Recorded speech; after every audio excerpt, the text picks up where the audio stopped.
We just elected a guy who has a lot of ties to these Zionists. In fact, he doesn't become who he is without these Zionists. What is the role of money printing or central banking more specifically in the growth of these intelligence agencies? It's the guillotine for our freedom.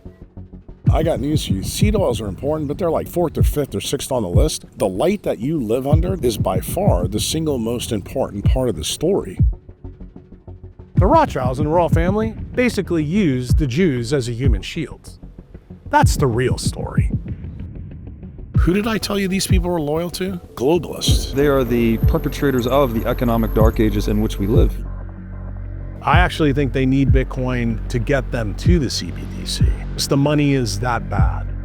In business, they say if the product is free, you're the product. I didn't need to know anything about it scientifically. I was like, that shit is not going anywhere near me or my family. Somebody needs to pay so this never, ever happens again. Ever.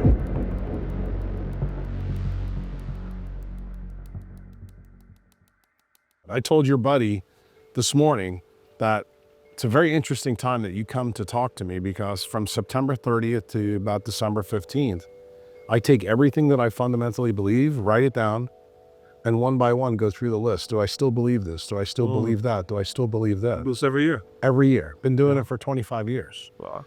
And the reason why is the truth is only an approximation of what we believe. So the question is, how often do you check your own Dunning-Kruger moment? Yeah. And it just stunned me when I saw that moment. And it was funny because the people that sent it to me, they're like, bro, you got to listen to this. Because that was, I think, one of the things that happened in the Danny Jones podcast that he wasn't ready for either. Like, I don't think he knew how to handle it. No, he was not ready for any of that. No, he's not a Bitcoiner, clearly. Well, he owns Bitcoin, but he doesn't have, right, he doesn't have the mindset. He hasn't taken the orange pill. Right. Yeah. And I think the bigger question is where he didn't want to go, which was the fiat aspect of this. I'm worried about YouTube. I'm worried to get popped. Yeah. Let's not talk about the Mossad. Let's not talk about Israel. I'm like, well, that's where we need to go. Yeah. Because that's where the data takes us. All right. See, that's not going there. To me, that is the real conspiracy. Got it. So getting people to like self-censor and be scared to talk about these things is the way you keep them ongoing. Isn't that what AI is? AI is an ability to self-censor. That's how all this will be whitewashed.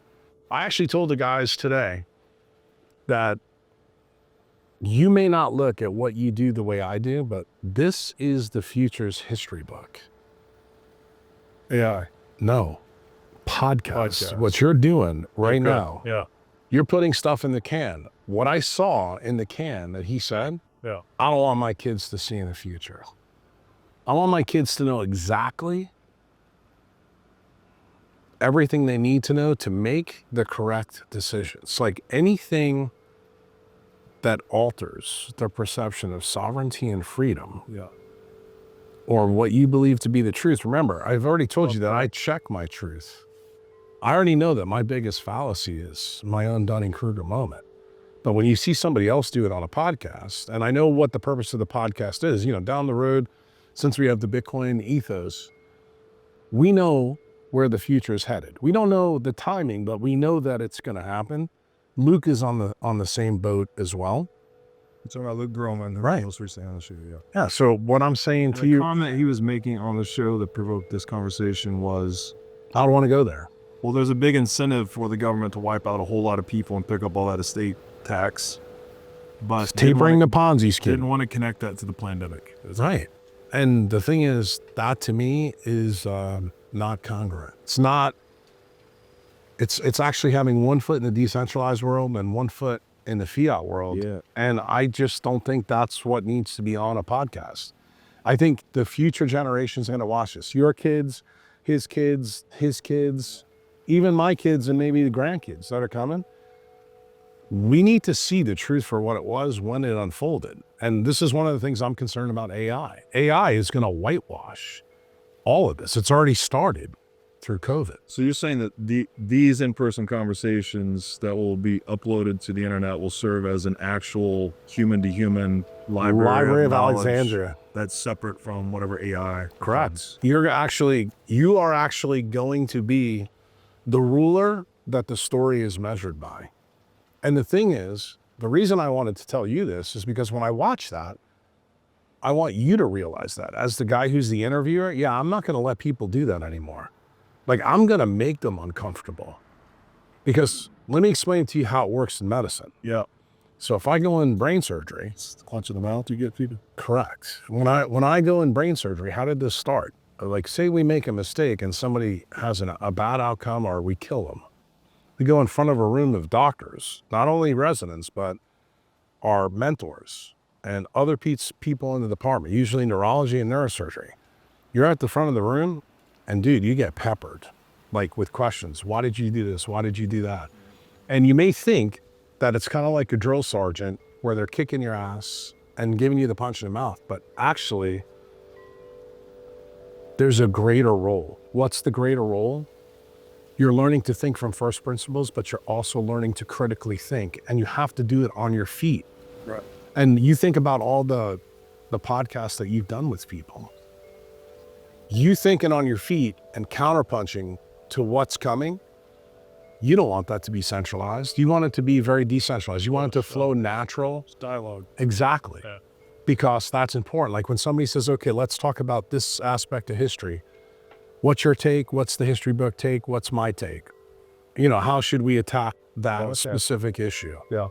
You know, and I think the problem is, especially your generation, and this is what I told the gentleman before we started this, is I actually feel bad for you guys because I grew up in a world, I used this sliding scale of ignorance and fraud. Okay. And I said, where's the line drawn for you? Where is it drawn for him? And when I told him what my answer was, I told him 1941, specifically because I'm American. And I said, that's when the industrial military complex was pure. And then they got poisoned by the politicians. And then we get the industrial military complex. And where does the fraudulent part start? 1963, November 22nd, when they killed JFK. Yeah. And that's why they introduced the term conspiracy theorist. Correct. Yeah. And the interesting thing is, I told him as a UK guy, an Australian guy, his fraud and ignorance timeline is probably different than mine. I think it's 1812 when the Rothschilds took control of the royal family. But the interesting thing is, you and I are both Americans. We are entangled to him. Yeah. To this. In other words, what happened in 41 is entangled to that time in 1812. You know that implicitly as a Bitcoiner, but I'm going to tell you that it actually ties to the current events, and it ties to the last 4 years. It ties to what you said to Luke on those 2 orange chairs in that hotel room. And I think it's going to be really important for down the road when kids that are 1 or 2 years old, when we're filming this right now, watch this 10, 15, 20, 30 years from now. Why? I told him specifically that, don't you think it's kind of interesting that my sliding scale happened before I was even born? So in other words, what am I saying to you as a Bitcoiner? My whole life has been a fraud. It's been lived in a time of fraud. Yeah. So when you have that mindset as a Bitcoiner, you need to realize that that truth, that Library of Alexandria, is incredibly important. Yeah. Because you need something to measure. So this is Library of Alexandria, a metaphor here for decentralized truth discovery process. They're Correct. not ingesting a narrative that's been fed to you from an institution, but you're discovering it for yourself in the wilds of the internet, something Correct. like that. Well, remember, the victors write the history books. Yes. You know, we're taught to believe what happened in 1812 was this. We're taught Right. to believe what happened with the atomic bombs were this. Yeah. We're taught to believe what happened with the USS Liberty is this. So what's the takeaway then for how Luke and I were having a conversation? Basically, the state has a big incentive to take all these people out, but we didn't really want to go into the pandemic being the execution of that incentive. I don't think that that's how I took it. I thought you were open to it. He wasn't. And I wanted you to treat him like the baby seal he was. Okay. Why? Because So it's important for you right. to realize that the Bitcoiners that are right now 1 and 2 years old, Yeah. they're going to watch that. Right. So you wanted me to call out the centralized state in that moment and push that conversation that direction. I mean, because guess what? You know how we're going to get, maximum adoption? Yeah. Is through the people in the fiat side to truly understand their VAT and their fairness. Right. These Yeah, are the fair worst enough. people in the world. Yeah. And the thing is, if we give them an area where everybody gets a hall pass, They'll go there. you got it. Yeah. I mean, that's the path of least resistance. And that's what I think non-critical thinkers go for. In other words, it's like the welfare state. Yeah. You know what I'm saying? Could you draw that connection, actually? So 1812, you said the Rothschilds took possession of the Bank of England. Interesting story there. I know there was deception involved without the outcome of a war, some information arbitrage. And then you said 1941, which is... Drawing us into the war. So can you connect those dots? How 1812 connects to 1941, and what is it about 1941 that we went from pure military industrial complex to corrupted, I think you said, military industrial complex? Well, what happens in 1812, I think everybody knows about the Battle of Waterloo. This is when Nathan Rothschild uses his gold smugglers on the Silk Road, gets the information that Britain actually won. He does not let anybody else know in the London Stock Exchange, goes in there with a sad face, sells all the king's bonds. And everybody sees that, and then they magically induce panic selling. And then about an hour before the close, the Rothschilds come in and buy everything for pennies on the dollar. And according to what history tells us, if you can believe it, $600 million is the haul, which back then is, billions and billions, maybe even trillions of dollars today. So that makes the king extremely happy. So what happens at that point? That's when the Rothschilds and the king truly become one. Right. Okay? And what happens fast forward, you have to know a little bit of history about World War I to get to 1941. 1911, when we get the Federal Reserve Act, we get Woodrow Wilson. This is when we have corrupt politicians in the United States working with the Senate to give banking families control over our money. Very similar to what happened in 1812. That's the creature Jekyll Island. I don't think anybody who'll watch this podcast will ever have to have that story, reviewed for them. Yeah. You can read the book if you're a Bitcoiner, you know it. It talked about it a lot. Right. So the big issue happens from them is that the Treaty of Versailles has, how shall we say, poison pills built into it to guarantee that we get to a second world war. Who doesn't know that? Is the industrial military complex. Who are the people that crafted that? Those are the people that are in the Pilgrim Society. Those are the people, Council of Foreign Relations. That's the Rockefellers, the Rothschilds, the Harrimans, all the people that we know are involved with the formation of the Fed. Turns out that the royal family actually manufactures the Nazi regime, shares that information with the King of Spain, shares that information with other people. One of those people happens to be Alan Turing. And that information gets sent through the Enigma machine. You and I both learned when we were young men that Alan Turing was a hero. But you know how Alan Turing was taken out, right? He was poisoned, I think? Yeah, by an apple. Yeah. And with cyanide. That's actually how Steve Jobs got the name of this company right here. Now the apple that killed Alan Turing. You got it. But it turns out, don't you think that's a little bit of an interesting story that you would go and kill a guy? Why? Because he was found sodomizing, someone who is okay with it because he was gay. You would kill a guy that solved the German codes? No, it was exactly the same story as a patsy with Lee Harvey Oswald. So the whole key to understanding this story is recapturing a loyal title from the United States and Russia. Why? Because in World War I, you lose a loyal title because of the Romanovs. Yeah. A loyal title being that ancient ideal in inviolate private property, right? Right. That you There's own nobody free and clear. superior. Right. Yes. But I would tell you, I wouldn't characterize it as you just said. I would say Bitcoin right now is a loyal title for the common man. Yes. Today. Agreed. That's, yeah. I call it inviolate private property from the Magna Carta. Correct. It's the same thing, right? Right. It's like you own it free and clear, no superior claims, Correct. no liabilities built into it. It's just yours. Absolutely. Yeah. So the United States was lost in 1776 and Russia was lost in 1918. The whole goal of the period from... When you say lost, sorry, who is that Who's losing the allodial title in those instances? The royal family. The royal family. Remember, the losing- Romanovs were cousins. Remember, you have to understand a little bit about history. I don't know a lot about this history. Right? All right, So you have so- to handhold me through it. World War I, you basically have fights between the cousins. That's Wilhelm in Germany, King George in England, and then Nicholas in Russia. Queen Victoria from 1837 to 1901 tried to stave off this war, by intermarrying the royal family everywhere in Europe. What did she create? Hemophilia in a lot of the royal family. That's what the Romanovs had.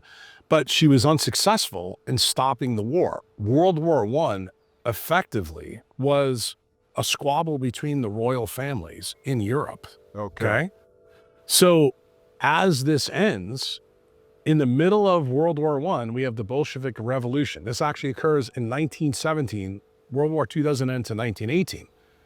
Who set this whole process up? Again, it's the Rothschilds working with King George, and they go to the three leaders of the USSR, which is Trotsky, Stalin, and Lenin, and say, look, because of these problems going on in Russia, we would just like you to take our cousin, lock him up in Siberia, and we'll figure all of this out at the end of the war, because the war was coming to a close. Stalin and Lenin held true to that. Guess who didn't? Trotsky. Trotsky being a Russian Jew who knew that the Rothschilds were doing some nefarious things. He also came from a very wealthy family. He made the decision unilaterally to kill all the Romanovs. So when that happens, Russia goes from control of the family of Saxe-Coburg-Gotha, which is the royal family prior to Windsor, and then becomes the USSR under Stalin and Lenin. So, and they wiped out that entire family, right? Everybody, including the children. Yeah. Okay? And it's known to history. Why does this play a huge role in World War II? Because the meetings that the big three have, first in 42 at Tehran, Iran, then at Yalta, and then at Potsdam. You probably remember learning a little bit about these stories, but what happened in those stories, that's when actually Stalin tells FDR that how you view your history is not how I view the history. He goes, I understand that you think I'm the bad guy, but I will tell you in 1940, remember this is before our 1941 story, because I sent my guys from Russia and the KGB to kill Trotsky in Mexico City. And he goes, I did it because I was trying to avoid this huge problem in World War II. So this is how these two things come together. Sure. But Robert, if you go to any place in Miami right now where you live, you will never find this story in an American history book. In other words, it's like AI. It's been magically wiped free of the books. And to this very day, the one thing that I think you and I both can agree on, that since that time, the United States military and politicians have always used Russia to replace the bad guy. Who is the PSYOPs bad guy? Hitler. So Russia's become the bad guy. And if you know the history of how the UN was begun, how it started, you will actually see how this gets to my next point, is the two most important speeches that a president has ever given in the United States is Eisenhower's farewell speech, which stunned everybody in America. You may not have had the stun that I did because I was alive at the time, but that speech basically said our biggest enemy isn't anybody else but our own industrial military complex. I remember that, yeah. Well, everybody in the term was coined, basically. Correct. Yeah. And when you actually hear that as an American, that should make you stand up and go, that's not what I've been told. Yeah. But yet, that's still on YouTube to this very day. Yeah. And then the second big one happens in 1960, when Kennedy is running for president. He gives a speech at American University and thanks the Russians for beating the Germans in World War II. And everybody knows that JFK, he was a huge war hero. So he gets out there, and of course the military does not like the truth actually coming out. And You have to know what happens back, looking backwards. In Bitcoin, we often dream about the idea of forming citadels, which are independent, self-sovereign communities that have their own energy, food, and water resources.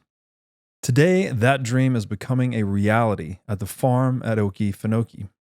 The farm is a 705-acre regenerative agriculture community located at the Florida-Georgia line near Folkston, Georgia. The farm is known as the healthiest place on earth, and it includes orchards, organic standing gardens, regenerative animal pastures, berry fields, and much, much more. Today, the farm features 25 custom-built cabins and has plans to construct 225 more in the years ahead. The farm has its own food, energy, and water sources and is completely off-grid. So if you're looking to join a citadel community comprised of sovereign individuals, then go to okefarm.com today to learn more about membership. Make sure to tell them that I sent you for a $21,000 discount on custom cabin pricing. Again, that's okefarm.com to learn more about joining this revolutionary regenerative agriculture community. Forget multivitamins and other supplements. Animal organs are the most nutrient-dense foods on the planet. You can get 100 times more nutrients from organs than you can from muscle meats. But the problem with eating organs is that they are difficult to find in stores, they are difficult to prepare, and even when they are prepared well, they often don't taste great. Thankfully, Heart and Soil Supplements has made consuming organ meats so much easier by providing powderized organs in capsule form. Organ meats include everything your body needs to thrive: vitamins, minerals, peptides, proteins, and growth factors. This is why organ meats were the most prized foods for our ancestors. Fortunately for us, Heart and Soil makes these treasured foods easily accessible. So go to heartandsoil.co today and use discount code BREEDLOVE to get started on your journey to optimal health and vitality. Again, that's heartandsoil.co, discount code BREEDLOVE. Have you ever wanted to start a business in the Bitcoin space? If so, then the Wolf Startup Accelerator could be for you. Wolf is the first startup accelerator dedicated exclusively to businesses developing in the Bitcoin Lightning Network. 4 times each year, Wolf brings teams from around the world to New York City to work with like-minded entrepreneurs, pushing the boundaries of what's possible with Bitcoin and Lightning. The program is designed to help early-stage companies achieve product-market fit, develop their brand, secure early-stage funding, and grow businesses that fuel the global adoption of Bitcoin. Go to wolfnyc.com to learn more or apply today. Again, that's Wolf, WOLFNYC.com. Eisenhower gets rid of a guy named General Groves. General Groves is the guy that comes up with the nuclear bombs, with all the Jewish guys from Europe, the scientists that we stole. Who harvested those scientists? Is this the Manhattan Project? Yeah. This is Alan Dulles, the guy that's linked to JFK's death. You said, how does this link to this story at Waterloo? Do you know who sat in on the Treaty of Versailles? Who is tied to it? John Foster Dulles and Alan Dulles. How do you like that? You know that they're both Pilgrim Society members.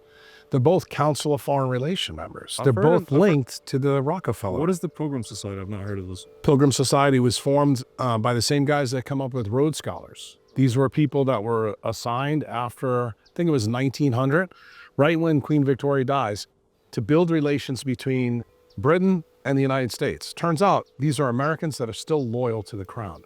Gotcha. So anybody who has CFR at the end of their name, most famous one that I've been going after on social media lately is Cali Means and his dad. They're all linked to the Rockefellers. Why is this important to me and you as a Bitcoiner? Because I don't think I'm going to get an argument from you. The Rockefeller family is part of the Federal Reserve. No question about it. And when you scale it forward, the Rockefeller Foundation plays a huge role in my profession, has ever since the Flexner Report, again, 1911. And then it plays a huge role in the formation of the Fed. It ties energy, ties money, And then eventually, where does it go? To banking. Why? Because that's where Chase comes from.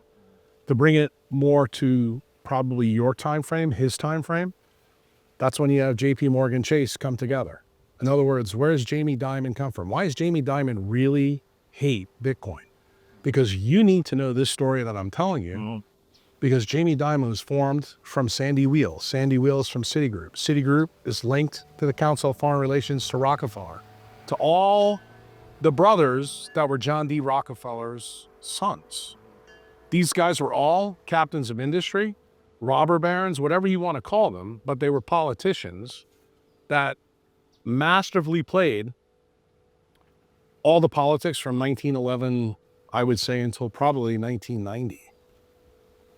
All the formation of your young life, but the majority of my life. Yeah. So when you think about, when you say, where does ignorance end and where does fraud begin? Obviously, your point of relativity becomes important. Him as a Commonwealth guy, he has a different idea than I do. You're an American like me, but I would be willing to say that I bet you that our common tie isn't, because there's a generational gap between us. But everything that I've told you up until this point is prior to my own life. Right. So you have to ask yourself the question as the Bitcoiner, why Jack spend this much time going back to parts of his life? Because it blew up things in my young life that I was taught to be true, that I examined, that no longer were. So you started at the surface of centralized medicine, basically, followed the rabbit hole, which is probably largely following the money, sounds like. Is that Correct. the story? Correct. And it takes you through these layers of history and this sequence of cause and effect, political events. So then 1812, Rothschilds take over the Bank of England, and then 1913 we get the Federal Reserve in the United States. Well, something happens in between there that's important. Yeah, three This failed was- attempts, but that is the Rothschilds establishing, at least Rothschilds and Co. There's obviously other owners of the Fed. That's them establishing a toehold in the United States in Well, 1913. I'm going to tell you the toehold that's important probably for your history. Like, how do we link now the Danny Jones part that he didn't want to step into, which is the Mossad? This is very important. 1843, this is, remember, Yeah. Queen Victoria comes in 37. There's a bunch of Jewish merchants in a place called Saxe-Coburg-Gotha. They're not looked too favorably. There's some anti-Semitism there. They wound up leaving Germany, and where do they come? They come to the United States, the 1840s. What do you know about the 1840s and 1850s in the United States? Pre-Civil War. So who were they loyal to? Were they loyal to the Americans, or were they loyal to the royal family? They were still loyal, even though they were treated badly. And they wanted to make good with Queen Victoria and coming over. So they became all the captains of industry in the 20 states that are, the 13 colonies, however you want to characterize it. And from 1843 all the way up into our Civil War, they were involved in, guess what, psyops?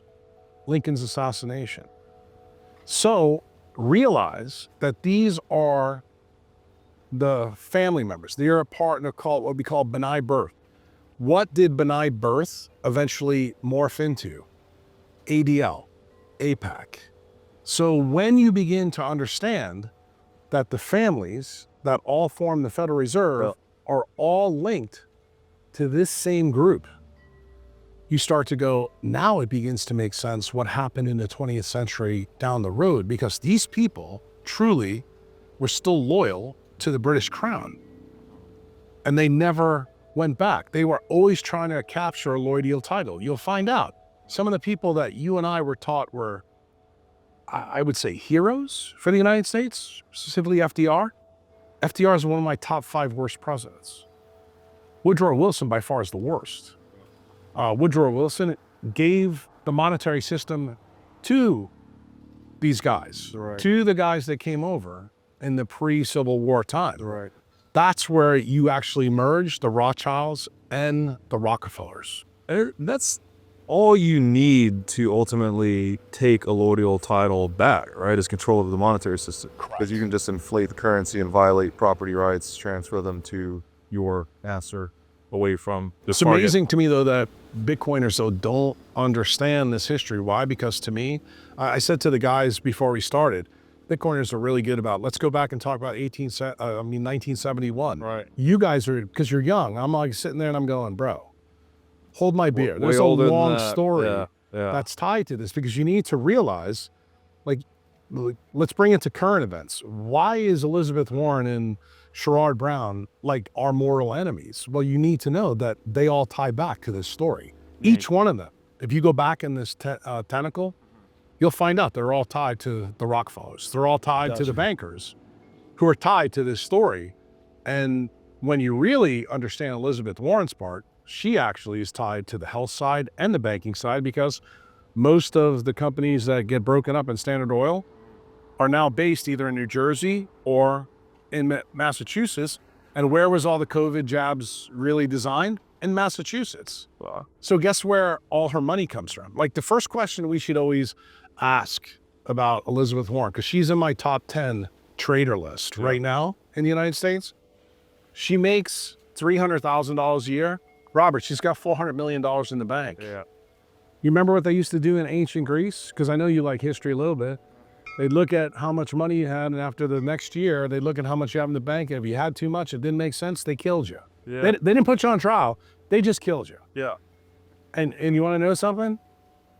That's part of when I saw the little trailer that one of my members sent me about you and Luke. I was like, what took us away from that mindset then? And then I'll ask you another question, because we're right now, today's December, what, 11th, 12th? All right. So you'll like this one. Right. Because I know you learned this history. On Christmas Eve, 1776, do you know that Washington crossed a river to kill the government for what? 3% tax on tea. Yeah. And we're sitting here right now, and we're saying, no, we shouldn't talk about the $3.3 trillion that you and Luke talked about. I'm like, bro, what part of the theory of relativity don't you get? All right. So you're saying we need to be channeling the spirit of the founding fathers. That George Washington was, what, 6'6", red-headed guy with wooden teeth. He was a badass. Crossing the He's the Potomac. ultimate. He's the Killed ultimate someone over a Bitcoin. 3% tax. He's the ultimate Bitcoin badass. Why? Because what is he really doing when he's crossing that river, Robert? He's protecting the loyal title of the United States. Yeah. We took our sovereignty back. And I'm just going to tell you that I don't believe we should give an inch on this story. Yeah. I think we need to hold the fucking criminals in Washington, D.C. to these kind of things. You know, he was, before you came, we got into a pretty fiery discussion about why I'm so fired up about this. I don't believe Bitcoiners really know enough about history to know what we're really fighting for now. No, we don't. We definitely don't. We shouldn't give them an inch. Well, the other thing I would just like to say, because it's come up recently, but the fact that George Washington won the American War led us to the victory in the American Revolutionary War. And then they wanted to name him king and crown him. And he had the fortitude, and I would say that the Christ consciousness, to say, no, that's not what we fought for. Yeah. I will be a two-term president in a constitutional republic. I will not be your king. He put human family values above his own personal lineage. And that was a very, very powerful example. But that's exactly what we needed from politicians. Like, we had that in the first two terms up to like 1789. But now we think about, for example, FDR getting 4 terms. Yeah. Like, or I like to scale this to Bukele, because I tell people Bukele is like George Washington on steroids. Why? Because For the hell of the claim. but he's doing things that are very, very similar. Like, he and I had a very interesting discussion about atoms on the periodic table. And I said, carbon reacts certain ways in different planets and different environments, but the same thing is true at our leaders. So if you understand what you just said about George Washington, you understand where we came from, it makes sense to you. Now I want you to think about Bukele. He's gone through 2 civil wars. One we induced, meaning the United States. The second one, Clinton induced by sending the MS-13 guys back down here and not telling them. So the country is the most dangerous place in the world. So what does Bukele do? First thing he does, everybody forgets this. Him and Jack Mallers make Bitcoin, legal tender. Then 3 months later, the exception regime comes in. Then he goes after his shadow government. How does he do it? First thing he does, he starts rounding up the bad hombres. But he goes in and actually arrests all the criminal politicians and gets rid of the criminal judges that allowed these guys to go in. And then he gets the moniker that he is a dictator. So is he really a dictator, or did he do what needed to be done? Because now we can look through the retrospectoscope. You and I were sitting in that country right now. Did you guys face any dictatorial powers when you came in? You just paid your $12 at the airport and they smiled and said, welcome. Yeah. You don't face any of the things that, the State Department of the United States is going to scare you into coming down here. Why? Now let's even fast forward it further. Milei, I had a central banker in my wine room literally 6 months ago. His son actually works for Tether. He's a 35-year veteran of Wall Street. We had a very interesting discussion. He said, look, Milei is not going to do the same things that Bukele did. But our problem is that our exception regime, our shadow government is 100 years of Peron communism. So what we have to do is we have to take a chainsaw to the government. So as a Bitcoiner, you've interviewed plenty of people. You hear all the time, well, there's no way that we can fix the United States. It's too big. It's a behemoth. Isn't it amazing that you're now in a country that literally in 5 years went from the most unsafe place to be to the most safe place to be? Sure. Now, in 6 months, Milei just balanced the budget after not being able to do that for 123 years. And it's a G8 country. We're not talking about South Carolina. Right. So I'm sick of dealing with politicians. I'm sick of dealing with industrial military types to tell me that we can't fix the current problems we have in medicine. This is a parasite cleanse, basically, right? Oh, you can look at it like that. I would look at it that it's... Well, isn't that what Milei did? You cleanse a lot of the parasites out. They're siphoning off of GDP or I'd say you cut them out. In deficit spending. Yeah, you cut them out, eliminate. This was more surgical, brute force. Okay. Like this is hitting him upside the head with a baseball bat. And this is parasiticide. Right. I think the parasite analogy, in my opinion, is not a good one to use for the future people that will watch this. Why? Because the parasite cleanse that we need to have in the United States right now is to talk about what happened in COVID. Okay. They used a made-up pandemic, used a bioweapon to try to take a lot of us out. And not only did they do a really bad job, they wound up killing the wrong people. Like guys that look like with big muscles, you're the one dying. It's not me. The fatties didn't get taken out. All right.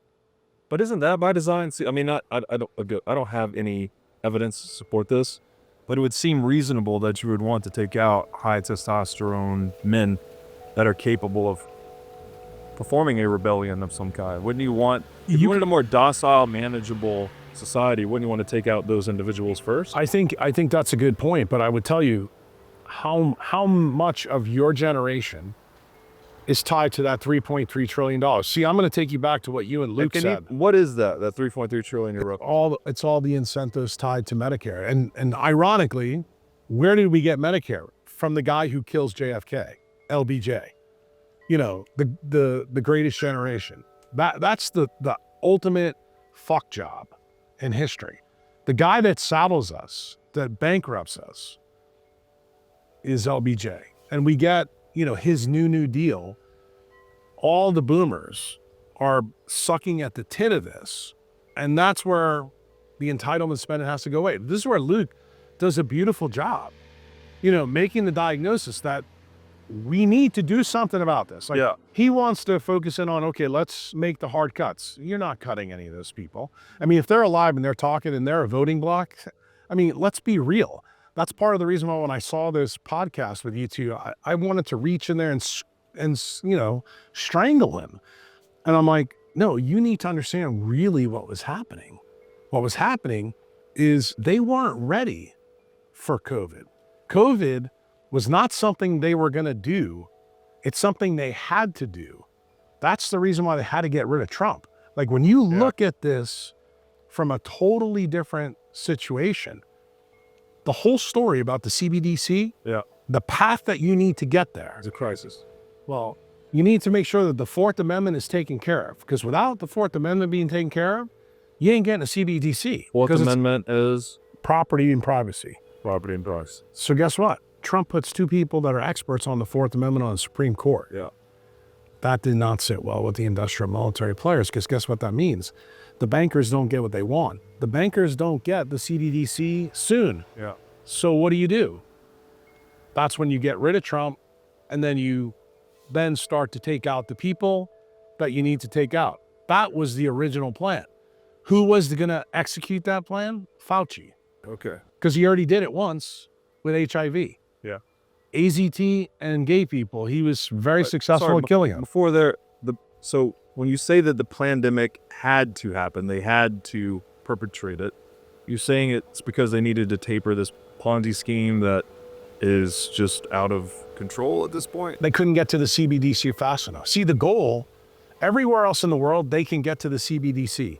That's not going to be a They can't get problem. to it here because of the Fourth Amendment. You got it. And the real problem with the impediment now is that you have two Supreme Court justices that are experts in that. So what did that just do for the Federal Reserve and for the Treasury Department? Yeah. Okay, programmable money is going to be further down the road. So I said to your guy before you came, I said, don't you find it a little bit funny that in 2016 to 2020, Trump was completely anti-Bitcoin, and now he's like, oh, I want Bitcoin and this and that. Yeah. Do you understand why now? Well, they raised $100 million for him, didn't they? Oh, you may think that that's the case. I'm going to tell you that now, I think it's a feature, not a bug of Bitcoin, by the way. I actually think they need Bitcoin to get them to the CBDC because the money is that bad. So in other words, now the game plan has adapted. And what they thought was going to happen during Biden and Kamala, that they would take out a lot of my generation and older, clear the deck, turned out the bioweapon wasn't fully tunable. And guess what We happened? took out the wrong demographic. They took you out. They didn't take Not up me, that. I didn't get that share, but yeah, I guess. But you One whole understand thing. where I'm going, Yeah. and how do I want you to think about this? Before COVID begins in 2019, we get this guy from Harvard University arrested at the airport, caught with 21 vials of nanobat technology. His name's Charles Lieber. Everybody heard about it in the United States, but nobody ever actually thought about what was going on. Two guys from China who worked in Wuhan gets arrested with him. They take the 21 vials away. He's the expert in wideband technology. This is all the stuff that you hear about with the big tech guys in Silicon Valley. I want to get into it. We semiconductor stuff. Right. So what happens? Once this guy gets arrested, they realize that China wants to steal this technology. Right. That was what they were going to use to tune the bioweapon to take us out. They had to redeploy and put that stuff in Ukraine because they had to protect China from stealing this technology. So guess what happens now? How can I tell you? Because this does sound like conspiracy theory. I'll give you that 100%. How do we know that there's some data point that everybody's missing? You know that every single vaccine maker, except one, Pfizer, was ready to deploy the COVID jab. Operation Warp Speed comes out. Trump gets told about it. Who wasn't ready? Pfizer. So what does Pfizer decide to do? They go downstairs 3 floors to their genetic department and they find SV40. They use SV40 to design their jab because they're late to the game. And what do they then do? They tell their scientists to use a molecular tool to take the evidence of SV40 out, and then they present a clean version to the FDA and they get approved. Now, And SV40 is the thing that causes that crazy epithelioma turbo cancers. no, well, SV40 is what we got in the Qatar event Okay. during FDR's term in polio. The guy that injected his grandchildren. That's Osher. That's later. Okay. But this is the story that goes from FDR Yeah. all the way up to this point of time. So I want you to think critically now from first principles. Tell me how a monkey virus that shows up in 1951 through 1959 now shows up in COVID vaccines that are supposed to be new and improved 75 years later. And Pfizer tries to take it out so you don't see it. That's why there's two legal definitions for BioNTech and for the Pfizer jab. I don't know how you extract malice from that. I mean, it's pure malice. what's the official story? I don't know. What is The official story is they wanted to kill people. Well, that's not what they're saying in mainstream media, right? So You don't have to worry about the saying part. That's the cool. I'm just curious. Like, what? I hear what you're saying, But the I story think breaks. The story breaks. Yeah. So in 2021, I'm in Clubhouse, a Bitcoin room. Yeah. And I tell everybody, I said, look, I just did a documentary with Robert Malone, who's an inventor, co-inventor of the mRNA technology, and Robert McCullough, who's been famous for all the stuff he's done. They've both been on here. Yeah. And guess what I do? I don't talk about the science at all. I talk about one thing. You can go back and watch this. There's 2 patents for Pfizer. I said, there's something nefarious going on here. And I don't tell anybody why I'm making this a big deal in this documentary. Because you heard all the things that I learned in my life in the Danny Jones podcast about SV40 and all that. I had a sneaking suspicion in 2020 that because there was 2 legal definitions, that SV40 was going to be used in somebody's jab. And the most likely candidate was Pfizer. Yeah. So what did I tell everybody in Bitcoin Clubhouse? Don't take the jab, and especially don't take the Pfizer jab. Interesting. Bitcoin custody is evolving. Both self-custody and single third-party custody come with significant risk and trade-offs. OnRamp is pioneering a new standard, multi-institution custody, which eliminates single points of failure, adding fault tolerance and redundancy to your setup. OnRamp secures your Bitcoin in a segregated cold storage multi-key vault guarded by 3 independent institutional-grade custodians, none of which have unilateral control over your keys. Your funds are fully auditable on-chain, cannot be rehypothecated, and can only move or be withdrawn at your explicit direction. Multi-institution custody removes the technical, mental, and physical burdens of private key management, providing unparalleled peace of mind for you and your loved ones.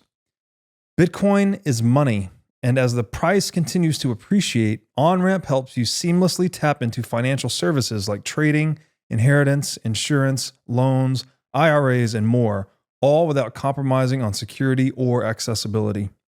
Schedule a consultation with the OnRamp team to learn more at onrampbitcoin.com/breedlove.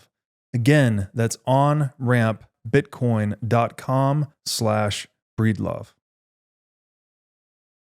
One of my highest health priorities is keeping my brain in top shape. To take care of my brain power, I do many things, such as striving to read, write, exercise, and meditate daily. One of the latest tools in my brain power toolkit is MindLab Pro. MindLab Pro is a nootropic supplement that is scientifically proven to enhance your brain power. When I take MindLab Pro, my mind feels like it has a better grip on the world, my thinking is more lucid, and the articulation of my speech is radically improved. MindLab Pro has been tested in rigorous, double-blind, placebo-controlled human trials and has been proven to enhance brain power for users in every age group. MindLab Pro is an advanced formulation of 11 nootropic ingredients and is backed by research from over 1,400 human trials conducted over the past 32 years. So if you're looking to enhance your brain power, MindLab Pro is an excellent solution. Go to mindlabpro.com/breedlove to start enhancing your brain power today. Again, that's mindlabpro.com/breedlove. If you're listening to this podcast, you probably get it. You get that Bitcoin upends everything that state-sponsored schools teach us about money. For those who get the importance of Bitcoin, it is important that we have a smart way to buy and hold Bitcoin. My friends at Coinbits, the oldest Bitcoin-only exchange in the United States, have pioneered the concept of roundups, which converts your spare change into Bitcoin.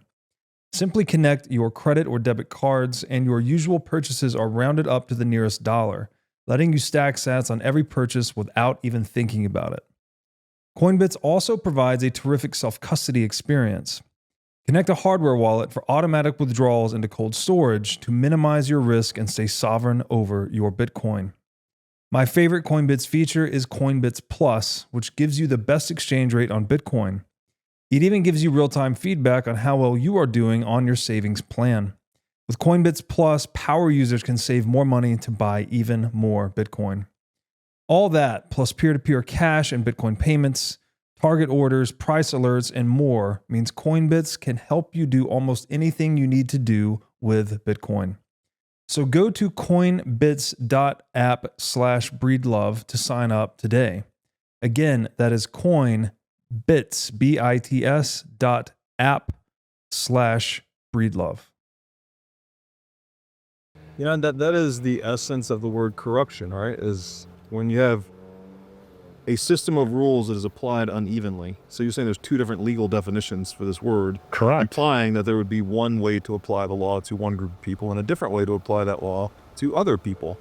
And that is literally where the word corruption, right? It's related to the word rupture. There's a rupture between the two rule sets. But do you understand now why what started our little discussion Yeah, here? so that's you and interesting. Luke had this discussion. I'm sitting here and like, I don't want to tell you my blood was boiling, Right. but my blood pressure went up. And I want everybody to understand Right. just how nefarious the forces are behind our corrupt money. So the fact that you are a neurosurgeon, you've got a deep history in medical science, I guess you maybe describe yourself as a quantum biologist, but you didn't need any of that to know to not take the jab. You just needed to know, hey, there's two different legal definitions for this thing. And I knew the history. And you know the history. It's funny because That's the reason why I told you your podcast is going to be important for the future. Because guess what? There's going to be something that happens in this podcast that a baby that's 1 year old right now is going to use to go after these people that are still in power. Well, amen to that. It's interesting that heuristic was all you needed. You didn't need all of your knowledge, all of your experience in the biomedical domain. You just needed this heuristic. And it's funny because it's not the same heuristic. My heuristic was, in business, they say if the product is free, you're the product. When I saw them pushing this thing so hard and then giving away the Happy Meals and the donuts, and advertising to kids, And you don't have to pay for it. I didn't need to know anything about it scientifically. I was like, that shit is not going anywhere near me or my family. Right. Period. I don't know what it is. I don't know what's in it. You know, my brother's a biomolecular chemical biologist. He's serving me up all this research. I'm like, I don't need to see it. All I need is that heuristic. And so again, it's a money story in a way, right? It's like, It's actually even worse than that because it's a money trading for time story. When you actually get down to it, and that's the part I want to take back all the onion layers and get really to the heart of the matter. They're that nefarious. They did it in 1950, so why wouldn't they do it again? They didn't get caught in the they did what in the 1950s? 1950s? The polio. They sent out 300 million. So let's tell the jabs. story about that, because I know I've heard you tell it, but I don't know if my audience has. And that was a complete reframing of the entire narrative that I had. My uncle actually had polio. I think he missed the vaccine, so he had it and he lived with it most of his life. He died in his late 50s. So it's kind of a personal connection, but the story you shared about the polio vaccine and what was actually in it and the consequences of that. Could you go into that a little bit for people that don't know? Yeah, the way it starts is you have to remember FDR, we're told in our history books that he had polio. The real truth of the story, he probably didn't. He probably had Guillain-Barré syndrome, but Guillain-Barré can look just like polio. His lawyer sets up the March of Dimes. This is where they get nickels, dimes, and quarters to save all that money is saved up and given to Jonas Salk. This happens in 1930s, 1940s. Then we get to 1951. The vaccines are ready for prime time. They give this to all the big pharma companies. The one big pharma company that you need to know in this case is called Cutter Pharmaceuticals. They're based in California. The guy who's down at Oshner, Alton Oshner, owns the hospital where I did my residency, is one of the major owners of the stock of this company. They want to convince people to take the jab in 1951 What's the problem that they have scientifically during this process? The vaccine that Salk comes up with is very difficult to grow, and it's very difficult to reproduce at scale. So he finds out that the only way they could do it is to use African green monkeys on their kidneys to grow the secret sauce to make the Salk vaccine. They do this, and in preclinical testing, before anything's ready for prime time, a doctor named Bernice Eddy, who's really the first doctor canceled in centralized medicine, tells her people in the FDA, this would be the equivalent of Tony Fauci today, that not only does the vaccine not work, the monkeys are still getting polio, but now some of the monkeys are getting some weird diseases. And we don't know what the cause of this is, so we should probably slow down and go. You're telling a president, you know, in his fourth term, who's dying of this condition, there was no impetus for us to stop. So what happens? Ochsner, because he's a major shareholder in Cutter Pharmaceuticals, he's convinced, because he's incentivized to believe that this vaccine is good. We used to have these big, you know, medical domes in the old medical schools. He brought everybody into Ochsner Foundation, entire medical staff, brings his 2 grandchildren in, injects both of them with the Cutter vaccine. His grandson dies in 5 days. His granddaughter gets polio in her left leg. So just so you know, everybody in New Orleans who's been a doctor there, especially if you've trained any time at Ochsner, you hear about this story. I don't know if it's true now, but when I trained, I heard about this story. How I heard about it was even more interesting. Probably not important for this podcast, but anyway, when I heard that story, I was kind of, as a first-year resident, I was like incredulous. I'm like, there's no freaking way that something like this happened. So what did I decide to do? At this point, Alton Ochsner is already dead, but I'm spending 2 years of my neurosurgery training at Ochsner Medical Foundation, and it turns out the head of cardiovascular surgery is Dr. Ochsner's son, John Ochsner. He was a little bit of a cowboy. He was kind of chatty, and we used to do certain kinds of cases called Berry aneurysms. This would be on the basilar artery, geographic center of your head. Back in these days, that technique, we'd have to split your chest open, stop your heart, do the brain surgery to clip the aneurysm. Big deal. But this was the time that cardiovascular surgeons and brain surgeons would come together. So we had a basilar tip aneurysm coming up, and I told my neurosurgery mentor, Dr. Voorhees, I said, I'm going to talk to J.O. about this issue. And he looked at me, he goes, are you crazy? He goes, everybody around here knows not to bring this topic up. And it turned out this case, you know, takes 8 to 10, 12 hours, depending on how long it takes the cardiovascular guys to do their part. And we just start talking. And he was actually fairly nice about it. It was not what I was taught to fear. And he said, yeah, he goes, if you go down to our medical school library in the hospital here, he goes, it's on microfiche, you can find it. And he directed me where to go. He told me, the librarian, to actually find this information out. And there it was, right in Times-Picayune, 1951, that this happened. And I asked him follow-up questions about this. That's when I asked him about his dad. He goes, yeah, my dad started off as an FBI informant, worked with a guy named Roger Bannister in New Orleans, right on Magazine Street. I'm like, really? And then he said, yeah. And then eventually he got involved with the CIA later on. And then he started doing some stuff in the basement of a hospital off-site. And he goes, you know that LINAC accelerator downstairs? He goes, my dad got that for the hospital. He goes, the CIA was important in bringing that in.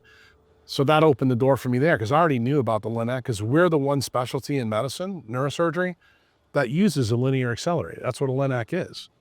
And at this time, we're talking late 80s, early 90s of Ochsner. It's a nice hospital, but it doesn't have the kind of money to buy a $100 million piece of equipment. I was having trouble getting instruments for spine surgery, never mind a $100 million piece of equipment. So he told me actually how they got it. That was a Hill Burton grant that Hale Boggs, who was actually one of the people involved in the Warren Commission, who was eventually taken out in an airplane crash in Alaska. Yeah. See how the bodies start to pile up? And one thing leads to another, and he gives me a ton of information. So I decide at that time to go back to Children's Hospital, which is right across the street from where this LINAC supposedly was. Building was already decommissioned. So I talked to the janitors, because across the street is a modern hospital where I'm doing pediatric neurosurgery.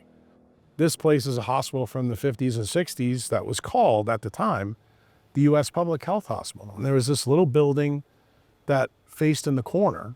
The whole complex was surrounded by a 12-foot brick wall with huge steel doors to get in. It looked like a military base. And I asked the janitor, I said, look, can I go in to some of these buildings and walk around? And he goes, well, yeah. He goes, well, what are you looking for? I said, I'm looking for a building that could house a machine. And I explained to him, I said, it looks like a nuclear weapon. It's a long, skinny tube. He goes, oh, you're talking about building 2. He goes, that's this one. He goes, you see that building right there? And I look at it and I'm going, that's a pretty small building. He goes, yeah, it goes down 3 stories. I said, really? So he lets me into the building. And there I see what you probably remember seeing as a little kid, 1973 Planet of the Apes, when you see the nuclear bomb standing up. Yeah. There's a turret right there where the LINAC stood. And then there's concrete stanchions, 6 of them, Right. that is pointing out at different angles. And I realize where I'm standing. Then I look over to the wall over here and I see, you see like my wine room right there? That size plate, you guys would say, what is that? Probably 12 foot by 20. A steel plate with a wire this big, Robert, coming out. I realized right away it's a grounding plate for a LINAC. Oh. So I'm like, this is the building where it was. Now this is I'd probably say 92, 93. The linear accelerator, what does this thing do? Well, back then, and this is why it's important to some of the history of this story. What do cancer doctors, even today in Miami, offer people besides chemotherapy to deal with cancer? I have no idea. Radiation therapies, right? You know that. Yeah, I've heard of it, yes. Linear accelerator creates all frequency in the electromagnetic spectrum, from gamma rays all the way down to RF. Okay, It has knobs on it that you can tune to what you want. got it. So why did Oshner procure this? The idea back in 1951, 52, 53, because I got to remind you about something about biology. When did we discover DNA? 53, Watson and Crick? You got it. Right. So when this shit happened with the Cutter incident, this is in the pre-molecular biology age. This is the reason why the vaccine got poisoned or transfected. So this is a story of unforeseen consequences. Correct. Okay. In other words, they weren't nefarious. Remember I told you my sliding scale is ignorance and fraud? Right. Once you know, it becomes fraud. You got it. And the reason why this is important is Oshner realizes that this SV40, he's got to hire the 2 best in the world. So what does he do when this happened? He hires Dr. Mary Stewart and Mary Sherman. They're classmates who graduated from 1936 from the University of Chicago. Sarah Stewart is the craziest one. Why? Because she's like Satoshi Nakamoto of her day for viruses. She believes that viruses cause cancer. Okay. She writes this huge thesis up. Everybody knows about her opinion, but everybody thinks she's crazy. Yeah. Mary Sherman is an orthopedic surgeon who's the world expert in osteosarcoma, which is cancer of the bone. He hires both of these ladies when he gets the LINAC. We're going to use the LINAC to use x-rays to get SV40 out of the animals that got infected. Why? Because they now know that they injected 300 million people all over the world. Yeah. And here's the ultimate screw job. Do you know what Oshner is known for before all this stuff I'm telling you? He's the anti-cancer doctor. He's the guy that led the crusade to stop smoking in the United States. He's the first director of the National Cancer Institute. And you think he's going to go down in history as the guy that unleashed SV40 and caused huge amounts of cancer everywhere in the world? So this is legacy management. Now you're beginning to see the magnitude of the problem. Yeah. So what do they find? They start doing testing in the first bioweapons lab on Magazine Street. The LINAC is at the U.S. Public Health Hospital. The doctors are staff doctors at Oshner, where they're working during the day, but at nighttime, they have this lab on Magazine Street. We know the location. What you don't know is who's running the lab. David Ferry, Lee Harvey Oswald, and a young girl named Judith Very Baker. And it turns out David Ferry is a disgraced Eastern Airlines pilot who used to run missions back and forth from Florida to Cuba for the military, clandestine, CIA. That's what his claim to fame was. He had alopecia areata, so he was very remarkable around the streets of New Orleans. Everybody knew who he was. Lee Harvey Oswald grew up in New Orleans. He was a poor kid who made good, became military affiliated, first was a soldier and then became a CIA operative, which everybody knows. But very few people know that he actually worked in this lab by design. Judith Very Baker at the time is 18 years old. She wins a high school science project because she starts to talk about viruses causing cancer. So of course, Osher sees this and says she's the perfect one to do all our techniques with lab rats and mice, where we're going to infect them with SV40 and then we're going to radiate them and then we're going to spin them down in a Vitamix and then find out what's growing. So what did they find from this whole... So they're trying to implant the cancer and then eradicate it? No. The animals, as soon as you inject a mice or a rat or a human, any mammal besides a green monkey, if you put SV40 in it gives you cancer. Right. Like 1-to-1. Yeah. It was known as the most oncogenic virus even back then. Right.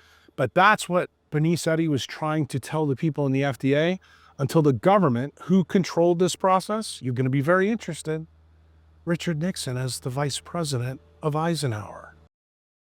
Start to see how now you're starting to understand where 1971 comes in the war on cancer. Right. Got it? So the injection of the SV40 in the lab animals to give them cancer, and then what do they do to them after that? Any mammal outside of the African green monkey, Right. you get cancer. But why are they doing this again? I guess I'm tripping. Because they're trying to get a solution Okay. for the 300 million people they just infected with it. Okay, so they're trying to cover their tracks or undo the damage, something? Does it sound very familiar to what happened with the Pfizer jab?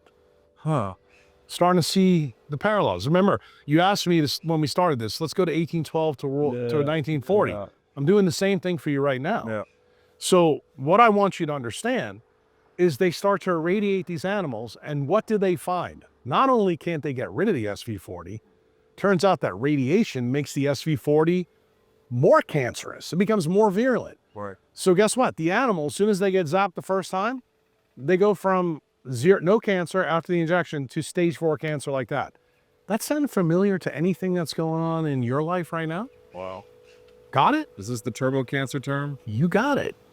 And guess what? We've known about this, my friend, since that time. But do you know why guys like Kevin McKiernan, guys like Philip Buchholz, these are all the molecular biologists that you're probably, as a Bitcoiner, just learning about now. Why don't they know about it? Because this is a clandestine lab. This material's never published in the data. Right. Got it? Yeah. But how do we know about it? SV40 to this very day is a tool that's used in every molecular biology lab. When you used this term earlier, you said how the bioweapon is tuned. You're saying it's the radiation that does the tuning. See, you're a good listener. I like that. What is the question? What is then the connection between our existing EMF environment and the developed world and these biomedical interventions? Well, that goes to current events. Like, I liked what we're doing here because we're going back and forth time travel. So I just did another podcast with Danny Jones and Callie Means. And you know that they've become famous because they came out of nowhere and they start talking about all this food thing. They don't ever want to talk about the vaccine. And they always tell you this story about their mom. Their mom magically got cancer right after COVID starts. They live in California. She gets diagnosed 13 days and she's dead of stage 4 cancer. So to ask your question, Callie was very fast to push out in the podcast, but my mom didn't take the jab. And I said to him pretty classically, I said, what's your mom's birthday? He didn't even know his mom's birthday, but I did. Turns out she lived in California. So your question is, Jack, how does SV40 work with non-native EMF? Yeah. Are you more likely to get a stage 4 cancer like that? The answer is yes. And does the data support that? There's a guy that, if you don't follow on Twitter, Hopefully after this podcast you will. His name is the Ethical Skeptic. He's a former naval intelligence officer. Okay? This guy has been trending all this data from 2019 all the way now. We now know that not only did COVID get out of a lab in Wuhan, it got out earlier than you think. How do we know that? Because all the equatorial Africans that I talked to your boy about, they were already had immunity based on this virus in 2018 and 2019. So this had already gotten out. And why didn't they get sick? Because where did they live? Equatorial Africa, where what's strong? Wow. The sunlight. Huh. So guess who was going to get popped with this? Just the same thing. Like the reason why you're a good person for me to talk to about this, because you lived through this. You live in Miami and I'm from New York. Everybody assumed that everybody in Florida was going to get taken to the woodshed by COVID, right? Who did worse, Cuomo or DeSantis? Yeah. Cuomo did. Why? Because there's no sun there. Right. Florida had sun, even though we have way more old people than New York. Yeah. Do you I understand? saw they were trying to get people indoors too, and they were running people off beaches. Well, and who all did this that? nonsense. That was Fauci. Why? Because he understood how the bioweapon worked. He just didn't want you to understand it. Do you understand why now? I just want to take you back to why Uncle Jack was so chapped ass about your conversation with Luke Roman. Now, see, the fact that you're laughing makes me feel happy because I believe that this is the story that we need to tell people. Because guess what? If we don't, It's gonna get whitewashed. not only that, but it's going to happen again, Robert. Right. Like, I'm already telling you that. How can I tell you it's going to happen again? This messenger art platform is now being put into flu shots and RSV. Yeah. Are you going to let your kids take that shit after this shit? There's no way. Yeah. I mean, you got to be absolutely psychotic. That would be like you saying, yeah, I'm a Bitcoiner, but you know what? I want to go back and own Aave and Solana now. Yeah. Makes no sense at all. Yeah. Before starting the What is Money show, I spent most of my career as a CFO, overseeing internal technology implementations and business acquisitions. Over the next 10 years, it is projected that over 12 million businesses in the US will be sold. If you are an operator running a business generating between $5 and $200 million of revenue, and you're considering selling your business within the next decade, then there is a significant opportunity for you to deploy technology to streamline business processes, reduce operating costs, and enhance the multiple your business ultimately sells for. To this end, I am partnering with the team at Emerge Dynamics, a firm with decades of experience in maximizing the value of privately held, small and middle market businesses. Go to emergedynamics.com/breedlove to learn how you can build an attractive, high multiple company that maximizes your return when you fully exit. Again, that's emergedynamics.com/breedlove. So, I mean, this framing ultimately leads us to the inevitable conclusion that the centralized state seems to be actual pure evil. I got news for you. They make Satan look like a nice guy. That takes it to the next level. I've said statism is like Satanism, but yeah, that takes it to the next Well, that's why I said what I said to you, because I want you to understand that I don't think that we get back to where we need to be as a country until you understand how bad they were. And that's the reason why I want you This is the to founding relive. father I want you to relive December 25th, 1776, when George Washington was willing to go kill people from the crown over 3% tax. Well, let me ask you a question. All the savages out in the audience. It's a 3% violation of the allodial title. Oh, guess what? How about $3.3 trillion? And they killed low end, which I talked about in the last podcast I did with Danny, 550 million people. High end by a guy named Dennis Rancourt is around 17 million people. So, I'm sorry, 550 million to 17 million people. Oh, I'm sorry. So high end's 550 million, low end 17 million? Yeah. Okay. What I meant, we're talking about the United States, talking about the globe. Right. I shouldn't say 17. Is this people murdered by the centralized state? Correct. Yeah, I saw that number. They call it democide, estimated like 170 million in the 20th century, which is half the population of the Well, I said to Callie in the podcast, I said, how many people were killed in World War II? He didn't know the answer. It's about 465,000 people. Now, think about what we just did in the last 4 years. And then tell me, do you understand now why I feel the way I felt when we started the podcast? You remember what my day job is. I am a doctor. Yeah. Do no harm. You understand why this rubs me? I want to get you in the right framework when we start this. I know you're tired. I know you're worn down. But Robert, I'm fucking tired and worn down too. I'm pretty fucking pissed off about this. Like, more mad than you can ever imagine. Why? Because I know I'm a smart guy. I've known about this, and nobody has wanted to listen to me. And the one thing I will say to you as a brother from another mother, because we're both Bitcoiners, the most valuable asset on this planet isn't Bitcoin, it's time. Yeah. And these people have stolen time Yeah. from us. They've stolen it from a lot of people that did understand allodial title. And maybe a lot that didn't. But the point I'm trying to make to you is if we don't right this wrong, this isn't about white collar crime. We need heads on a platter. We need to go back and read the Constitution about what treason and traitors get. So pardon me for listening to Callie me and say, well, I just want transparency. That's what he actually said. I said, no, I want fucking heads on the plate. I want exactly what George Washington did when he crossed the goddamn river. Why? Because somebody needs to pay so this never, ever happens again. Ever.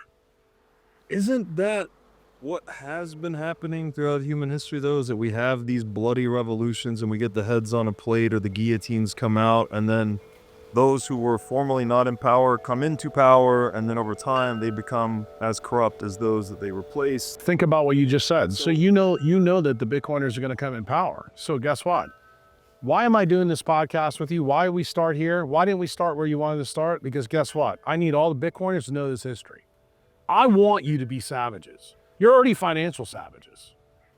I want you to know that medical tyranny is not protected in our Constitution, and we need it. And Bobby Kennedy told me when I did the Rick Rubin podcast, Jack, there's no chance that we're going to get this through. Well, guess what? Bukele is going to put it through. Yeah.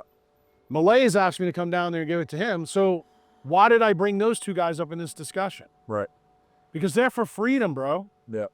Our country, not so much. Right. We talk a good game, but we're not playing. We don't have our skin in the game. And I want you to know that as a young man, you'll be here after I'm fucking dead. I want to make sure that I'm the virus that infects you so that you go out. And when someone says to you, no, we're not going to go there. We got to tell the truth. Yeah.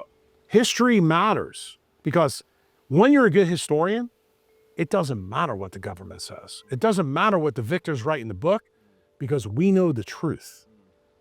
And as Martin Luther King said, the truth will set you free. You just got to make sure that you check on it every year. Right. Well, your delivery is certainly very virulent. I think the virus is infecting and pushing people forward. But when you say heads on a plate, I mean, that's Guantanamo Bay. That's quite the line, right? No, it's not. Put them on a plane, I'll put the IVs in. Straight to Guantanamo Bay. That's what I mean. I want to be very clear. Shouldn't we be advocating for a bloodless revolution, if at all possible? That will be bloodless. I mean, the IV can take care of them, no problem. Remember, I will tell you right now, all these guys, Clapper, all the CIA guys, Yeah. you just take them all. General Milley, call him back up to duty. He's back in the military justice. Dude, we're ready. So you want rule of law applied the way it should be, which is justice being I live in rendered. Florida, United States. I'm going to share this with you. I wrote 8 letters to Matt Gaetz. Matt Gaetz is my congressman, District 1 in Destin. Okay? To come down here and talk to Bukele. Matt Gaetz now is big into Plan Bukele. You saw that he got announced as the AG. All the rhinos got Matt to run away. I'm telling you that we need somebody that's more pedal to the metal than Matt Gaetz. Okay. Like, Robert, I'm not holding back. This is the anti-Luke Groman part. Jack, Jack wants an eye for an eye. They killed a lot of Americans. What about an eye for an eye leaves the whole world blind? Like, is there an overcorrection on the savagery here? There is.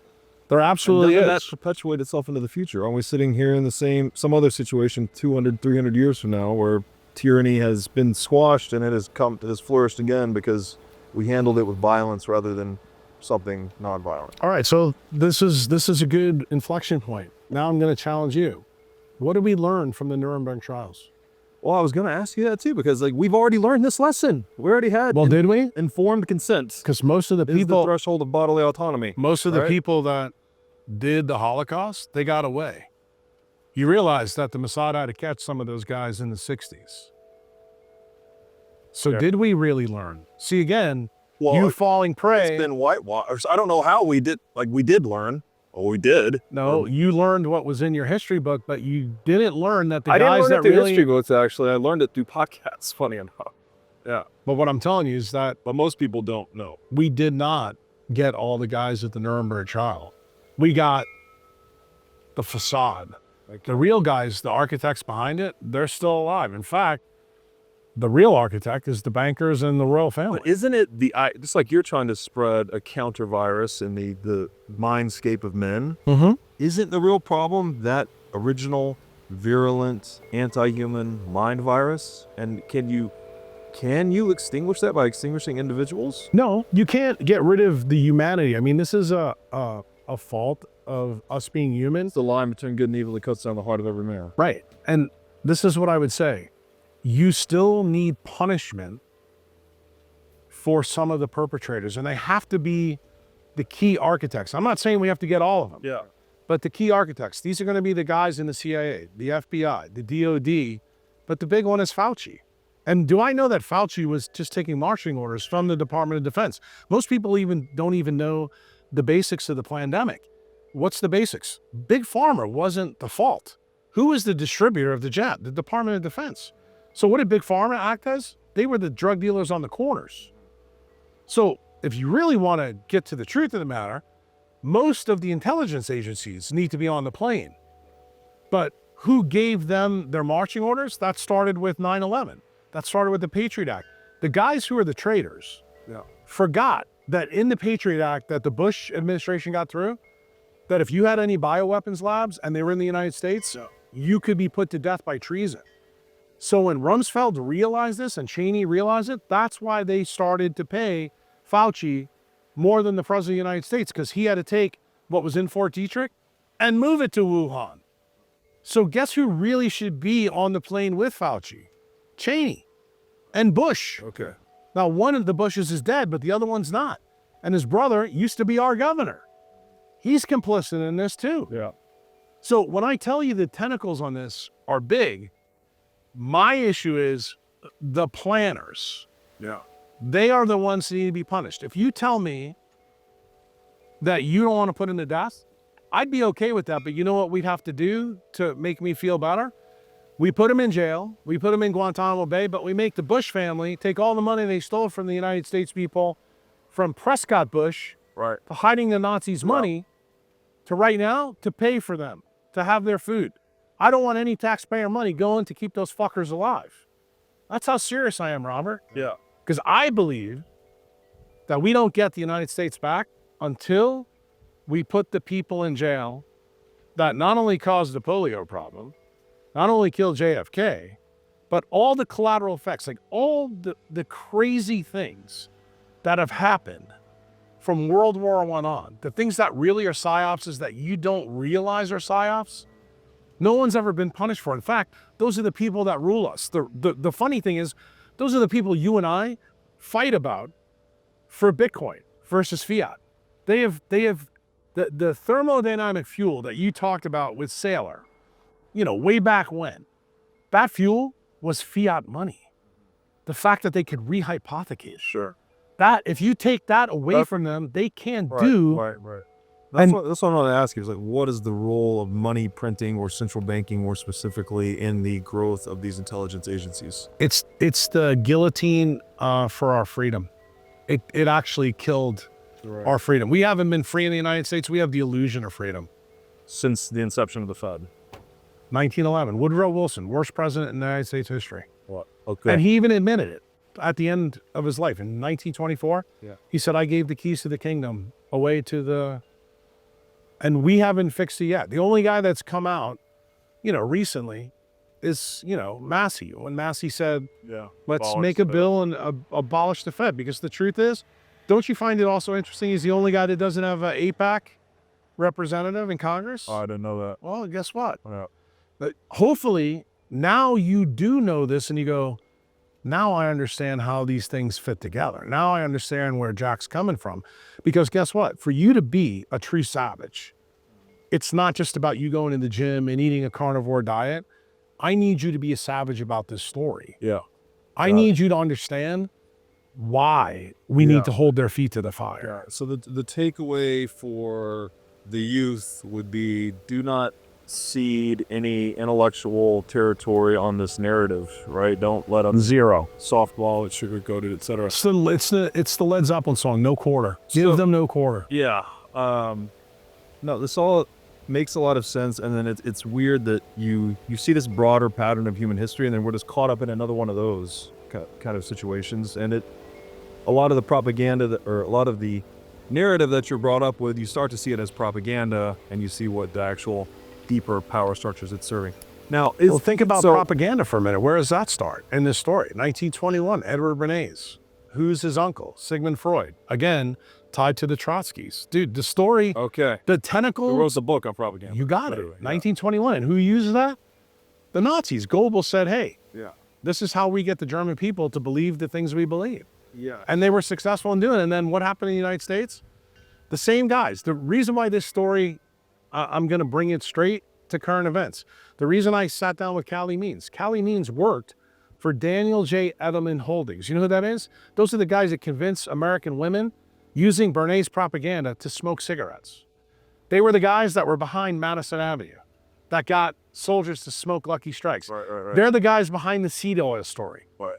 Dude, they are... This is like the Mad Men kind of era, right? But you have to realize, he worked for them. Yeah.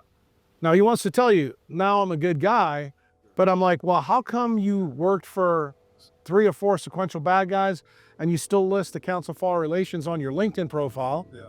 And I know who they are, and you're expecting me to believe you? I mean, what part of fucking dumbass on my forehead do you want me to accept? So this quote that I find myself repeating in every episode now, I'm probably just going to say it forever, but Carl Jung, who said, until we make the unconscious conscious, it will continue to direct our lives and we'll call it fate.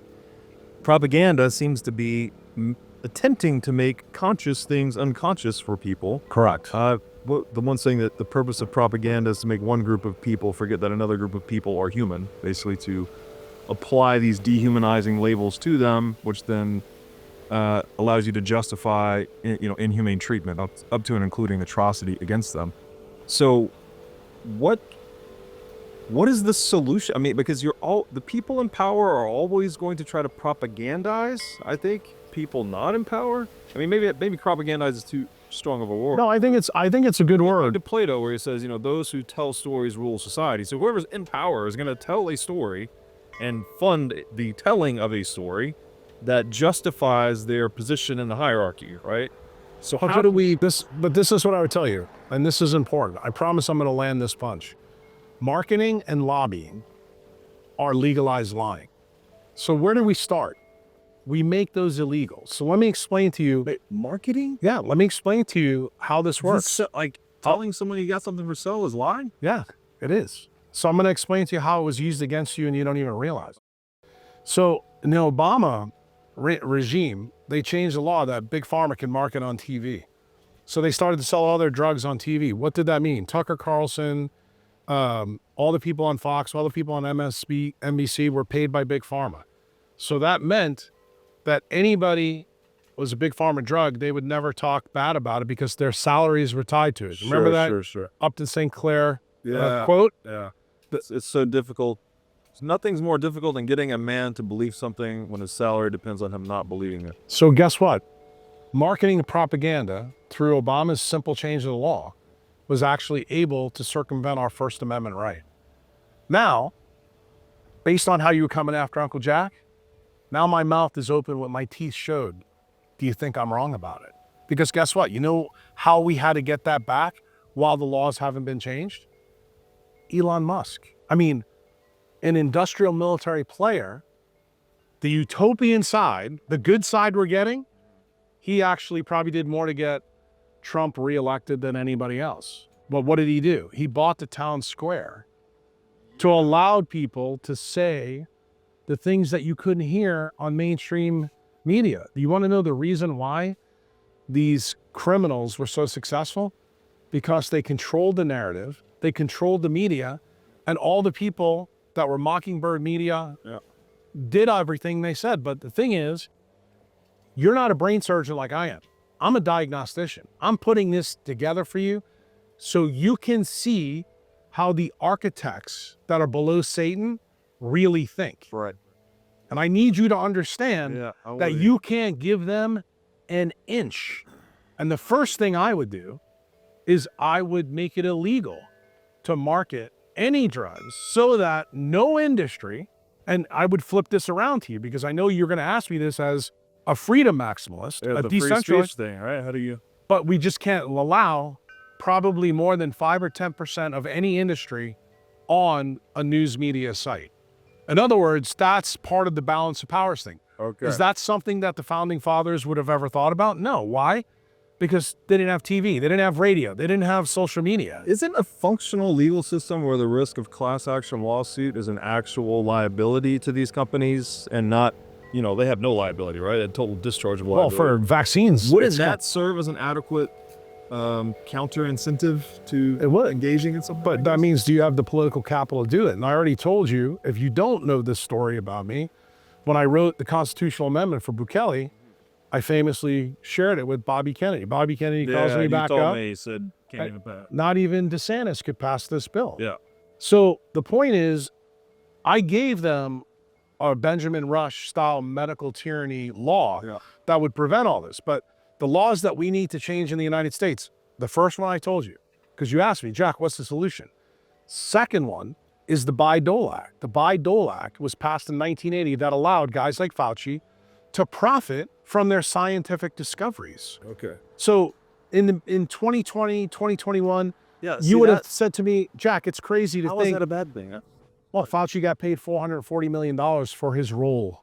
But So his how was it a role good in thing? Doing what? His role in creating the bioweapon and killing people. Correct. So that's what I would go back to. And he got incentivized with that money. Well, as a libertarian, though, a functional legal system, there'd now be a class action lawsuit to the tune of however many millions of people he killed, whatever dollar value we assign to that he would be subject to a lawsuit. But he's protected by that act. That's what I'm saying. This is the corruption of the law, all right? It's the corruption of the money that leads to the corruption of the law. Correct. So are Then we the vaccine back acts- to the Bitcoin thing? It's like we got to fix We the are. money Well- before we're going to fix the law? Well, that's what I said to your guy before you came. I said, I really believe fixing the money fixes everything. But here's the problem. We already talked about this, and I want you to think about this before you respond.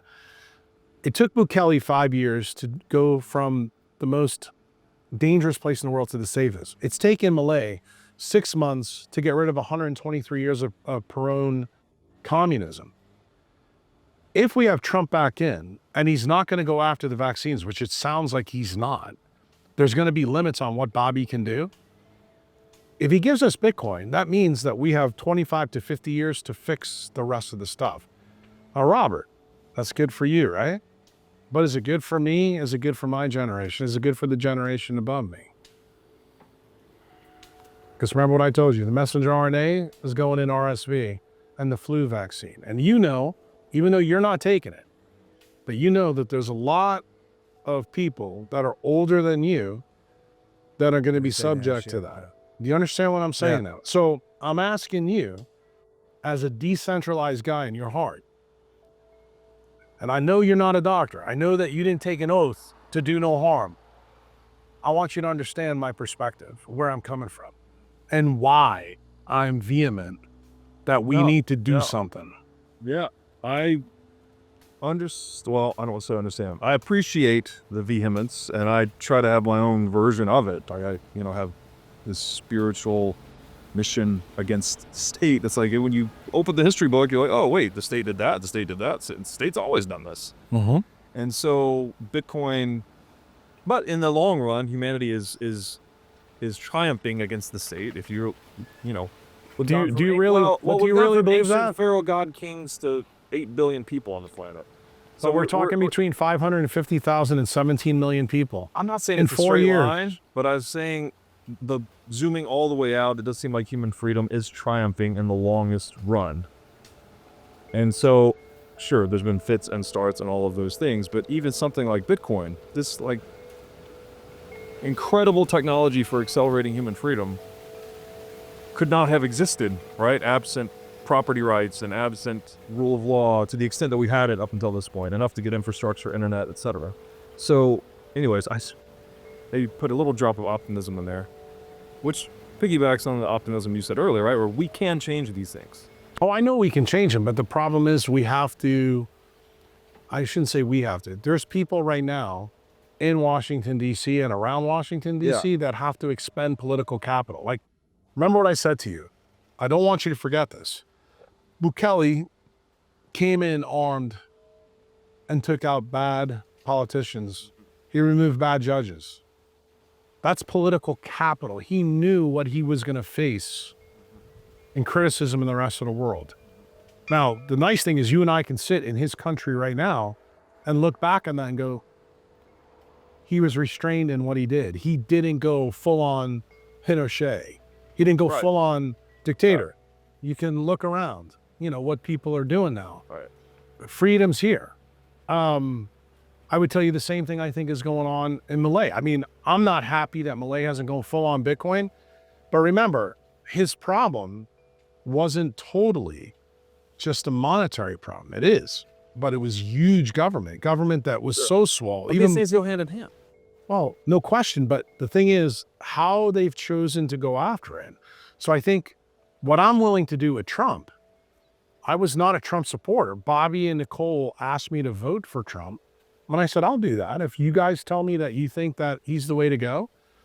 And I did, as long as I get one thing. I have zero hope that Bobby or Trump, and I said this publicly a couple places, this will probably be the biggest podcast that I say it on. I don't have the optimism that I had 2 or 3 months ago. Or Trump. For Trump and doing the right things in terms of HHS, fixing our health. Okay. But if Because he he's gives it, backpedaling on the vaccines. right. Yeah. And I think if he gives us Bitcoin, I'm going to tell you, I think your problem, his problem, and his problem, you guys are going to live in a good world. My kids, same way. But what I worry about is everybody who's probably 50 years and older. For the next 20, 25 years, you're getting pushed into a sausage grinder, and it ain't going to be pretty. Okay, so for those people, they need to exit the centralized health system and Droves. so leave the U.S. No, you don't have to leave the U.S. What you need to do is you need doctors to hear this call and say, look, you need to remove the oracle problem between you and your doctor. When you go in, you're a young guy, you go in right now and see a pediatrician with a young baby. They're going to start pushing jabs on you right away. Why? Right. Because They don't let you out of the hospital with your baby without being jabbed. right. So the oracle problem is you got somebody between you and your doctor. What older people are going to have to realize that the doctor, there can be nobody between us. And this is where it is actually where health and wealth is fundamentally linked. It is a Bitcoin story, Right. but I don't think people think about it like Taking that. responsibility for your health just like you do with your wealth. Correct. Yeah. Right. And it's, that was the story that I brought to Bitcoin Prague. Like I try to tell people, I said, let's take the hardware guy, Steve Jobs. Let's take the software guy, Paul Allen. Let's take the Bitcoin guy, Hal Finney. I said, what good is it Right. to be a billionaire and be dead, Time. right? I'm already older than all of those guys. And the thing is, I told you before, the most valuable thing that we all have is time. Right. wouldn't it be nice to actually sit at a table like this and talk to Hal Finney? And, you know, the Bitcoiners that are out there that listen to you, that are all physically fit and this and that, we saw the pictures of him running in marathons. Yeah. He's fucking dead. Yeah. So, and tell us why. This is the excessive exposure to non-native EMF. More than technology likely. Addiction. well, remember where he was based, California, Yeah. Caltech, and you see how he gets taken out. We know that ALS is tied to this story. The problem is anybody in the NIH spending money to study this right now? No, because ALS is a pimple on the elephant's ass. We're more interested in other things, but that's why I think what we've talked about the first 2 hours is so incredibly important, because if we don't get this story right, we're never going to get to Hal's diagnosis. We're never going to get to solving that. And guess what? That's something that Robert Breedlove could deal with. That's something that your guys on your team here could deal with. And what I'm trying to say to you is the messenger RNA technology is going to be in RSV. It's going to be in a flu jab. That's very similar to the story that I'm painting for you with Hal. Yeah. If we don't solve these fundamental cornerstone issues, we're going to have to continue to fight this battle. So I ask you as a young guy, what's your line between ignorance and fraud? When are you going to jump in? Fun. I mean, Like, it's just like the Top Gun story, bro. When are you going to re-engage? And why I say this to you is not to put you on the spot, but you understand I why appreciate it. Yeah. I want you to think about this, because you know what? This is the uncomfortable discussion that you and Luke didn't have, but it's the one that I want the world to see me and you have. Why? Because I think you and I, and we don't know each other before today, we are probably more aligned on more things than you could ever imagine. Yeah. But there's still some things like, man, I never thought about this. Of course, this is the purpose of the dialogical process, right? So we can see the eyes through one another.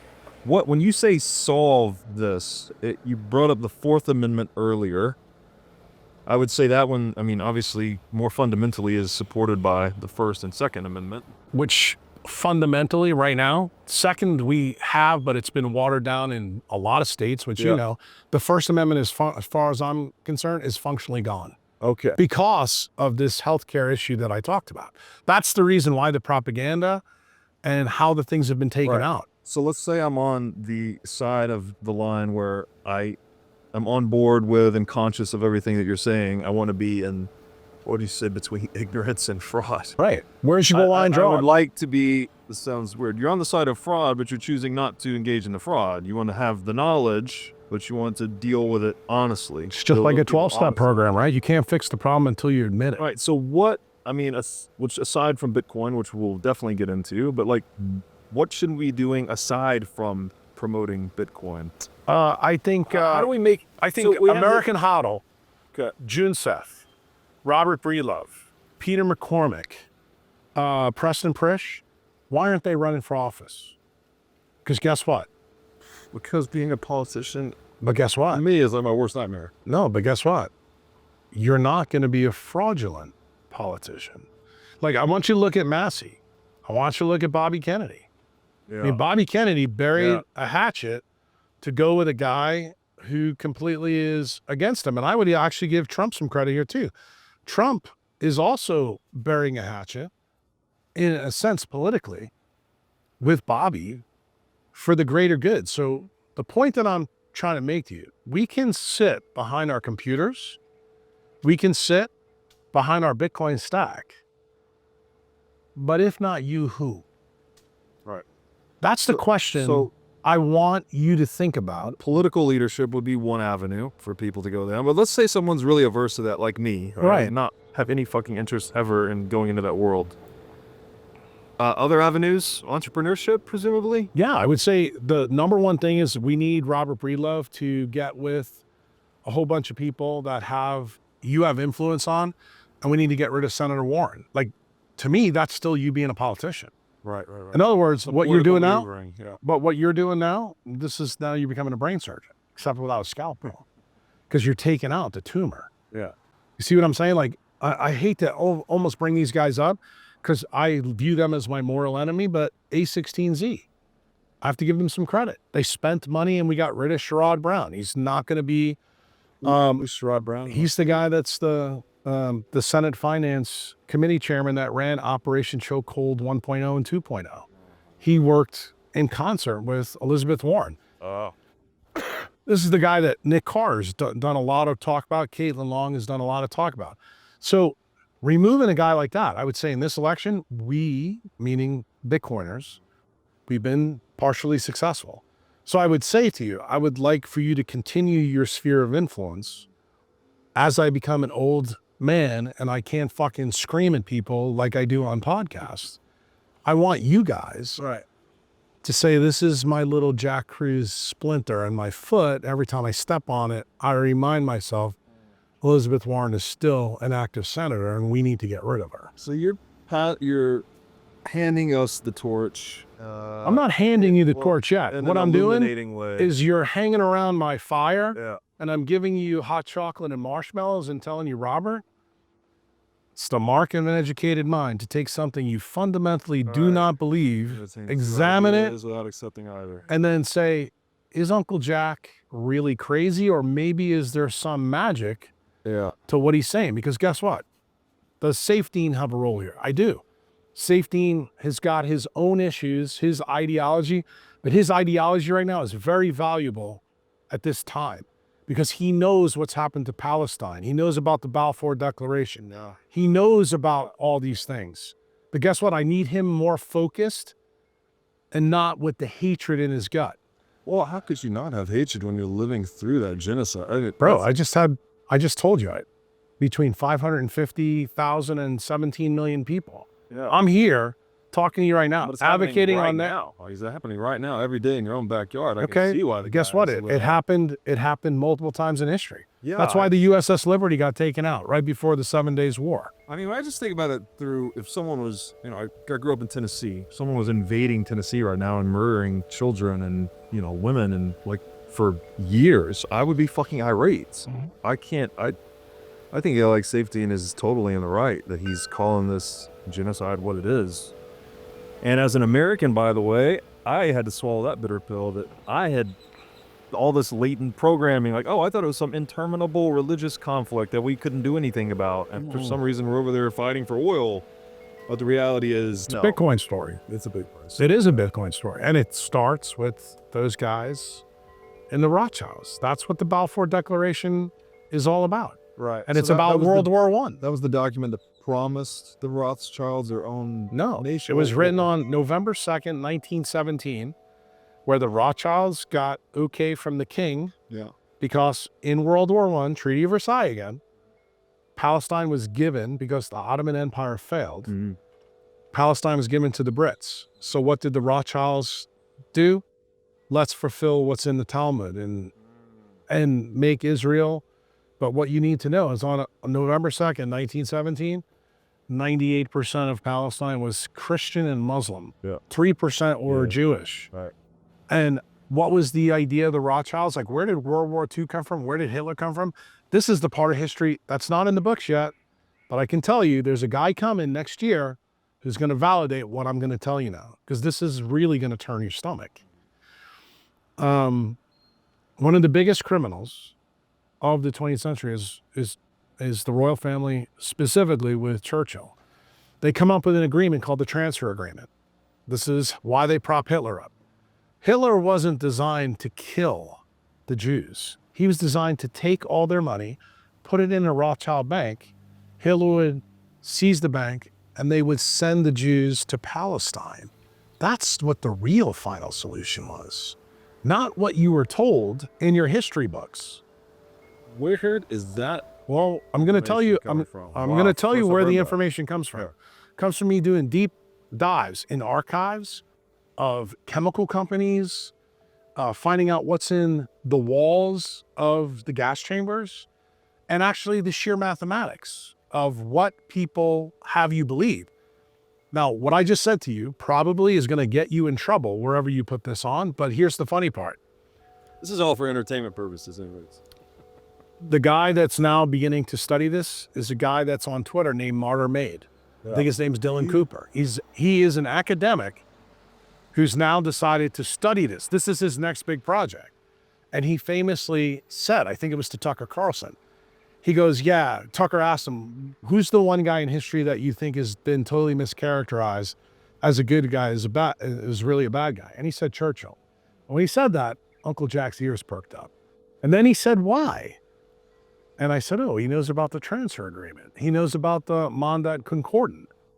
And how did the papacy get rugged into this whole thing? 1933, when the royal family and the Rothschilds prop Hitler up, Pope Pius XI has this concordant with Hitler. And just so you know, remember I told you, it's not conspiracy theory when there's a patent. Well, what did a patent look like in 1933? There's a coin that you can find today that's got a swastika on one side and a Jewish Star of David on the other. Wow. And this Mandat... Same year the outlawed gold, by the way, just to put that in there too. But, yeah. Excuse me. And in this Mandat Concordat, the Pope makes a deal with Hitler that everything Hitler does is by church rule. The church gives their blessing to Hitler. Now, why doesn't Robert Breedlove or Jack Kruse know about this until 2020? In fact, Robert Breedlove is finding out about it right now. Well, do you know Pope Pius the 11th and 12th? They want to make this guy a saint. So during COVID, what do you think the Pope, the papacy has to do? They open the papal archives when we're all locked down, and I find this out, and I'm going, okay, I'm going to jump down this rabbit hole. And what do we find? We find all this data buried in the papal archives. And what else do we find out? That the Rothschilds are the bankers for the popes as well. So there's the link. And then I knew about the Galvey story, who's the banker that is found from the bridge in Britain hanging. I'm going, bro, this all fits. So the point, I don't know that. Who's this? This guy Galvey is the papacy's banker that everybody knows. He is found hung after a huge corruption scheme because their ties to the Zionists that run the Bank of England. Can I ask a question? Sorry, just I jump in as you're on this thread. Sure. Was there some causal relationship between Hitler defying the Rothschild Bank at some point that led to them realizing that he was betraying their interests, and that's what led to the war? Actually, it was the other way around. What the interesting part of the story is, you know, the story that the history books tell us, that all these people, 4 million to 6 million, whoever's account you believe, is killed. Well, if you actually look at the time that Auschwitz is open and running, the math doesn't fit. And then we're told about the chemicals they used. Well, as a young man, I always knew that chemicals, especially these chemicals, these are forever chemicals. They stick around. People have actually gone in and scraped the insides of the chambers. The chemicals that we were told weren't in the walls. So this is when you start to get, remember I told you about what I do at the end of every year? This happened to me about 25 years ago when I started to question what I believed about that. You writing down all your beliefs and asking yourself if you still I believe have a notebook where I put all this stuff and I write them down. This was one from, I think it was 1997 or 98. This is a long time ago. And I went down that rabbit hole, and I always knew that there was a link between the Roman Catholic Church and the nefariousness that went on. Why did I know that? There's pictures that you can find today on YouTube of Pope Pius XI and 12th with Hitler. The other big story that happens at the same time, 1936, which is tied to you, Edward VIII abdicates his throne. The story that you and I are told is because of Wallace Simpson. Turns out he's a Nazi, and he is very into Hitler. His family, his dad, before his dad dies, and I think it was 36, sets up the Hitler regime with all the industrialists in Europe, but also the industrialists in the United States. So Henry Ford is tied to this. General Motors, JP Morgan, all the people that are tied to the Fed, they're feeding both sides of this impending war that's coming with Hitler. Well, because Edward VIII is, everybody knows that he is, they think that this plan that they propped up Hitler is going to get exposed. So he abdicates the throne. That's how we wind up with his brother and eventually with Queen Elizabeth. neither one of them are ever supposed to be on the throne. And they get thrown into this because they didn't have the bad issues. So I have a picture that at some point when we take a break, I will show you of the Queen at 7 years old. It's been on my computer for literally 30 years, given the Heil Hitler. Wow. At this time, I have a picture of her sister, Margaret, doing the same thing. I have pictures of Edward with Hitler at this time. Not only that, it's not just before Hitler. He continues to visit Hitler all the way up to 1939. What did I tell you was my line in the sand? 41. You understand now why I told you what I told you is because I did this deep dive in the history. And I said, it makes no sense to me what happened. And then I found some key information out there. Why did a lot of the people die there? It's no question that the Jews were persecuted. It's no question that they had experiments run on them. There's a story in medicine that I learned about. Yeah. Why did I go down this path? Because you didn't ask me that question, but I'm going to tell you. The best atlas that's ever been made for anatomy in medicine is called Pernkopf's Atlas. The reason why it got poo-pooed right in the late 1990s when I started questioning all this, turns out that many of the atlases were done on Jews that were killed. So it's unethical. And there was guys from New York, neurologists, NYU and Columbia that brought this to light. And I used Pernkopf's Atlas when I was in medical school. I used it in neurosurgery. It's spectacular. To find that atlas now takes an act of Congress. Not only that, they cost a fortune. And you can't tell anybody that you've got it because if you do, of course, you're an anti-Semite and everything else. But what I found when I went down this rabbit hole was that that the Jews that were in close quarters in all these camps, they had huge amounts of infectious disease. Many of the deaths that happened would actually be caused of typhoid fever. And the reason why, to answer your question, why it was the other way around, Hitler was overwhelmed with this problem in Germany when he was fighting a two-front war. He was fighting with the Americans in France and then fighting the Russians on the east. And he's got this problem going on here, and his resources are limited. And he's telling the Rothschilds, you got to help me. Well, guess what? This is the secret plan of the Rothschilds and the royal family. You can't get a do-over in the middle of a world war that you created. So guess what happens? The Rothschilds and the royal family basically used the Jews as a human shield. That's the real story. And when this guy, Dylan Cooper, does his homework, I am very confident in telling both of you that this story, you will see that Jack comes out as accurate. I know this is going to be unpalatable for people to hear now, but remember what I told you about history. The only way we get on the right side of things and get to the truth is we have to know what the real truth is. And I think this is why when this story comes out, Safdien is going to lose a lot of the venom in his heart because he doesn't think that there's people really on his side. Me going and finding the Gaza genocide right now or doing things on Twitter, that's not going to help. What I just told you right now, that's really going to help. In other words, people are going to realize who the real bad guys really were. Safdien is trying to use his whole life to use the Bitcoin story to tell this story. But I got news for you. There's a better story. And that's a story that hasn't been told yet. But guess what? I know it. I know it to be true because I've done the due diligence. And now we have an academic historian who's publicly come out on a podcast in front of Tucker Carlson and said, this is my next project. And I know it's not going to be popular.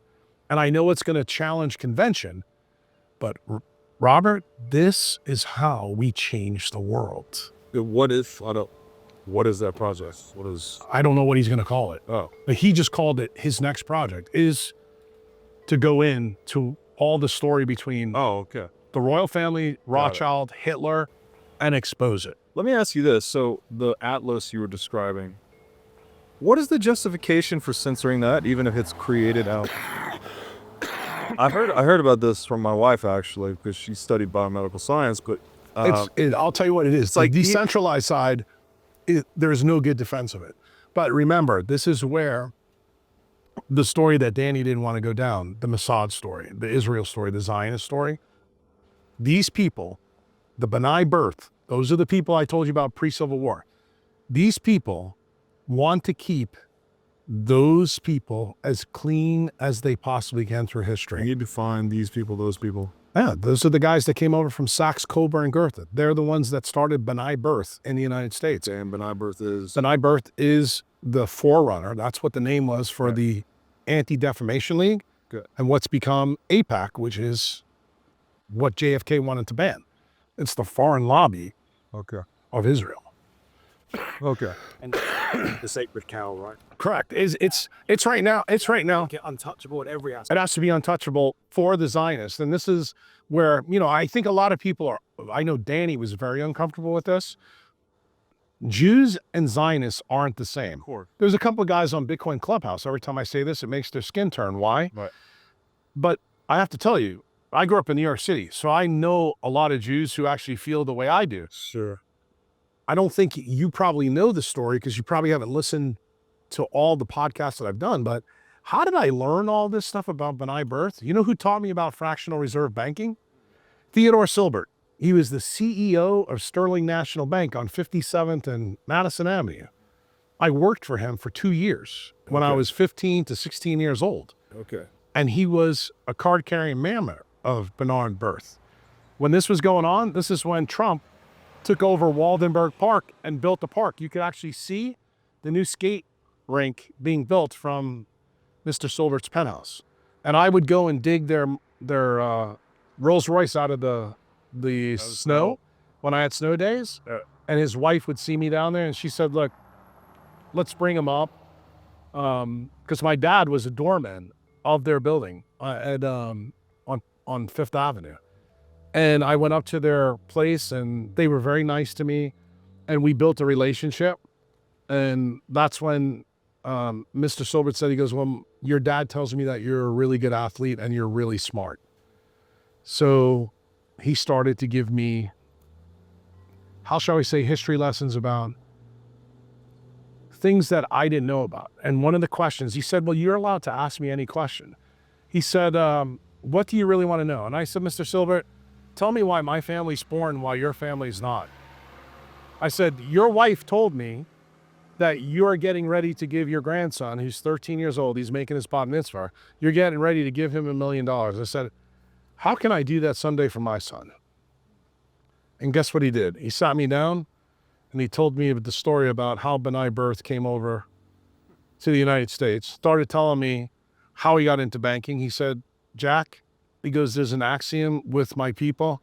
He goes, if you control the money, you control everything. And he goes, the crazy part is you don't even have to control that much money. He goes, my bank is a very small bank in Manhattan. He goes, but the people who bank at my bank are very important. He goes, there's other bigger banks, other different people. He goes, but from my little bank, you're in my penthouse. That's 3 levels. He goes, so don't let anybody tell you that it's not possible. So this was a poor young kid growing up in New York to get the story from the old dog of actually how it works. And he's the one that taught me how fractional reserve banking really worked. And the coolest part of that story is when I was sitting at his house, he told me, he goes, I want you to come to my office on Monday when you're done with school. And he goes, we're going to have a talk. And this is the day he decided to hire me. So I don't have like any nice clothes at this time. So I'm wearing actually my dad's, one of his old suits and my dad's penny loafers. And I'm sitting there like I'm sitting with you right now. And he sees on the bottom of the penny loafers that the leather has got a hole in it. And he sees the suit that doesn't fit me. And he goes, Jack, I like you. He goes, the first order of business, he goes, go see this guy at Rockefeller Center across the street. He goes, give him my card. He goes, and then come back when you're done. I go down there to Barney's and I get put in Armani suit and shoes. And the tailor sends me back.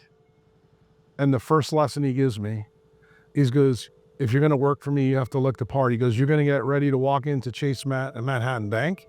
You're going to walk into American Express. He goes, I can't have you looking the way you're looking. He goes, the facade is a big part of what we do. And let me just tell you something. I can tell you, as I'm telling you the story, I'm thinking about that day as it unfolded. What I said to the tailor, and the tailor said to me, he goes, do you know who you're dealing with? And I said, no. I said, he's one of the most powerful guys in all of Manhattan. And that is the guy that taught me about what is money. How does money really operate in a real world? How does it operate on Manhattan Island? I even found a lot of the information. You got to unpack that one for me. That is the namesake of the show. So like, what if you had to define money and unpack the lesson that this man conveyed to you, how would you do that? Money is relative power. And relative power is controlled by the environment you're in. It turns out, for Mr. Silbert, the island of Manhattan gave him great power. In other words, the magnetism on that island was huge. He had personal impacts on all the real estate dealings, the Kushner family, the Trump family. This is before Trump was who Trump became. Right. Silbert was part of elevating his game. And he told me, he goes, money allows you to control people. And he goes, they don't even know they're being controlled. And he goes, you don't even need that much money to control them, because those that don't have think that when you give them some bit of money, and he said to me, he goes, think about how you feel right now with $1,000 suit on and $500 shoes. He said, are you empowered? He goes, when you go home and show your father that. He said to me, he goes, I've never given your father a tip like I gave you today. He goes, I may have put $100 or $200 in an envelope for him at Christmas. He goes, but you showed me something by digging the snow out of my car. He goes, my own grandson, who got $1 million, wouldn't even do what you did. Okay. And I gave him $1 million. He goes, but all I had to do is give you a chance. He goes, and now I'm going to teach you how to become rich. He said, if that's what you want, he goes, I'll show you truly how it works. And I remember walking around the city with bearer bonds, millions of dollars in an envelope, and him telling me, he goes, money begins with, you have to trust who you're in business with. And this is a time where no subways, bicycles, or we walked to where we went. Very, very interesting times. You know, in the 70s and 80s in New York City. Can you, we started out down this path with the difference between Zionism and Judaism. What is that difference? I know, so I don't know a lot about this. Judaism is the religion. There's somewhere in here an ideology that views one group of people as human and other groups of humans as not human, basically. Yeah, I wouldn't characterize that. That's at the Talmud, I think. Yeah. And that seems to me to be fundamental pathological human cognitive software. But that's actually what is in their founding documents. That would be like the Talmud is kind of like Judaism's founding documents. But just like the founding documents today are not followed to the layer of the law, Right. the Jews that are what I would call secular Jews that go where the yarmulkes, you know, and follow even the very religious sects, they're not Zionists. They're separate. The Zionists are the people who wanted to make the prophecy in the Talmud happen in Israel. Okay, so to try to simplify, there's a group of Jewish people who don't think they are superior to other humans. Correct. There's a group and that makes up the, I would tell you, I think that makes Zionists. Right. I think it makes up the largest amount of Jews. Yeah. The problem is the Jews that have most of the power Right. in Europe and in the United States, they are Zionists. Okay, and Zionists fundamentally believe they are Israel- superior to other humans. Right. And not only that, They are superior in what way? This is in every way. genetically, No, I would tell you, this is the craziest part of the story. The things that you heard about Hitler and the Aryan race, that's actually what the Zionists believe about themselves. It's projection. Okay. So, and that's the reason why Dylan Cooper, Martyr Made, the guy from Twitter, this is going to be really cool because this podcast, you are jumping the shark on this because you're hearing this from me, and I'm not an academician, but I can tell you, I'm a brain surgeon. I'm a very good diagnostician. What makes me a good diagnostician? I do due diligence like no one else you've ever met. I actually look under every stone. And I've never, prior to 18 months ago, ever talked publicly or even privately with my own family. If you actually interviewed some of my family, why? Because I did not think that this would ever come to medicine, and it did. COVID is what brought all this to the surface. For example, Saftein's Gaza genocide is my COVID. That's how I want you to think about my mindset. Well, they're both the same thing. They are, Both just but they are. But here's the interesting part. Same end. Well, it's also the same players. That's the interesting part. It's the industrial military complex and the politicians. But what are they fundamentally doing? And what did we just do? We just elected a guy who, how shall we say, has a lot of ties to these Zionists. In fact, he doesn't become who he is without these Zionists. I mean, his best friend, just so you know. Talking about Trump. Yeah, I'm talking about But the family of Estee Lauder. But you have... Okay, continue, but I thought you were sort of pro-Trump, but now maybe... No, I was never pro-Trump. Okay. I was- you said, that's right. You said I not was a till Bobby Kennedy guy. Right. Bobby Got it. and Nicole are the Right. ones that said, look, now, do I like Trump as a New Yorker? Yes, I thought Trump was great for New York. Yeah. Because where Trump came on the scene in New York, his New York was a train wreck under John Lindsay. It was bankrupt. Are you concerned that he's another controlled opposition like everyone was? Yeah, I think he's a useful idiot. I've said that on other podcasts, and I have no problem saying that now. Yeah. I mean, I can tell you some of the people that I talk to in high government positions, they don't want me to say what I tell you. But if you know me, Uncle Jack's mouth's not a bakery. I'm going to tell you what I really think. And it doesn't mean, like, I could think, or you could think bad things about me. There may be things about me, say, Jack, I don't like this about you. There may be things about Robert Breedlove and his history that I don't like. But that doesn't mean that we can't find some common ground. You know that whole story about throwing the baby out with the bathwater? Like, I will tell you, there's things about Trump that I actually really like. But the thing I don't like is that he's been propped up to power by the people that have done some of the worst things in the world. That rhymes with the entire Hitler narrative you just shared. Well, not only that, but the COVID narrative. Yeah. It's actually tied to the polio vaccine. It's Right. tied to, we don't have a problem using humans and Americans as human shields. Why? Because it turns out the people that are populating Israel, the people that are the Zionists, they're better than us somehow. That's where Saftine and we align. But you have to realize something. I think the way that we fight that power is a little bit different. So, okay, if that cognitive pathology, because again, when I say that, I mean specifically that all humans are the same species, right? Biologically.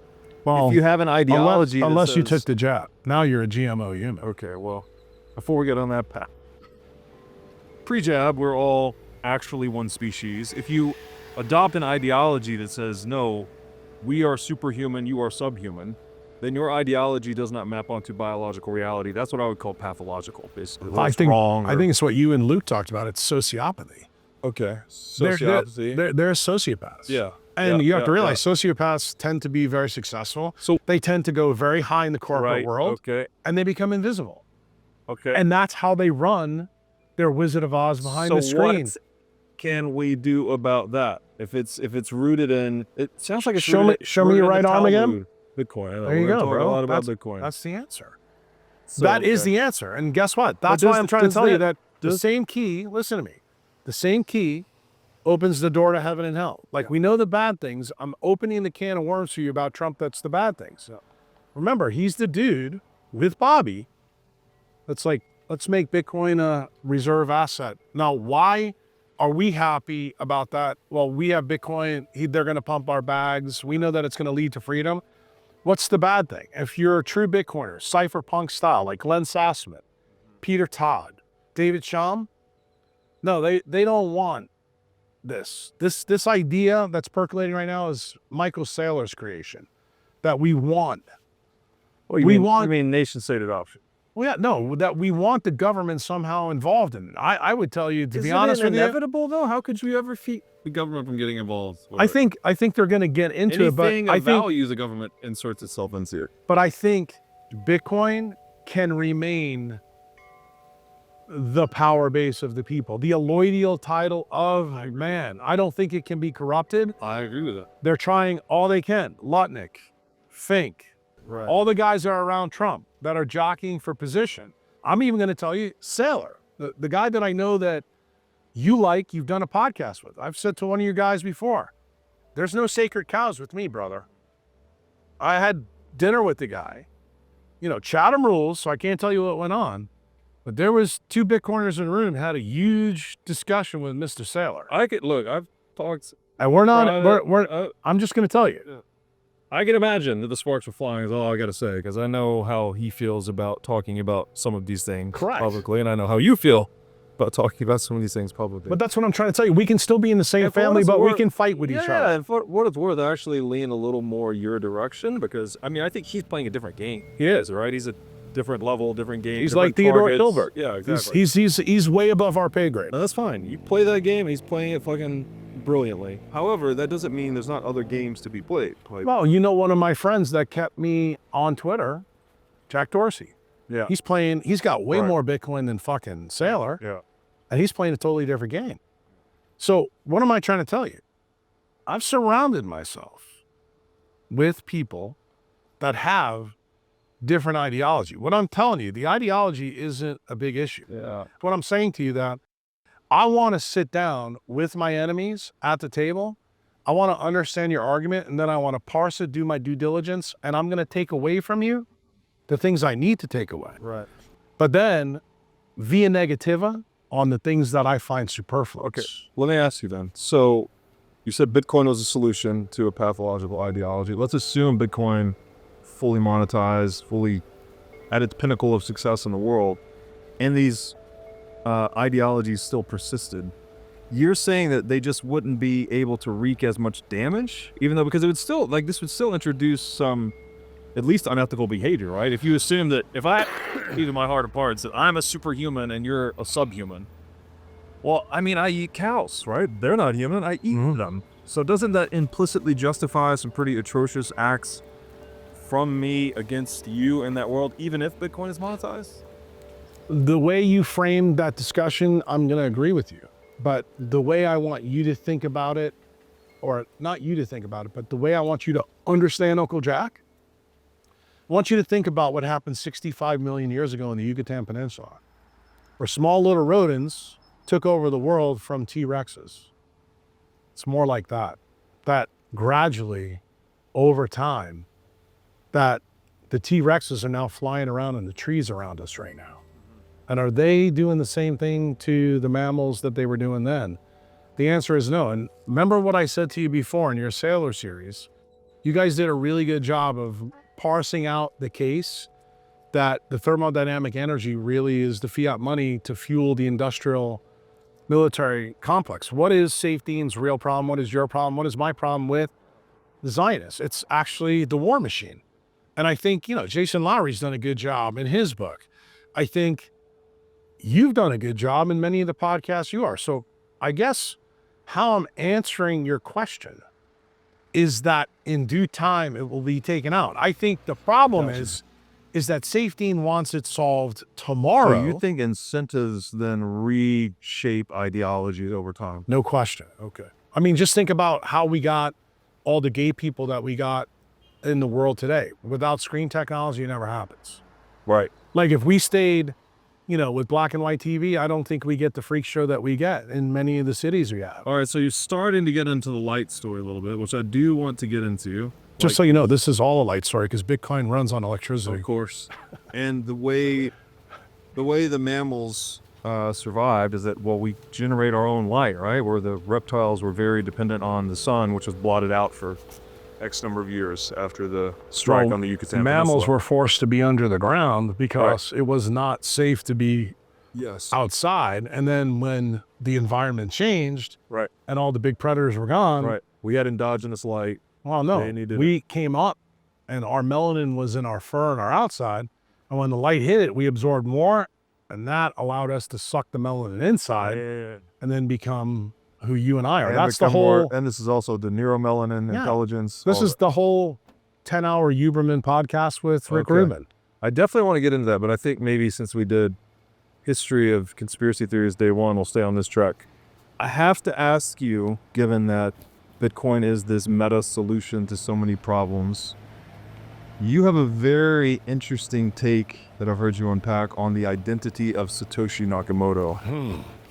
That this was actually a competitive response to centralized money. That I just want to hear you tell this story, if you don't mind, Uncle Jack. Who is Satoshi Nakamoto? I'm not going to give you the answer before the story unfolds. Correct. So when I did the Danny Jones podcast, we never got to this point because he didn't want to go down the Zionist, Jewish, Mossad angle. So I have to give you some background because we haven't talked about the main player. So the main player is a guy that comes over in 1911. His name is Meyer Lansky.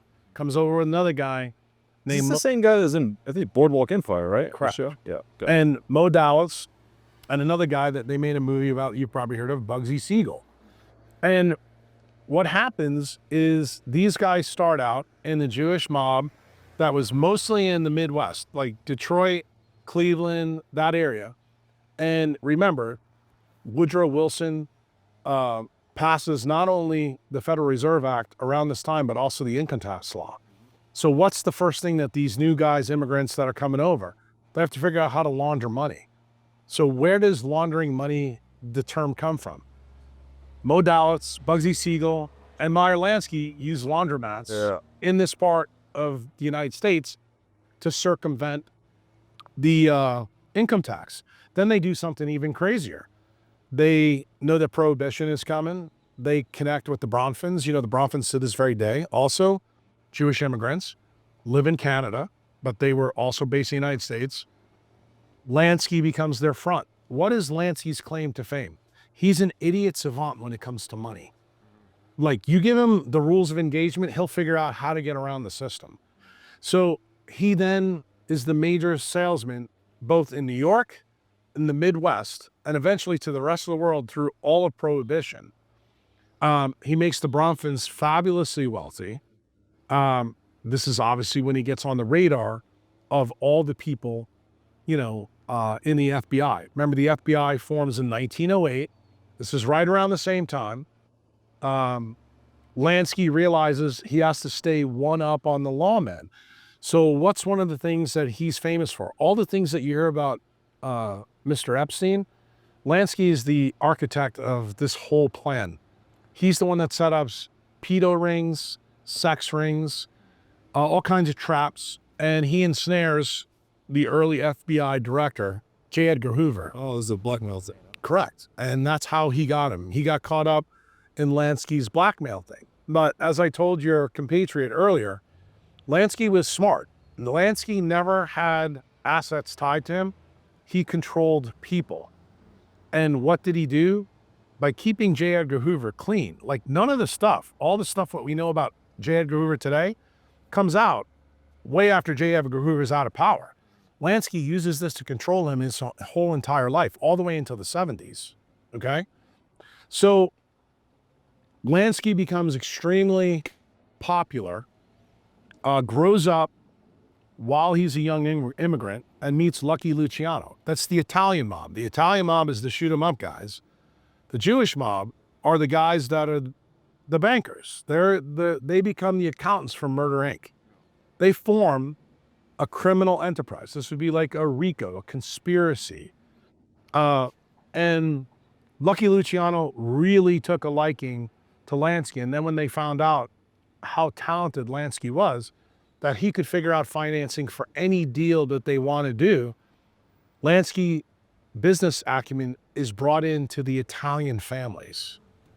And he's elevated. He's so elevated that the story that you know about later, when Bugsy Siegel is killed by the Italian mob, you don't know that there was 3 attempts on his life.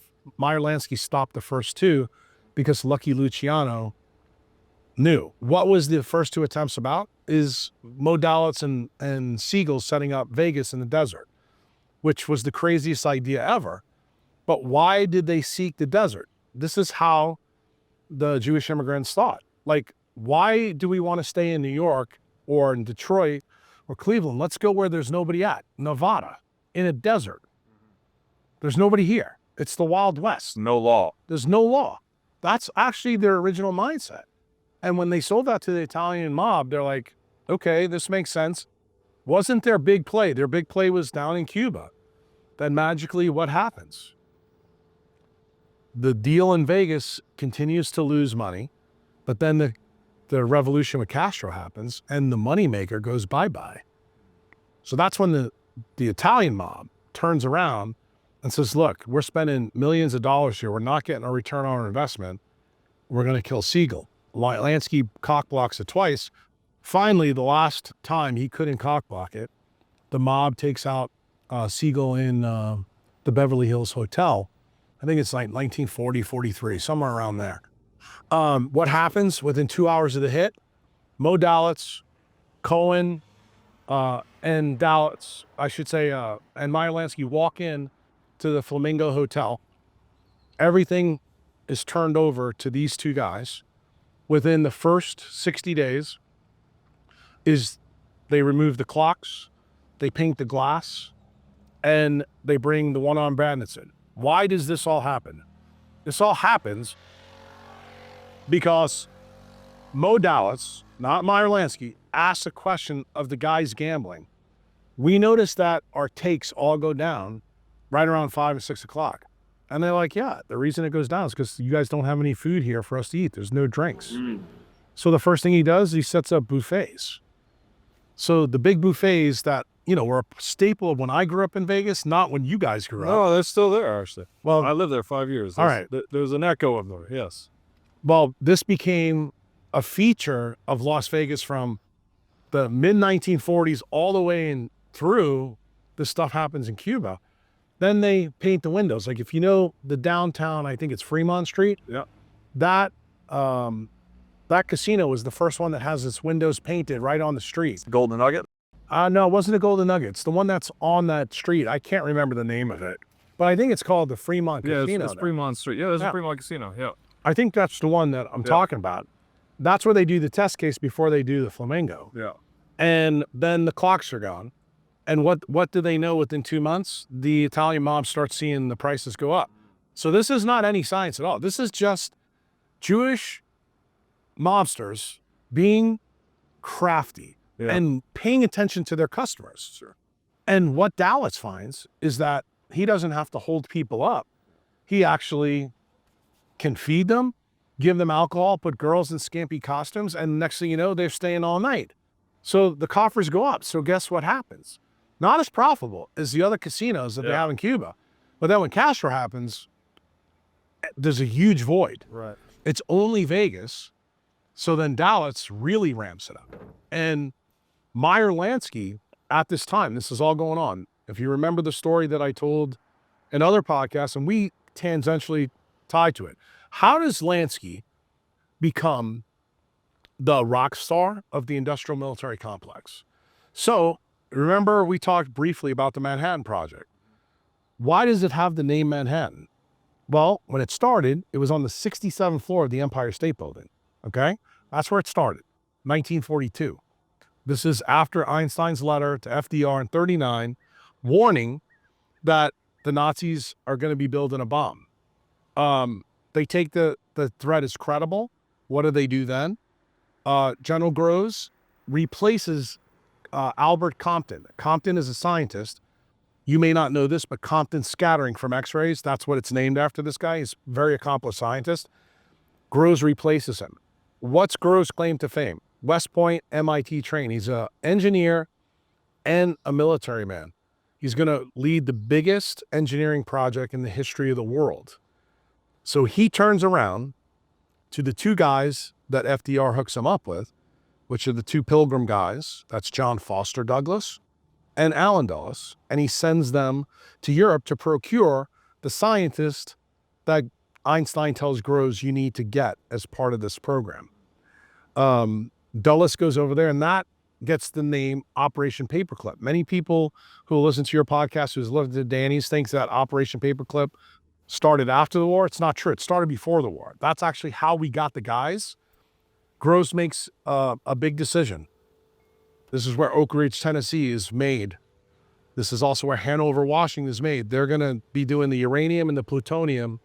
And then the key point is going to be the University of Chicago, which we've talked about already. Yeah. This is where Fermi is, and this is where the two doctors that came into the story later trained at.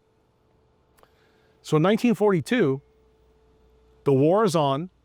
If you know anything about the war, the United States not only got their ass kicked at Pearl Harbor, but they also get their ass kicked in Midway. We win the Battle of Midway, but we lost a lot of our Pacific force.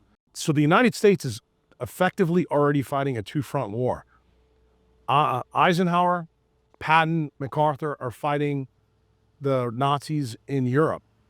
So FDR gets reports that there's U-boat scientists and U-boat spies coming into New York Harbor to find out why General Kruse hired all these Jewish scientists and brought them to the United States in 1939, 1940, 1941, and 1942. So General Kruse tells FDR, we got a problem. We can't defend New York Harbor. We're just too spread thin. He says, but I have an idea. He goes, the guys that control the docks, or the longshoremen, they're all tied to the mob. Let's bring the mob in and ask them for help. I mean, because this their jobs as well, even though they're criminals. Right. So FDR looks at him and thinks he's crazy, and he says, okay, and they bring Lansky in. So FDR says to Lansky, we want your help to patrol the docks on the Brooklyn Navy yards. If you find any U-boats, any Nazis, and Lansky's believing the story that you believe prior to our discussion about Hitler's a bad guy and they killed the Jews and all that. So Lansky goes, yeah, I'd be more than happy to be a patriot and help you out. I've made a good living in this country. But he goes, you have to do something for me. He goes, you got to get Lucky Luciano out of the maximum security prison so that we can run our business together. Wow. So why do I tell you this part of the story? Because I want you to fact check what I just told you, because you can. You'll actually see he's moved right at this time. The next part of the story, you're not going to know too much about. You'll know a little bit, but not everything. Literally within the first month of the mob patrolling the docks, they find 19 spies. They kill 18 of them, but they keep one guy. You know why they keep the guy? He's got a very interesting story. He started off as an SS surgeon. He's a doctor. His name is Kurt Plotner. Plotner tells Lansky, he goes that they're doing some very interesting things in the concentration camps. They're making people docile to make them easy to control. They're using fluoride to do that. He goes, and then they're using other chemicals. The specific one is mescaline peyote. And he goes, well, why are they doing that? He goes, they're doing all kinds of experiments to try to control people and do this because they're moving them to different parts of the globe. And Plotner never knows where they're moving them, but this ties into the story I told you before. This is the transfer agreement that Hitler makes with the royal family to get people to Palestine. And Lansky finds this story very interesting. He also finds out that the Jews aren't being killed by the Nazis from this guy. He goes, no, that's not the plan. Our job is to take their money, put it in a Rothschild bank. Hitler took the bank, but the Rothschilds would get the money back. As soon as he hears that, he goes, wait a minute. He goes, you're going to tell me that they're taking these people's money, putting in a bank, and the Rothschilds are getting that money and they're going to repatriate them when they get to Israel? Lansky knows right away this is a total bullshit story. He begins to realize that the royal family and the Rothschilds set this whole story up. So what does Lansky do? Lansky goes and tells FDR and the people in the military, this is before the military is corrupted, what this plan is. This shocks the people in the U.S. military, but it makes Lansky a rock star. Why? Because he, in fact, finds the problem in New York Harbor when no one else could do it. But Lansky goes and tells the people who will become the Mossad, the Israeli Defense Forces. Remember, because Israel's not a country. It doesn't become a country until 48. He tells them the same information he tells the Americans. So everything goes hunky-dory. The Germans can't get into the States. You know that we're successful. So what happens after the war, you know, the blow up with Castro and the mob. Castro nationalized the casinos. The mob loses money. Lansky walks into a casino in Havana the day before the revolution and takes $3 million out. The FBI and the CIA knows that. That money is never found ever again. We think that money was used for them to build up Vegas. No one knows that for sure. The data trail that I found goes back to a Jewish lawyer that's still alive today in Florida, close to where you live. His name's Ira Malnick. Yeah. And Malnick is the opposite of Lansky. Lansky lived his whole life like, you know, he's a Bitcoin bum. You can't find out any money he's got. You know, he lived like a pauper. But this guy Malnick, he lives in a $60 million house in South Florida. Keep the scan, right? Yeah. And it to this very day, he's a really, really powerful guy and does a lot of work with both the Italian and Jewish mob. And Lansky goes back, makes Vegas with Modalitz extremely successful. Anybody who doesn't know the story of Modalitz, you can literally get on the internet right now and look it up, and you can see what he did. Both of these guys, two Jewish guys, never get in any trouble. I'm talking about trouble like the Italian mob gets in, ever in their whole life. But what does J. Edgar Hoover do? J. Edgar Hoover knows that Lansky caught him in this homosexual tryst, and he's got pictures. Lansky's the one that caught JFK. He's the one that caught Bobby Kennedy Sr. He's the one that caught Marilyn Monroe. He's the one that actually even set up all the stuff that the CIA was doing, you know, with Jolly West. If in case you don't know who Jolly West was, Danny got involved with this in his podcast. I was just saying he was blackmailing all these people. Oh, yeah. But he was also the banker for General Groves. General Groves gets thrown out of the military. Why? Because Eisenhower, Patton, and MacArthur thought that Groves was going to try to take credit for winning the war by dropping the 2 bombs. And he goes, wait a minute, we're out here fighting the war. And you have a bunch of Jewish scientists making a bomb, and you think you're going to get credit?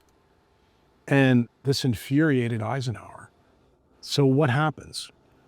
Eisenhower basically makes it miserable for Groves. Groves gets excommunicated from the military in 47, but the way out the door, he's the guy that set up the first military coup. Remember I told you that the military was pure, but it went bad? Yeah. What is the line in the sand? 41? No, the line in the sand for the military when they go fraudulent was the 4th election for FDR.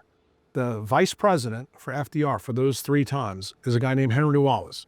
Best way for me to describe him to you today, it's like seeing Bernie Sanders. Henry Wallace gives a speech in 1942 that after the war, he sees the future of America as a common man. Well, you can only imagine Groves is doing the Manhattan Project, building these bombs. And he's like, that's not my vision for what the future is. My vision for the future is the military is going to be strong and da-da-da-da-da.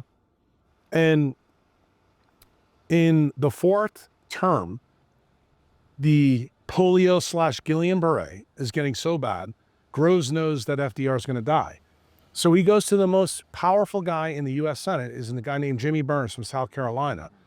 Jimmy Burns holds this distinction. He's the only person in U.S. history that's been Secretary of State, Senate, and a House of Representatives. No one's ever held all 3 positions. Oh. So Jimmy Burns gets the DNC to deinstall Wallace and put up a no-name Manchurian candidate. Who is that? Harry Truman. He's a senator from Missouri. So literally, the DNC in December of 44 gets stopped by Jimmy Burns. Magically, in those 9 minutes, they close all the voting. Henry Wallace led the first 3 ballots. Next day he comes in, everything gets completely flipped. They make all kinds of backdoor deals in Chicago. Truman's in. Why? Because Groves knows that he can control Truman. What was the control card that he used? When he got thrown out of the military, he had Henry Truman put in the National Security Act that got the CIA in. CIA is all of his friends, George Kennan, Wild Bill Donovan, the Dulles brothers. Got it? And when he goes outside, remember, I want you to think. The CIA was in charge of the country at this point? Correct. They weren't in charge truly of the country. Still, I would tell you, the Joint Chiefs, the Eisenhowers, the MacArthurs, they were powerful. The president still had a lot of power. But because Truman is in, Truman didn't even know the bomb existed the first 2 months that he was president. You know who told him? Not Kruse, Jimmy Burns. And because he tells him, Truman makes Jimmy Burns the Secretary of State. Turns out, why does that become important in this whole historical story? Remember I told you about Tehran, Yalta, and Potsdam? Potsdam is when Churchill, Stalin, and Truman meet. Everything that was promised by FDR at the other two meetings to Russia gets flipped on a dime because Burns tells Truman, you tell him he's now the enemy. We're not rebuilding Russia. We're just going to rebuild Europe. And just so you know, the Marshal, General Marshal, he's also a Pilgrim guy and also a Council of Foreign Relations guy. Just so you know who we're dealing with. So what I'm telling you is everything goes awry when they push General Groves outside. What happens? Eisenhower thinks he's okay with this. Who's Eisenhower's vice president? Nixon. Nixon thinks he's okay. General Groves needs to have money because, he's a military guy. He doesn't have any cash. He goes out and becomes CEO of Remington Rand. Remington Rand is the #1 weapons supplier of the U.S. military. General Groves is in a position to know that because he had the highest security clearance.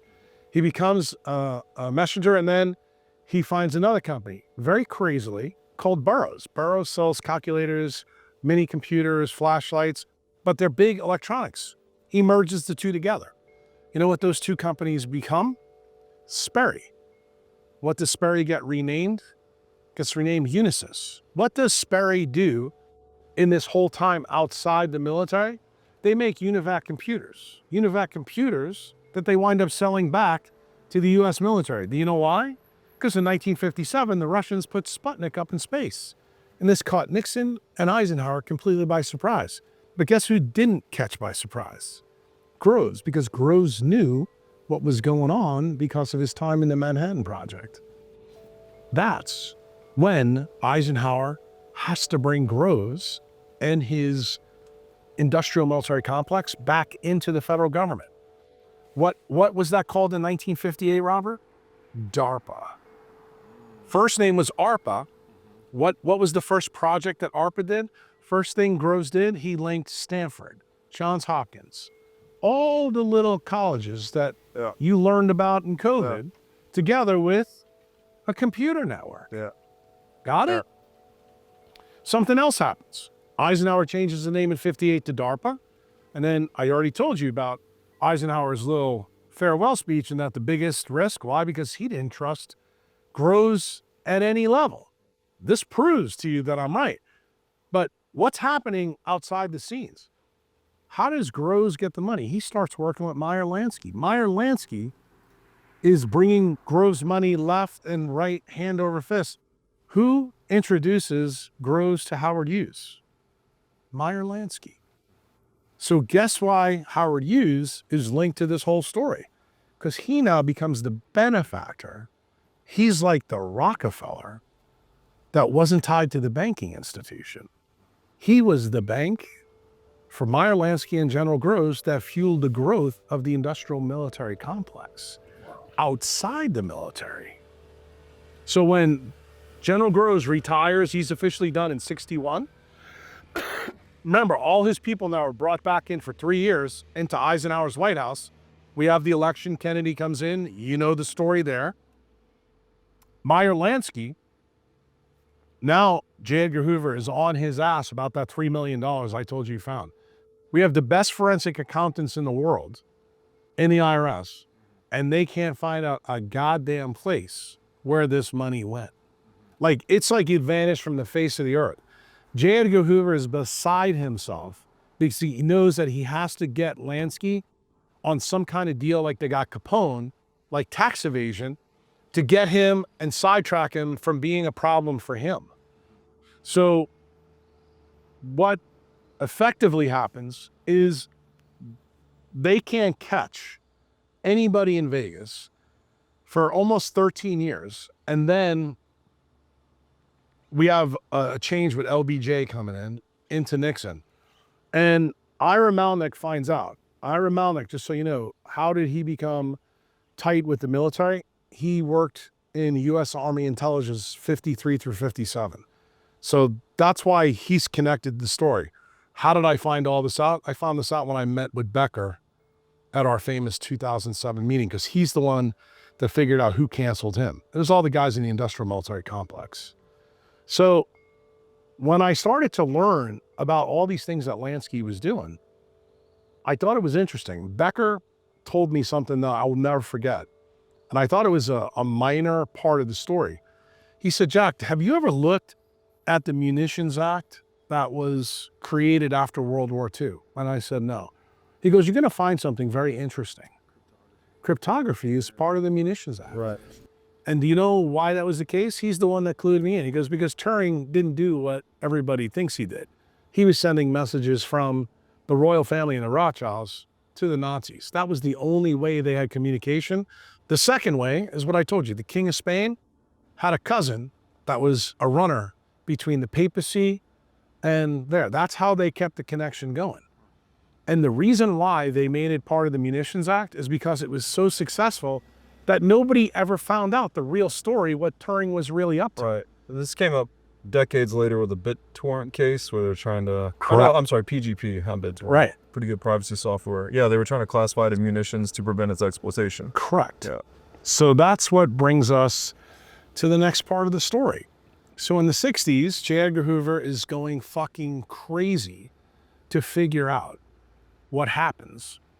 And Ira Malnick found out that J. Edgar Hoover has got a subpoena out in 68. This is at the end of LBJ's reign, and Nixon's coming in. So they know there's going to be a change of AGs between Ramsey Hunt and Nixon's guy, who's going to be John Mitchell. And Ira tells Lansky, look, the Israel guys set up a program that they had for Lee Harvey Oswald when they tried to kill Castro with the SV-40 Laden cigar.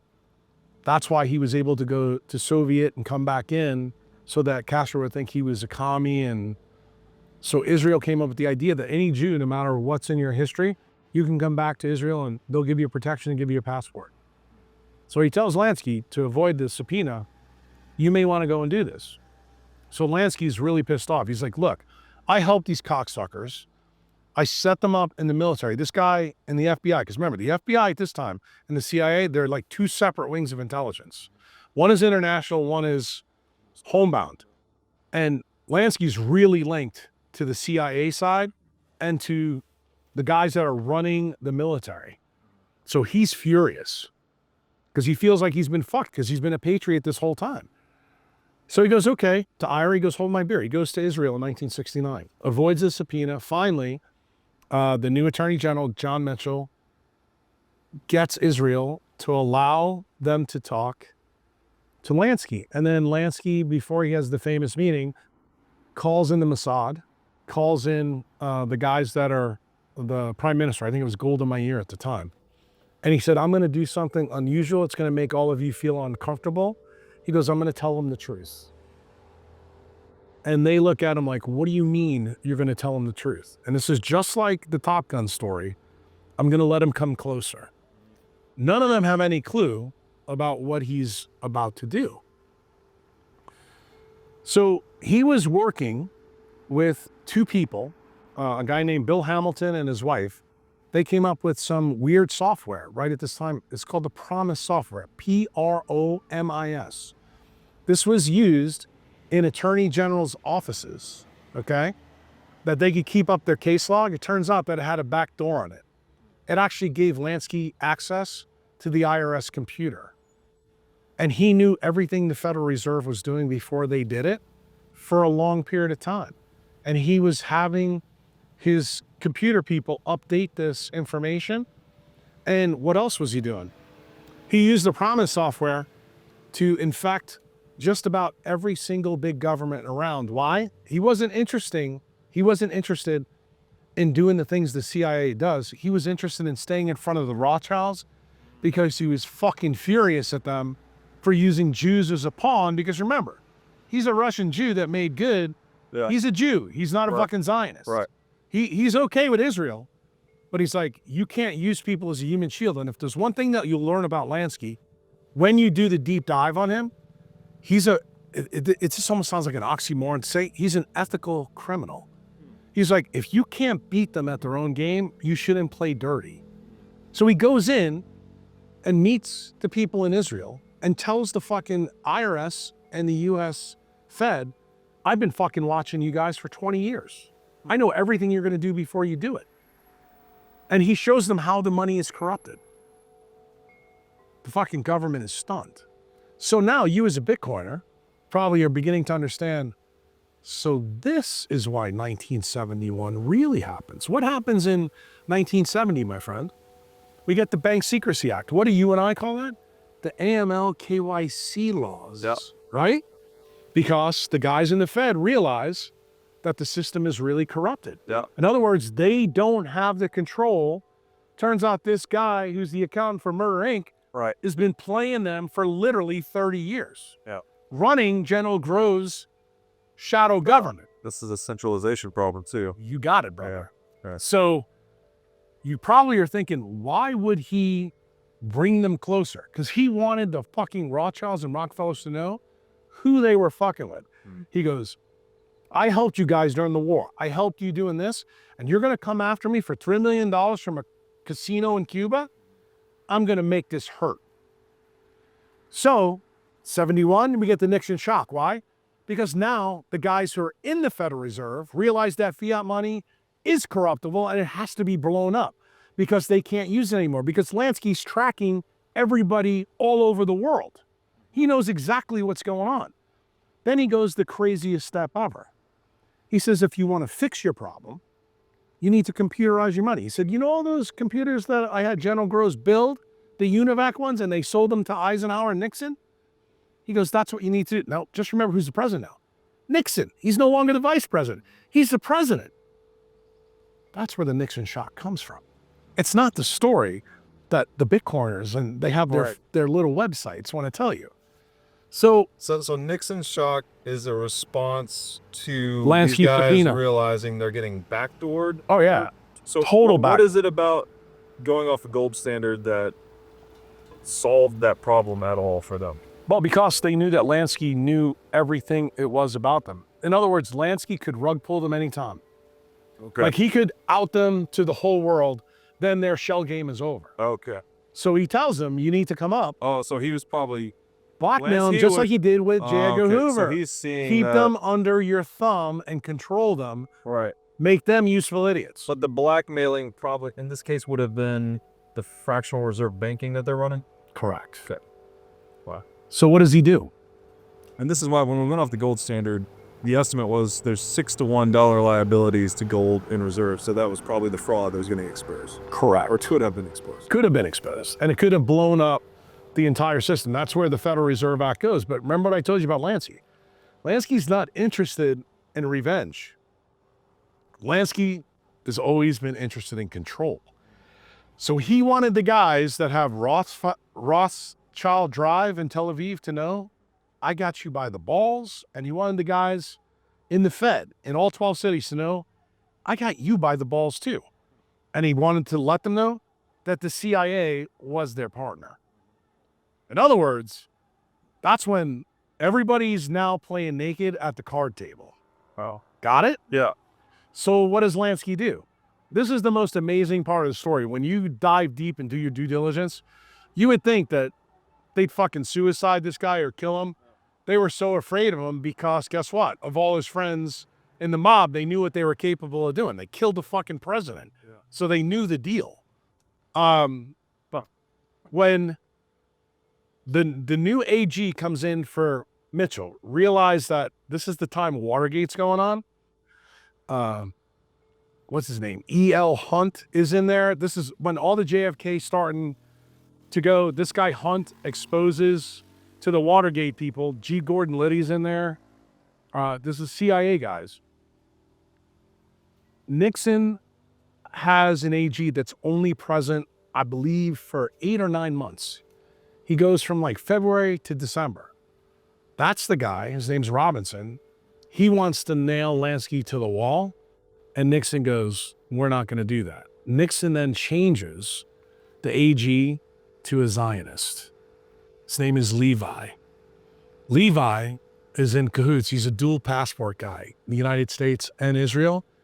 He understands the game that's going on. Guess what happens to Lansky in 1973-74? He walks out with an acquittal that says, well, he's going to die soon, so we're not going to go after him. Want to hear the funniest part of the story? Go look at Meyer Lansky's charge sheet and then go look at Russ Ulbricht's charge sheet. You know what you're going to see? Almost exactly the same. What, he was running a marketplace? You should look at it sometime. These are discoverable documents, my friend. What I'm going to tell you is Ross got his penalty because they were punishing Meyer Lansky. So now, because they never got him before. So what's the real story? Remember what Silk Road was? It was a drug for Bitcoin kind of shit, right? Yeah, it's open marketplace. People sold a lot of drugs on there. What did Lansky do? Same fucking thing. Except he did it using fiat money without a computer token. So it brings us to the story that most Bitcoiners want to hear. That's why you asked me the question 45 minutes ago before we went through this random walk. So Lansky walks out of jail in 73, tells Ira Melnick, go find me the smartest IT guys in the world because we need to build another system that can stay ahead of the system that I just sold these guys with the UNIVAC computers from Unisys. So what does he do? He finds this young little Jewish guy named David Chaum. David Chaum, you should know as a Bitcoiner. So many guys. Right. But what's the key thing that you need to know about David Chaum that's very unusual? You know anything about his family? Have you ever done a deep dive on his family? Robert, he comes from no money. Absolutely no money at all. Like, we're talking poor people. But do you know what's really unusual about David Chaum? You need to look into it. As soon as he finishes at Cal, he opens 4 international companies in the Netherlands. Is that cheap? You know how much it cost to open up a company in 1981, 82 in the Netherlands? And here's the interesting thing. Go look at the 4 companies he opens up. One of them is on cryptography. One of them is on a peer-to-peer system. But you know what the other one's on? It's the forerunner of Dominion voting machines.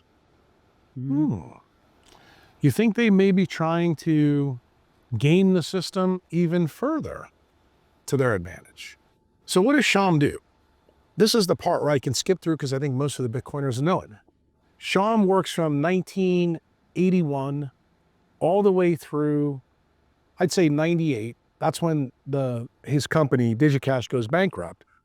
But what's his claim to fame in that whole time? Lansky knows to set up another system. He's trying to set up a peer-to-peer system that's for Murder, Inc., the CIA, and the industrial military complex.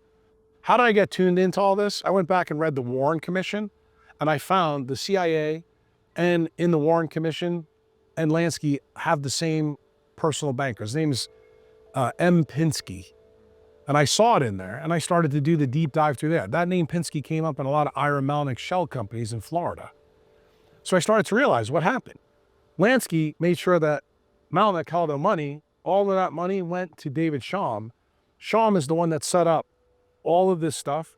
And he was told at the time, if you go back and look at what Chaum's initial paperwork's all about, it's about things that would be related to the Bank Secrecy Act that no one else would know. Like, there was no impetus in this time in the United States to come up with these ideas. It's almost like they came out of the mist. It's almost like the Callie and Cassie Means people. Like, they just show up and want to talk about Fruit Loops and why they're so bad and don't worry about the jabs. Well, Chaum continues on and goes on. And then some very, very interesting things happen. He comes up with blind signatures, and he comes up with shuffle and mixed networks. Those become the key to the work that he's doing in DigiCash. How impressive does it get? It gets so impressive that he gets 5,000 customers. Who's one of the customers? Deutsche Bank, Central Bank of Germany. Any guesses how that happened? Through our friends.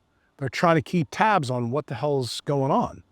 Who else? Mark Twain Bank in the United States is the other big customer. Guess who owns that bank? Not anybody associated with the Federal Reserve. So this is a bank that's controlled by the mob. And what are they trying to do? They are trying to take the idea of Lansky, the ideation, get to the execution. Chaum's the executor, to make it come to fruition. What magically happens? Lansky dies in 83, so the mastermind is gone. Chaum has got the idea. All the guys that you know about in the Jewish mob, they're still around, but they're not as powerful as Lansky. This is when the Italian mob starts falling apart. This is the times of John Gotti.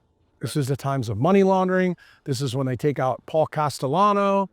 And you have Mena, Arkansas. You have Bill Clinton. Are they using the legal system to take down the Italian mafia at that time? No. Actually, what Lansky was doing is trying to build his own private peer-to-peer network so he could move money all around with nobody knowing about it, not even the IRS computer. So Chaum is the guy that's in control of all this. But what happens? Chaum open sources it, right around, I think it was 87, 88, 89. What is that? Who lets the door in then? That's where the cypherpunks come in. So it goes open source. Right. That's when Murder Inc. and the Jewish mob lose control of the project. This turns out to be the best thing ever for Robert Breedlove and Uncle Jack. So Chaum saved the day.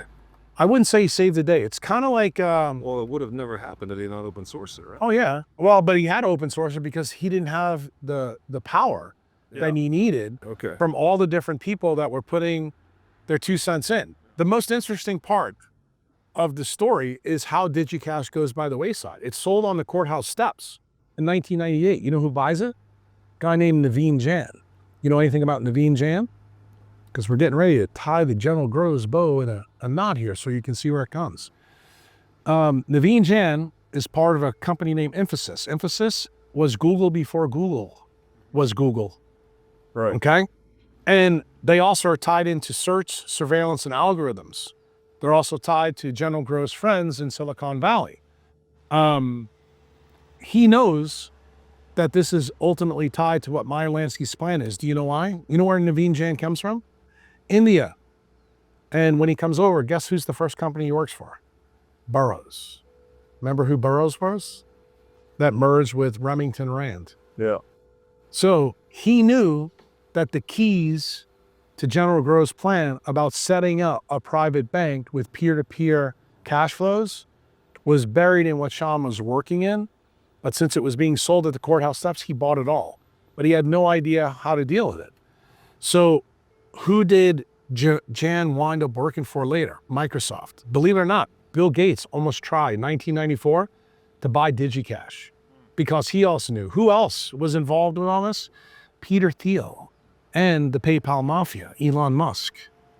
They knew about this as well to this very day. But Jan takes it, goes through the wind, and then magically this young kid shows up who's a PhD candidate of David Chaum's in the Netherlands. You know what his name is? Len Sassaman. Len Sassaman is Satoshi Nakamoto. Because what does he do? He realizes immediately what Chaum didn't, what Adam Back didn't realize. Everybody in Bitcoin gives Adam Back deference like he's the Pope. Uncle Jack's the only guy that doesn't. Because Adam Back's part is this big. Turns out when Sassaman looks at it, do you know what his claim to fame was? At 18 years old, he gets tied into building the TCP IP network for Tor and the dark web. Okay? Yeah. This is ultimately where Ross is going to cut his teeth. He does all the basic work for this, and he realizes through those shuffling networks and how they work, that timestamping is the single most important part of this mechanism. And what does he do? 3 parts in the white paper. What did I say from Bitcoin Prague? The thing that struck me when Jack Dorsey handed me the white paper the first time. I said, this is just like circadian biology. It's timestamping, and it turns out It doesn't work with quantum time, not time relativity. It's actually Newtonian time. It rejects seconds, hours, and minutes for 10 minutes, 10-minute blocks. And the reason why he had to do that is because what he learned in Tor is that in order to make it work, you had a timestamp to make things connect. That's exactly what happens in us. You got it. So he's the one that puts the entire system together.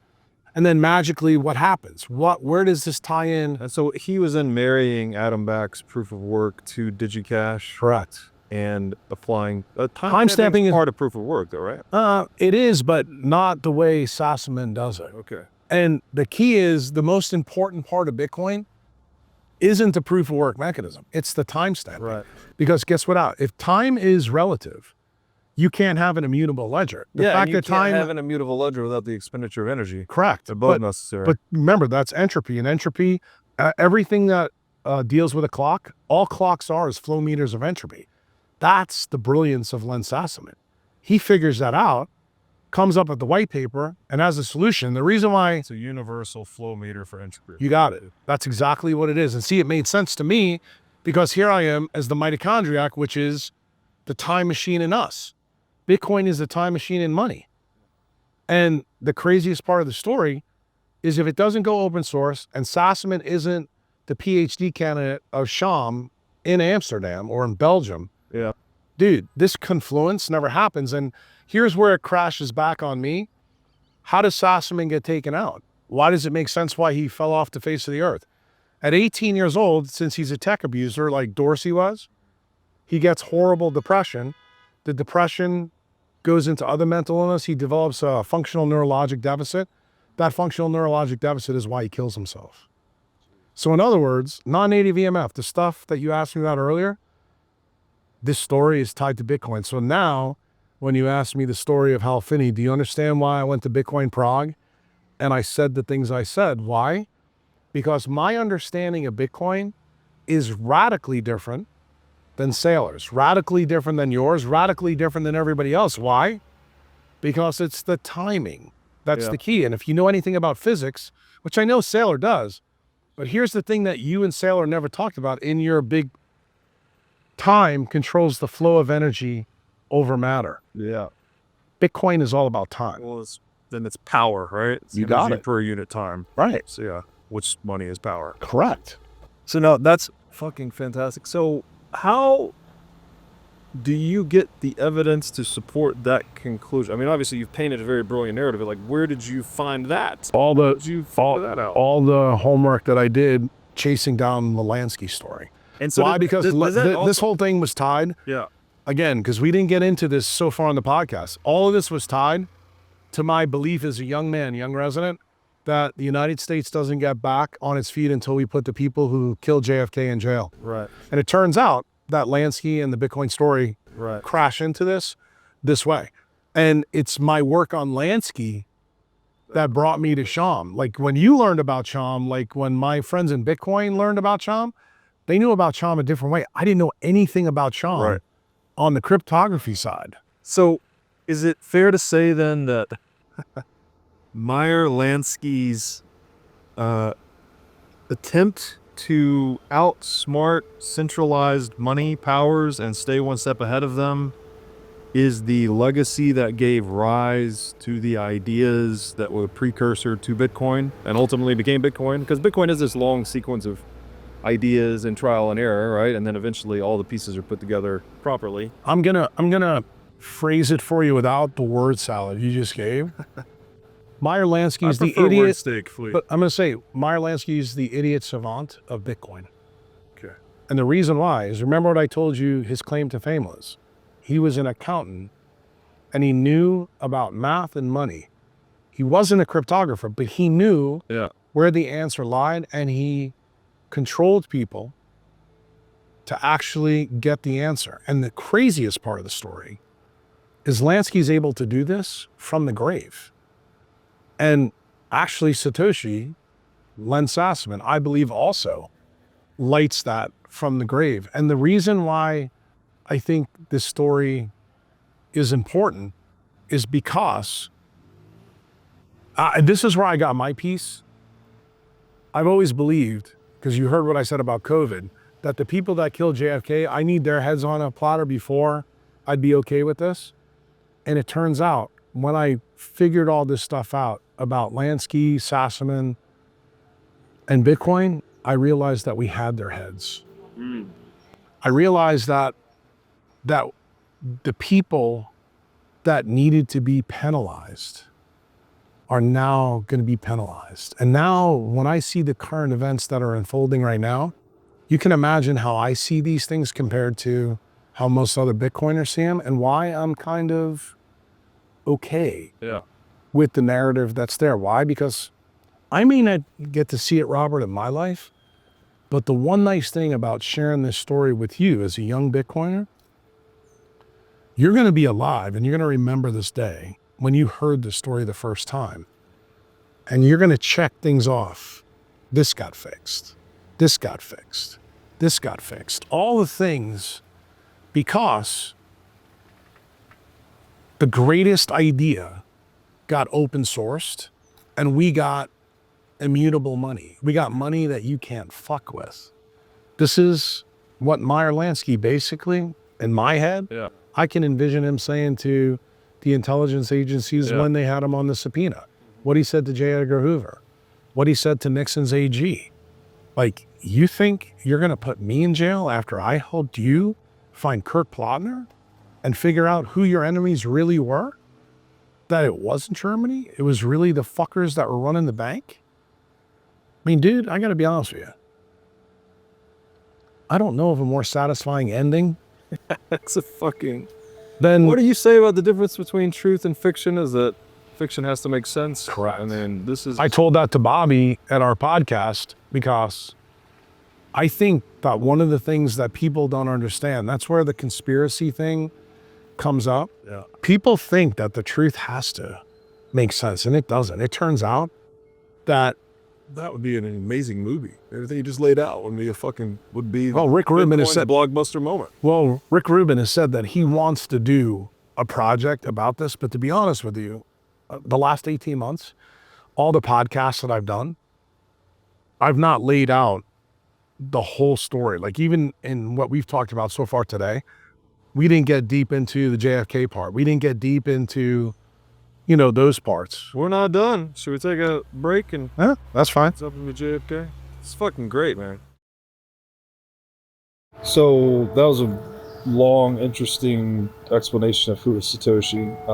I guess the other big theme that keeps coming out in this conversation, it comes out in the Bitcoin rabbit hole in general, controlling money is the power to control everything, more or less. And Bitcoin is the first digital money that nobody can actually control, or like at least the network, right? The rules can't be changed. Back to the word corruption.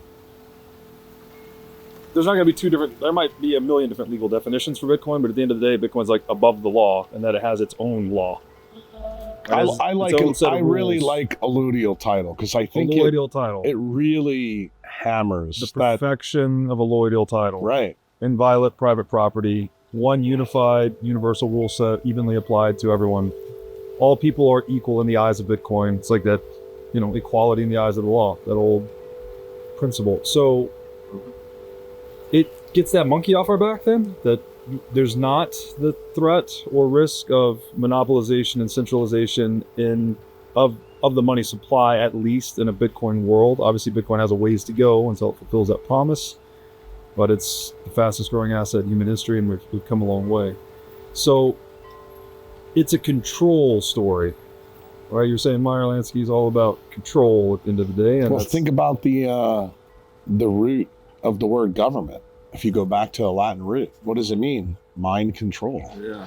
So it's kind of a very interesting thing to contemplate when you talk about money and you think about government, and then you think about the MK Ultra story and how the MK Ultra story actually explodes from the General Groves and Lansky story. You don't expect the fruits of the harvest to come, from the same sprout. But in this case, the truth is stranger than fiction.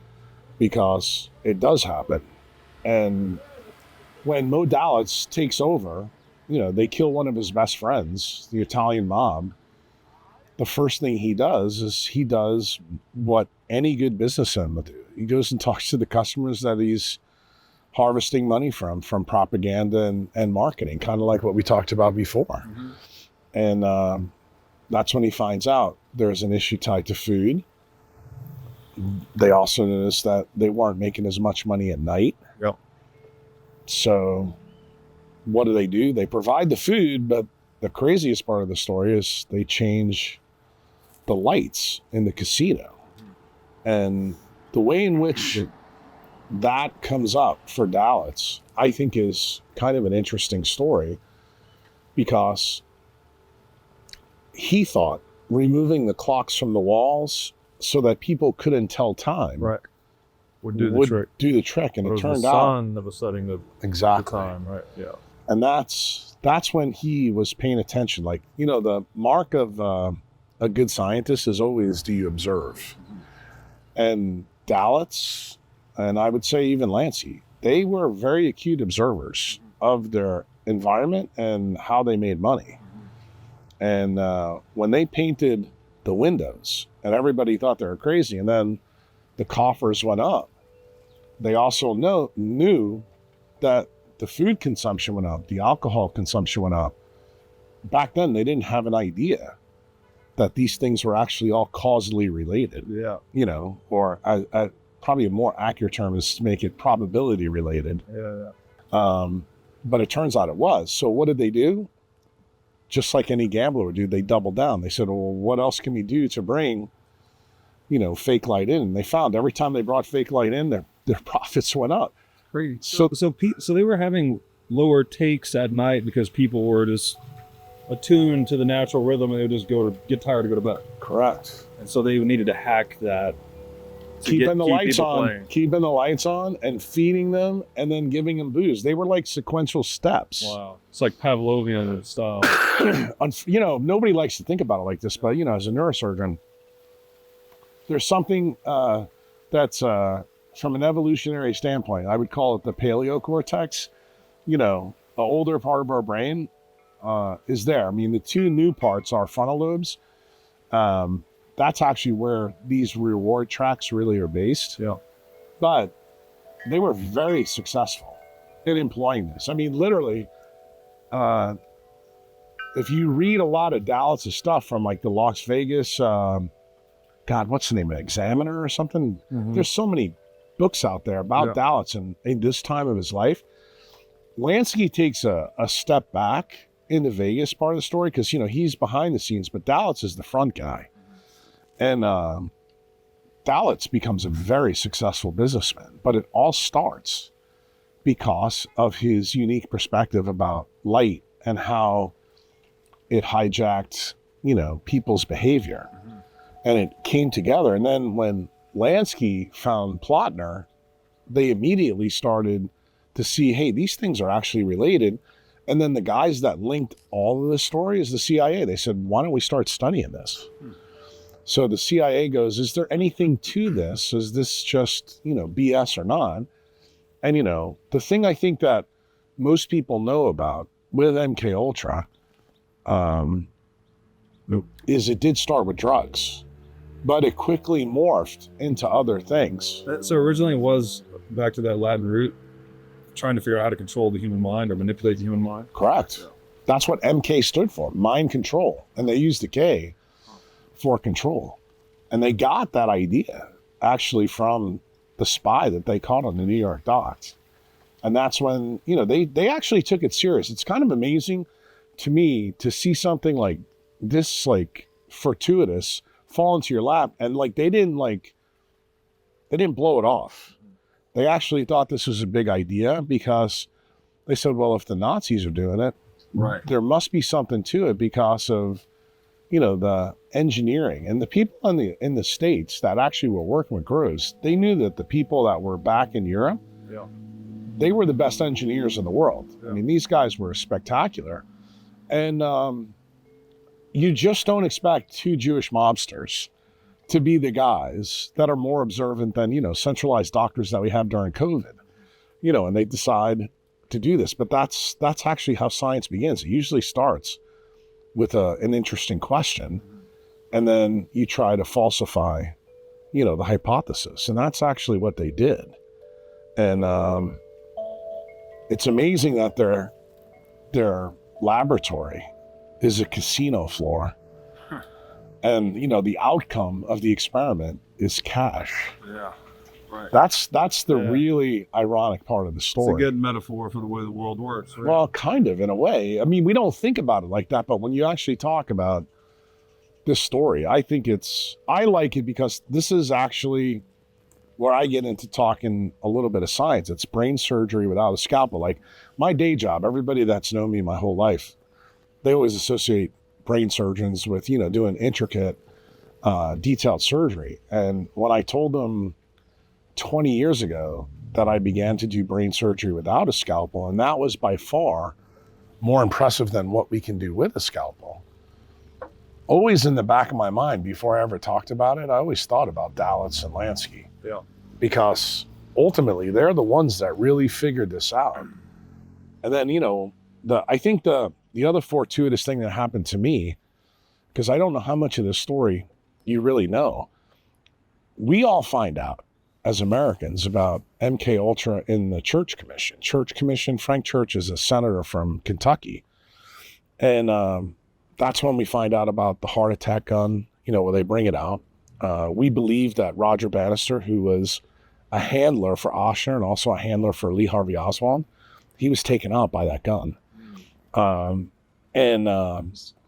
We think David Ferrie may have been taken out by that as well. There's some points of contention there. I've got some new data from a connection in the coroner's office that I still have in New Orleans, that there may be something else that went on with David Ferrie. But Ferrie's death played a role in my homework for the JFK story. Why? Because when I did the Rick Rubin tetragrammaton thing with Bobby, I needed to make sure Bobby knew that I knew something that I would have no way of knowing, so that I would capture his attention based on what I was going to tell him next. And when Ferrie gets killed, Jim Garrison, who's the attorney for New Orleans, is there, and Bobby Kennedy, he calls Bobby Kennedy Sr., and Bobby Kennedy Sr. obviously wants to know, was there anything nefarious that went on?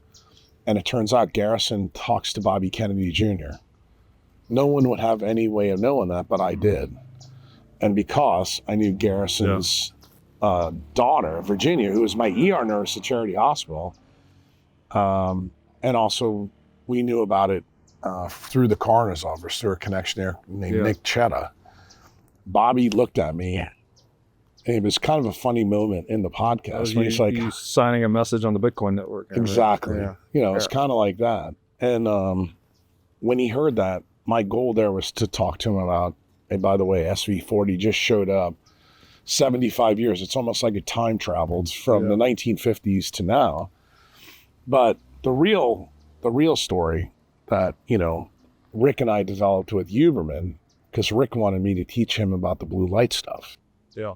Him being a Stanford researcher. And I warned Rick, when Rick called me to talk to Huberman, Chantal's the one that actually set it up. And I didn't respond to Rick for 6 weeks, because I knew that if I went down this rabbit hole, it was going to be a pretty big rabbit hole, kind of like what we're talking about now, because you can't imagine how many things in the history of the United States in the last 120 years is linked to this story. And Rick didn't know about SRI, Stanford Research Institute.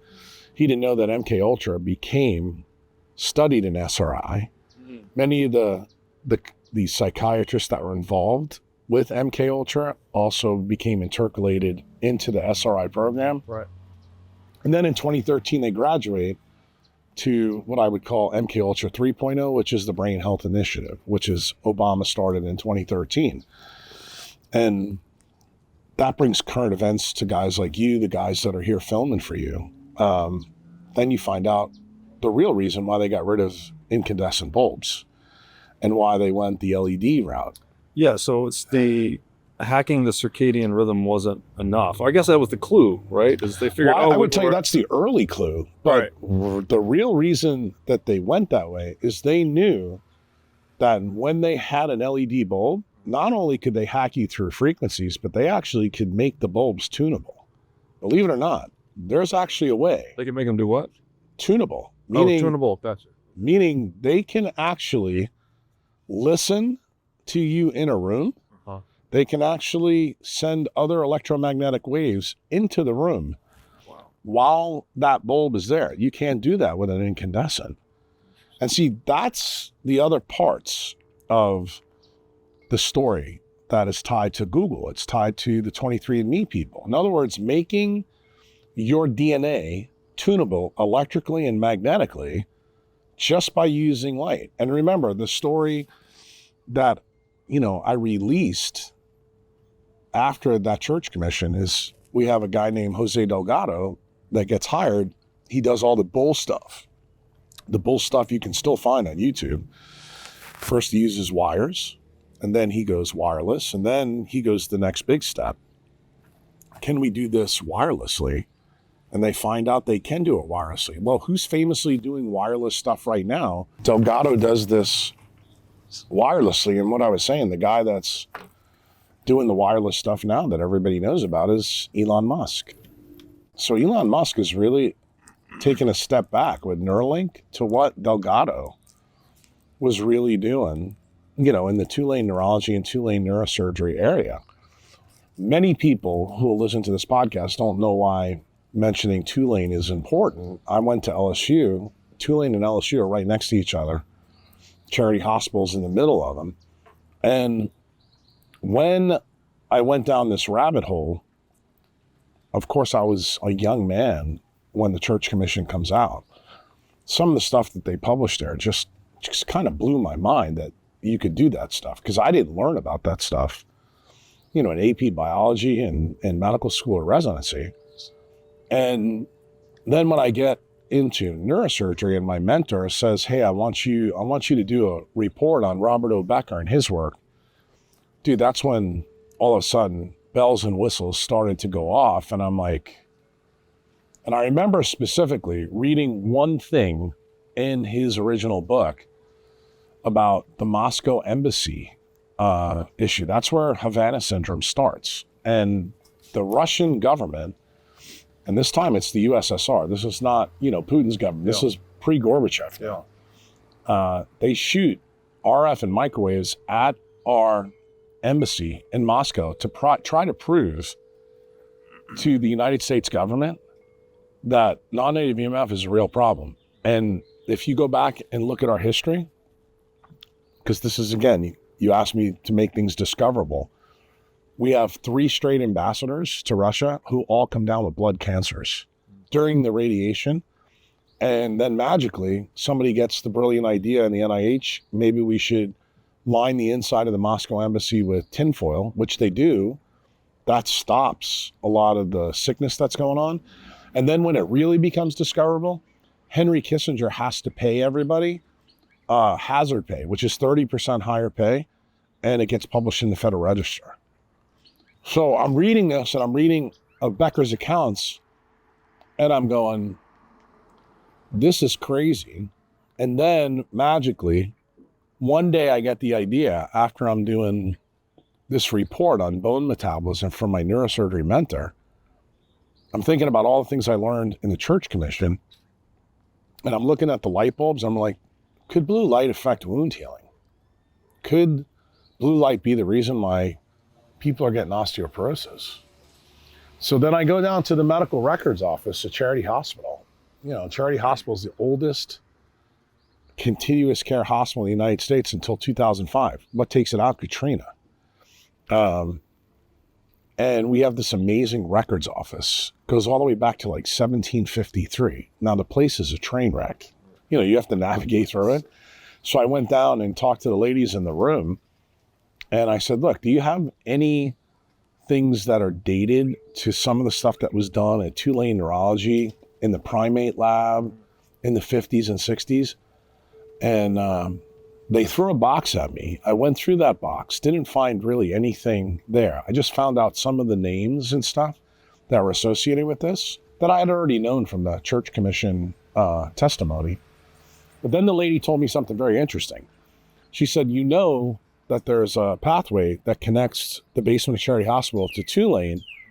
There's a room that goes there that has all of storage boxes in there. And she goes, there's names of all departments on there. I said, can you get me in there? She goes, well, I got to call security. So she calls security. The guy asked me what I'm doing. I said, I'm doing research for a project on bone metabolism. And lo and behold, I go in there and all the files that supposedly Richard Helms, who is the director of the CIA, destroyed in 73, because that's what we find out in MK Ultra, they're fucking sitting in like 18 boxes in front of me. Wow. So I get to read like the stuff that went on in the 40s and 50s in Tulane neurology and Tulane neurosurgery. Like I found pictures of the monkeys with the wires in their head. I actually showed these to Rick Rubin when we did the podcast. And I saw the names. That's how I realized that Delgado actually worked with Tulane. He never physically works in New Orleans, but he gets sent down to Mexico, which made total sense to me considering all the other stuff that happened with this whole story about Mexico. And that's where he starts doing the studies in the bulls. And then I start reading the stuff about fluoride. I start reading the stuff about mescaline. That's where I find out they dropped LSD on the whole city of St. Louis in the 50s. Tell me. Okay. Sidney Gottlieb is the one. Fluoride calcifies the pineal gland. Nah, that's No. you got some Okay. functional medicine nonsense we got to Right, get so rid of. mescaline, you said, was being used in attempts to mind control. Then you mentioned bombing an entire city with LSD. Like, Yeah, so what's- the fluoride story is easy to unpack. Fluoride is the most electronegative atom on the periodic table. So what does that mean in English for the non-scientist? It steals electrons. Okay. So anything that steals electrons, what does it effectively do? It ruins semiconduction. Right. So if you know Becker's work, you realize, okay, this causes what we call a dielectric collapse. Yeah. It's like you pulling the plug out of your razor. It's an energy parasite. Correct. Yeah. It just removes the power from the system. Yeah. So that's the reason why it made people docile. Yeah. But it didn't have much to do with mind control. The mescaline, the studies went on, especially with Gottlieb, but they also were very unsuccessful. Plotner even told Lansky that the mescaline wasn't the big ticket. He also told Lansky about blinking light, pulse light. Never mentioned the colors. Where I found out about colors was actually in these boxes. Like they used all different kinds of colors, different types of frequencies to look for issues. And that's when I saw some of the links to the one-armed bandits, like how much lux, they even had irradiance measurements coming out of boxes that they were studying. Sorry, before you, I don't know, are you tying this back into the LSD bombing? Because I just want to. No, this is, I don't know the story behind that. I've Yeah. heard you mention it, but I don't know the story. well, the LSD story is Gottlieb got the idea. We want to find out, can we control people in a whole city? So he actually had the U.S. Navy fighter jets go up and drop LSD on the whole city of St. Louis in the 50s. So everyone's tripping their ass off, and then what is the outcome of that? Didn't work. What actually happened? I mean, everyone. No one knows because nobody knows actually when they do it. We just know that they did it. Wow. And the funny part of that story, I never talked to Bobby Kennedy about that. Bobby mentions that in the Rick Rubin podcast. And I was like, it's funny that he said it because I read the box that came out of. Yeah. And see, all of that stuff was destroyed by the CIA in 73 Yeah. because they knew Church, as the new senator, was going to come after. Yeah. And they didn't want any of that stuff out. Because at that time in 77, the program has already moved, from the Deep South. Now it's at Stanford University. Yeah. And that's where, the Joe Rogan podcast, the reason I'm not a fan of Rogan, MAPS is a mind control thing with the Rockefeller Foundation, Psychedelic research. Esalen, and all that, dude. And, right now, Elon and Rogan are big into talking about psychedelics, but they don't realize where does this stuff come from? This was part of the MK Ultra program, Bohemian Grove, all that stuff. These are all pieces and parts of this program that, morph and branch out. It's like the evolution of MK Ultra becomes a really big thing, but the number one thing that becomes the main driver at SRI that gets incorporated through the 70s, 80s, and 90s is every big tech company that comes out of Silicon Valley, everything is blue lead. Yeah. How did that happen? Well, because of the work that they did through MK Ultra. They found out that drugs weren't the best thing. Drugs were the thing that they worked on. If you remember the McKenna days and all that stuff in the 60s and 70s, same thing with Vietnam. If you want to know, most of the kids that came back from Vietnam, most of those soldiers were all part of the MK Ultra program. They were all made drug addicts. That's why they were given the cannabis, Correct. Other drugs. They wanted to see it. So testing that program on U.S. soldiers. Right. Well, that's why I said one of the things about the government that really aggravates me is that they have no problem using us as human shields. Like we see that over and over. Pig, it sounds like too. Well, we see it over and over again. I would submit that began. I don't want to say it began in World War II, but where it became most noticeable, I think, was the USS Liberty attack. And then I think the big one was 9/11. But I think it's been going on ever since, like the programs that we've been doing. Like we want to blame, the interesting part is they find out that the drugs that they're testing don't really work. But one of the drugs that actually does work is the opiates. Mm-hmm. And that's where we get down a different path, but it's tied to the blue light story. Why? The stuff that you heard in the Rick podcast with Huberman is all about POMC. POMC is pro-opiomelanocortin. Well, it turns out that one of the chemicals that's cleaved, one of the 10, is beta endorphin. Beta endorphin is a natural opiate. So if you hijack that system, you effectively can make somebody addicted to opiates on the outside. Well, where does that story go back to? Santo Traficante and Castro. They find out they can make more money laundering drugs than doing casino business. Mm-hmm. So then that morphs into Lansky going, okay, let's get Murder Inc. involved in the drug business. So if you really want to know why Castellano is taken out by Gotti, that's the main reason. Why? Like Lansky, he's an old school gangster. One of the things that Castellano is well known for in New York, the mob does not get involved in drugs. Well, Gotti was like, he's one of his underlings, and he got involved. And he said the amount of money that's involved in this and how many people can be addicted to this very easily is off the chain. Hate to tell you that Castellano was wrong and Gotti was right. So the stuff that we blame on the Sacklers, that you hear on CNBC, yeah, they're bad people too, but I got news for you. The mobsters figured out this drug deal was tied to the same story that Mo Dalitz and Lansky found with the blue light. This was about addiction. Right. And then the CIA found out that you can use electric and magnetic fields from certain frequencies of light to actually change neural signaling. Then what magically shows up in the literature, because as you said, well, Jack, a lot of people are going to think this is conspiracy theory. It can't be conspiracy theory when there's patents. And it turns out, who's the patent attorney for Google? Nicole Shanahan. I think you know who she is. And I think you know that she's been talking to me. And she knows, what Silicon Valley has. She's been involved in Silicon Valley since she's a young woman. Mm-hmm. And then why does this story get even greater and a bigger deal for the big tech guys? Because you always have to look at the stories going on. This young kid whose dad is a psychiatrist, he's a member of mine. He has all kinds of mental issues. And his dad finds out as a psychiatrist, the drugs didn't help him. I told his dad, your kid needs to work on a non-blue light computer. So he comes up with something called the daylight computer. Yeah. And I had him on the show. Right. Yeah. And, Anjan builds the computer, but on the show. Who's cock blocking him the whole way through? Sergey Brin and all his friends.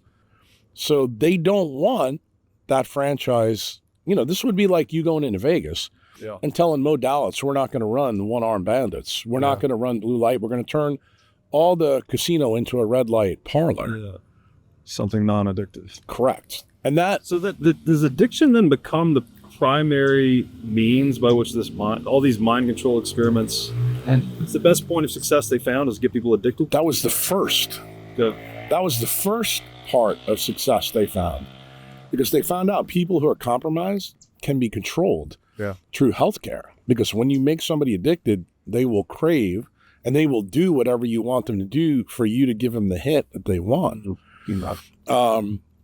The number one effect, there was collateral effects. They created a huge amount of diabetes. That wasn't a good thing for the industrial military complex.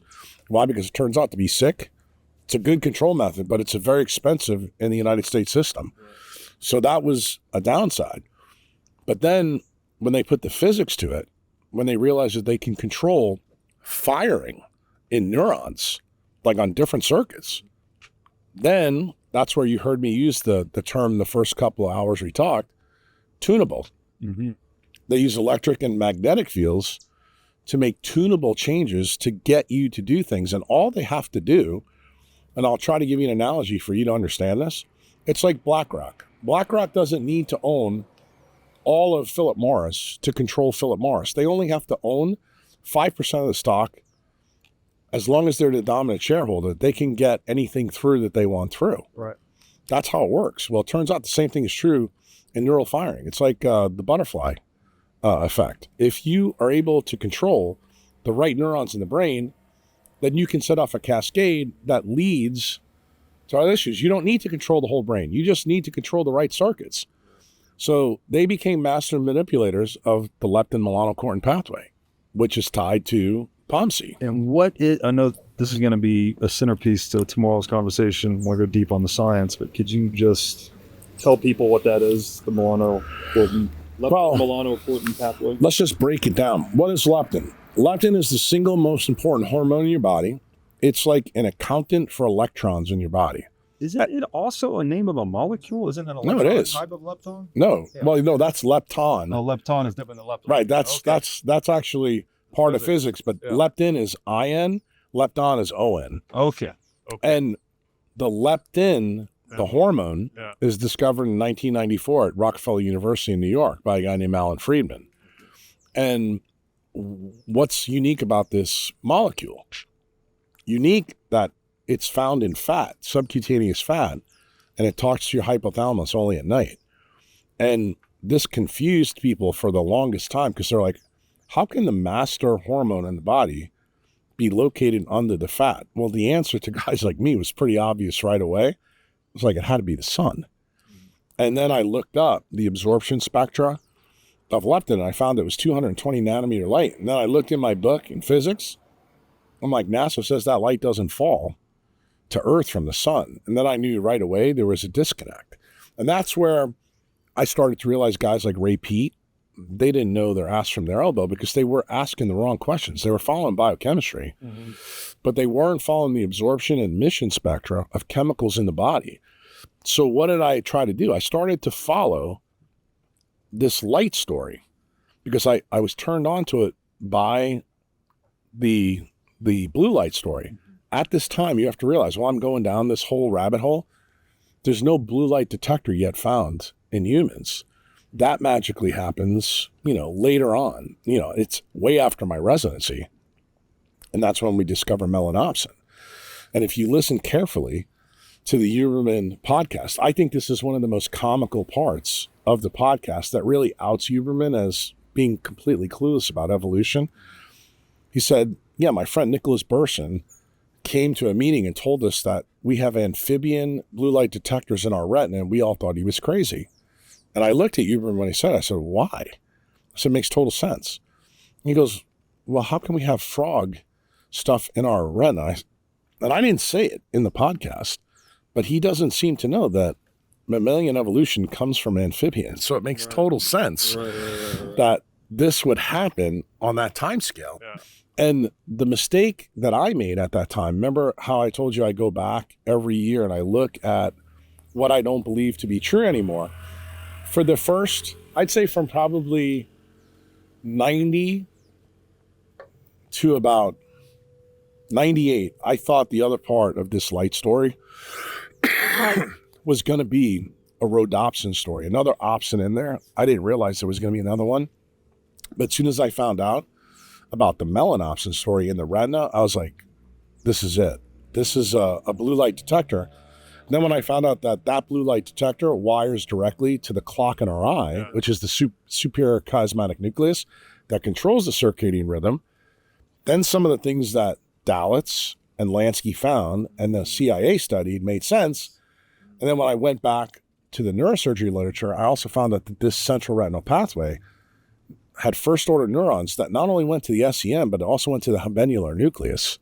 Habenular nucleus, for you to understand, is like Grand Central Station to your frontal lobes. Okay. So this explained every single mental disease that humans get, from low dopamine to high dopamine. And low dopamine, I think you know that story. That's people who are fat, people who are depressed, they get bipolar disorder. You know, these are different train stops. But the one that's high dopamine and chaotic, those are schizophrenics. Gotcha.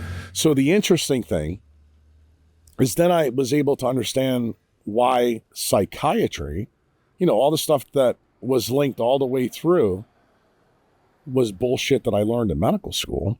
And how did I get clued into this? When I meet with Becker in 07, he probably gives me the biggest bit of information that made me jump down the biggest rabbit hole ever. He said, look, these guys in the industrial military complex, you got to be careful with them. They canceled me. He goes, but you need to pay attention to who they just hired last year. And I'm like, well, who did they hire? He said, her name's Nora Volkow. She works at NYU and she's a psychiatrist. And she's the granddaughter of Trotsky. And I said, what? And I said, what is she in control of? He goes, the National Institutes of Drug Abuse. And I'm going, boom. All of a sudden, that's where MK Ultra, Jolly West, the links to Anna Freud. Remember the stuff we talked about when you said, Jack, propaganda, and you turned your nose up and I said, Bernays? Sigmund Freud is his uncle.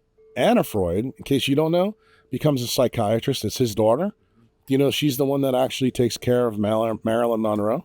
No. I like that. That's why I said this story, the parallels through all of United States history, it almost, you can't make this shit up. Right. It all links. And then when I find out in 06, she gets named by Fauci, and there's tons of podcasts with those two, I'm going, so this lady's an expert on this POMC pathway. And he just said to me, he goes, I'm telling you, pay attention to what she does. And don't you think, this will show you how smart Becker was. 2011, she writes a paper at NYU and says non-native EMF from your computer, your cell phone, everything else, raises blood glucose and insulin. Yeah. And this might be important. Dude, when I read this, I'm like, are you fucking kidding me?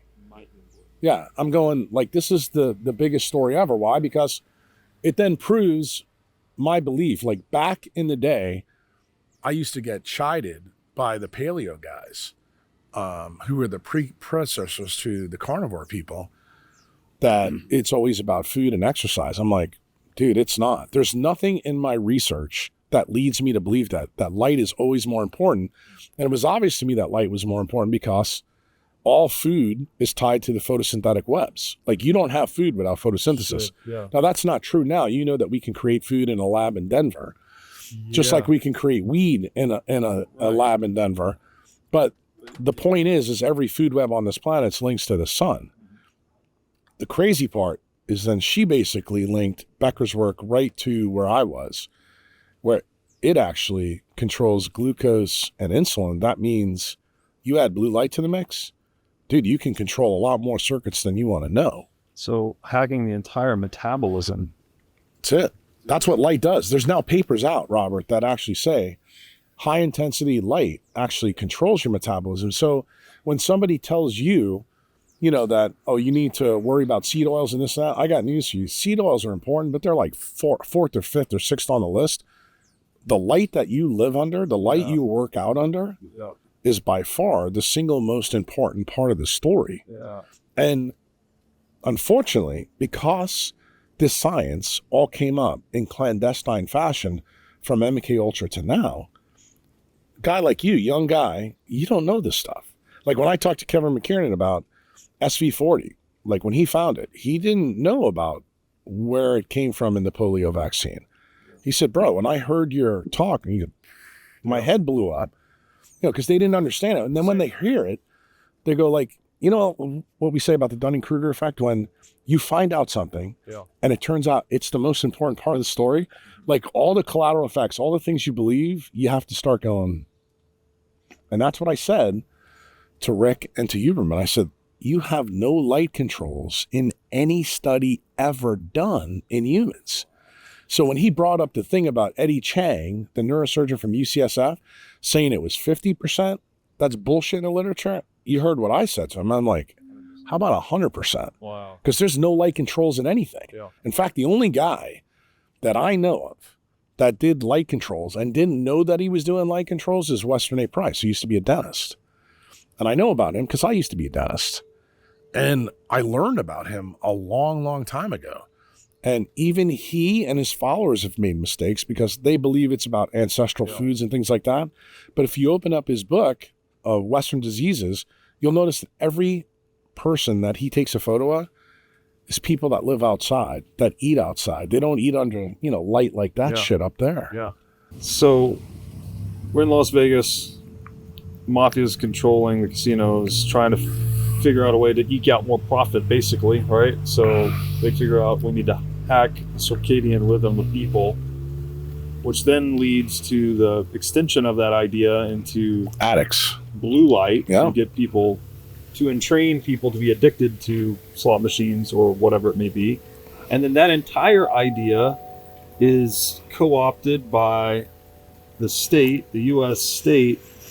When they realize that it can do that and a whole bunch more. Right. Okay. And so now we all live in a world with all of our devices are blue light heavy, which means we're But I want to make sure the one thing you forgot here is that at the same time this story is going on that you want to know, Becker is doing all his basic research on the electronic control system of growth and regeneration, which is also electromagnetic, which is controlled by the semiconductors. So one branch of the government knows this, the other branch doesn't, and they share it through the Department of Navy. That's where the story becomes very interesting, because then you see how the intelligence agencies in the U.S. Navy begin to share and they begin to study. Right.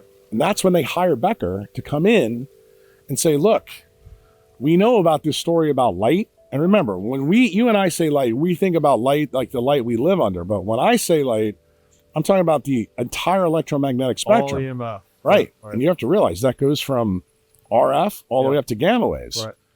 So what does the military in 1969 ask Becker to do? Remember, this is around the Lansky time.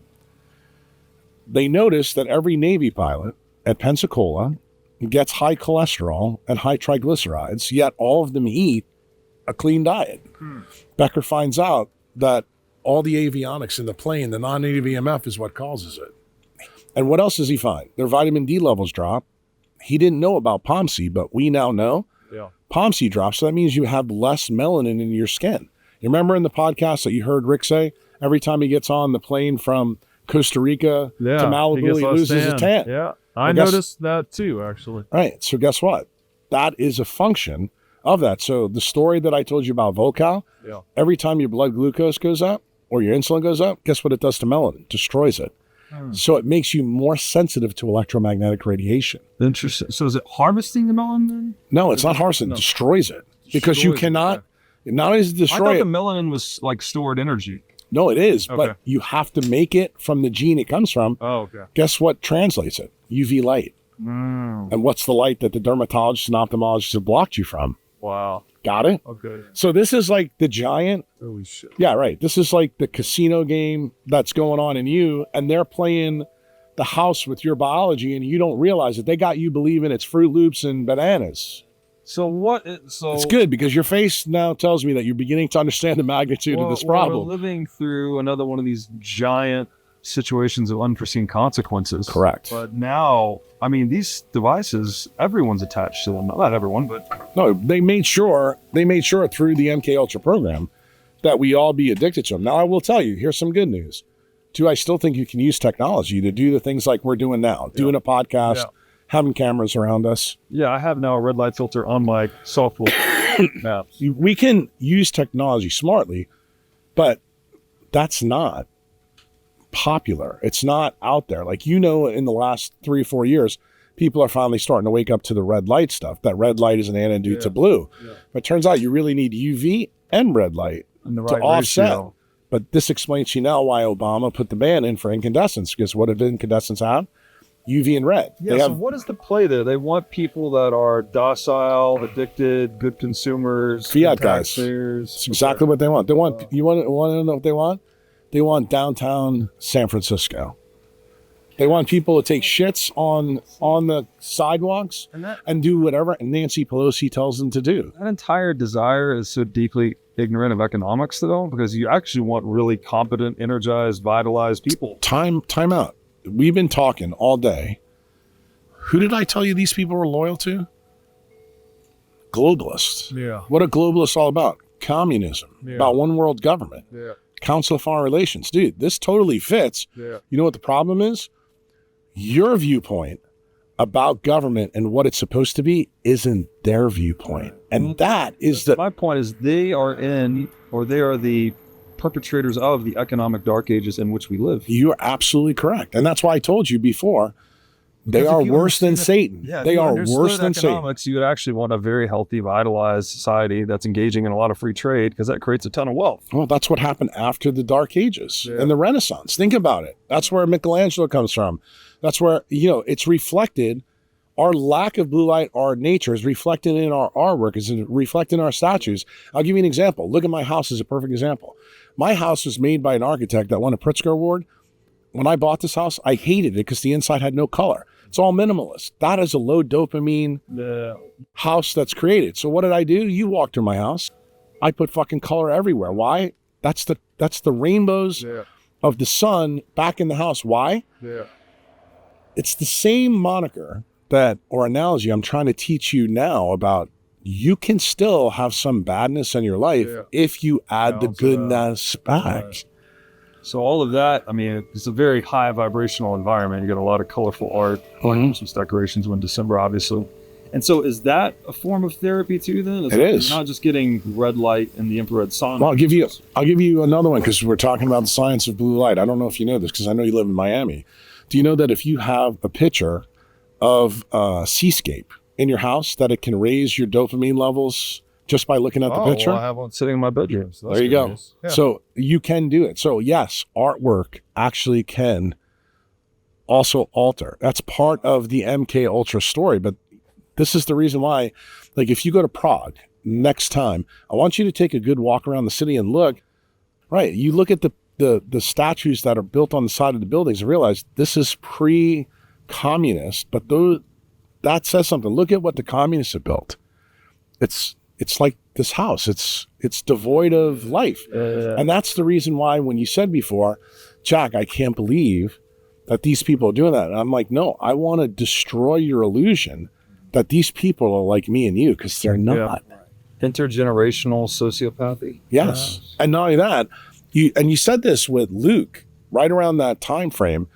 Luke was like, look, we know that sociopaths go high up. Why? They get and rise the corporate ladder fast, and then become invisible. They're the wizards behind the machine. And that's effectively, like, one of the wizards we see now is like Elon Musk. He's not behind.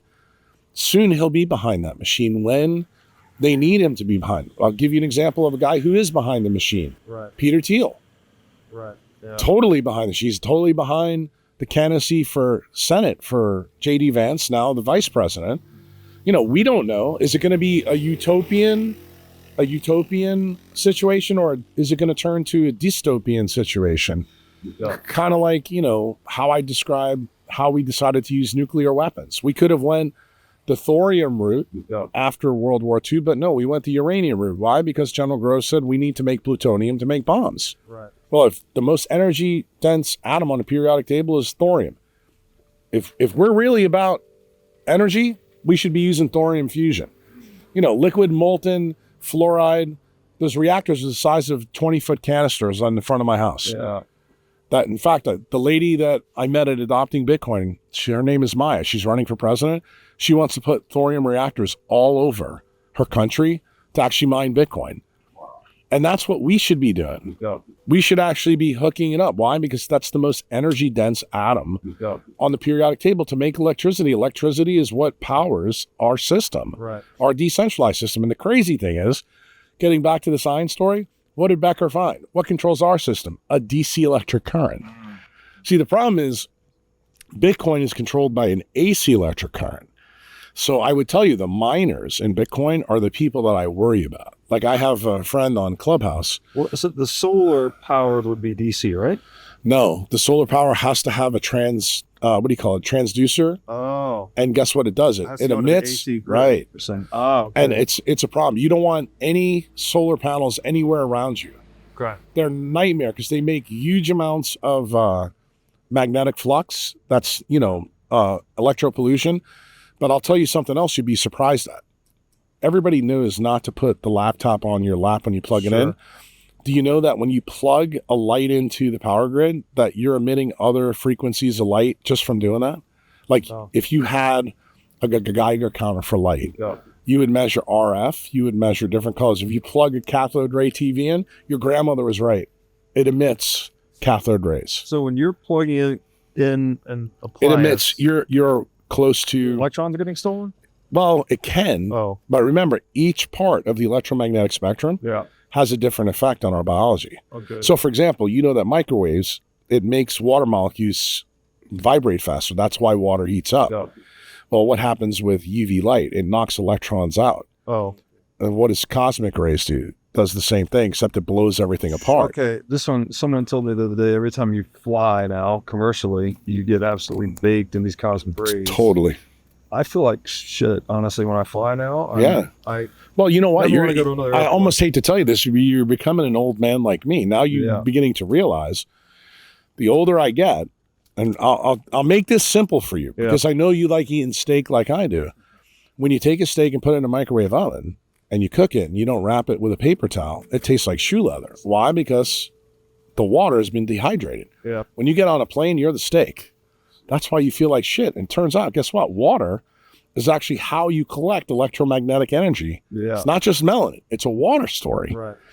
We'll probably talk about that more tomorrow, but what I'm trying to explain to you is the act of flying, the act of tech abuse is actually what's degrading the quantum battery in you. And that's actually what brought Jack Dorsey to my doorstep. Okay. It's what brought Rick Rubin to my doorstep. Said, dude, I feel like I'm dying. What do I do? I said, how about we unplug from this shit and let's plug back into nature? Yeah. You and I have been sitting, in the sun all day and no shoes on. I'm on a teak deck. Yeah. Had this teak came out of the forest in Nicaragua. All this was done by design. Everything in my house, you can ground. Yeah. There's no walls in the house. You've seen it. So, no, also your bulbs are all red. All red you gotta lights. tell me where to get those. I have a question about flying too. I have this micro silver inseam clothing that's supposed to protect you from EMF. Probably non-native EMF. A lot of times it doesn't. I'm going to tell you, every little bit helps. Yeah. But I wrote a blog on Patreon probably about a year ago. You're going to be surprised when I tell you this. Do you know wearing gold and yellow is actually more protective when you fly for non-native EMF, believe it or not? Gold and yellow. Yes. Like actual gold? Yes, or just the color. Oh. So when you fly, those are the colors you should pick. The science in that is extremely interesting. So I did a whole... What's the color? Doesn't need to be a certain material. No, just the color. How's Bitcoin orange do? Not great. Not great. But the yellow really works. And this is the reason why all these guys that work in radiation, they always have yellow clothes. Oh, that's right. So they know about this. Yeah. And remember, what is the antidote, or I should say, the complementary color of yellow? Blue. Yeah. So do you understand why this also plays a role? So once you start to see these connections, it's kind of like I can see the connections going on in your head as I'm talking to you. You're like, so the yellow is there's a lot absorbing the blue or Correct. something like that. Okay. So it's reducing your load so that you can improve your quantum yield so you can do the things that you want to do. Right. And that helps you offset it. So when you do fly and you feel like shit, I want you to realize that it's the same effect that you got as a young man when you went out and drank too much wine or you drank too much beer. Right. You actually are hungover. What is a hangover? It's a circadian mismatch. Right. Because you're dehydrated. And you know, when you drink a lot of beer, what happens? You go and you piss in the toilet like crazy. What are you doing? That's vasopressin from your posterior pituitary kicking water on you. So you're doing the same thing, but you don't see it. So this is going to make smoking look like a walk in the park. Yeah. So I at tell 50 people years, if you smoke, I'm okay if you smoke as long as you do it in the sun. How do you like that? Now, if you smoke inside, that's going to be the best way for you to get lung cancer. Sure. But if you smoke outside, you want to hear the crazy part of this story? The use of nicotine is one of the antidotes to the bioweapon in COVID. This is the reason why. You're fucking kidding me. I swear to God, not vaping, nicotine. And the reason why is because the way they put the furin cleavage sites, they use the acetylcholine receptor to get in there. And it turns out this cross reactivity with nicotine. So how did we come up with this first? Ethical skeptic, the guy I told you about first, he started picking up the trend in 19 and 20 when people started getting sick. He goes, this is the most interesting part. Nobody who smokes seems to be getting COVID.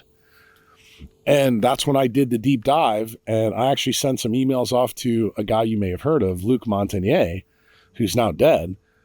And he goes, this is a manufactured virus. He's the guy that told me about the HIV proteins that he found. Yeah.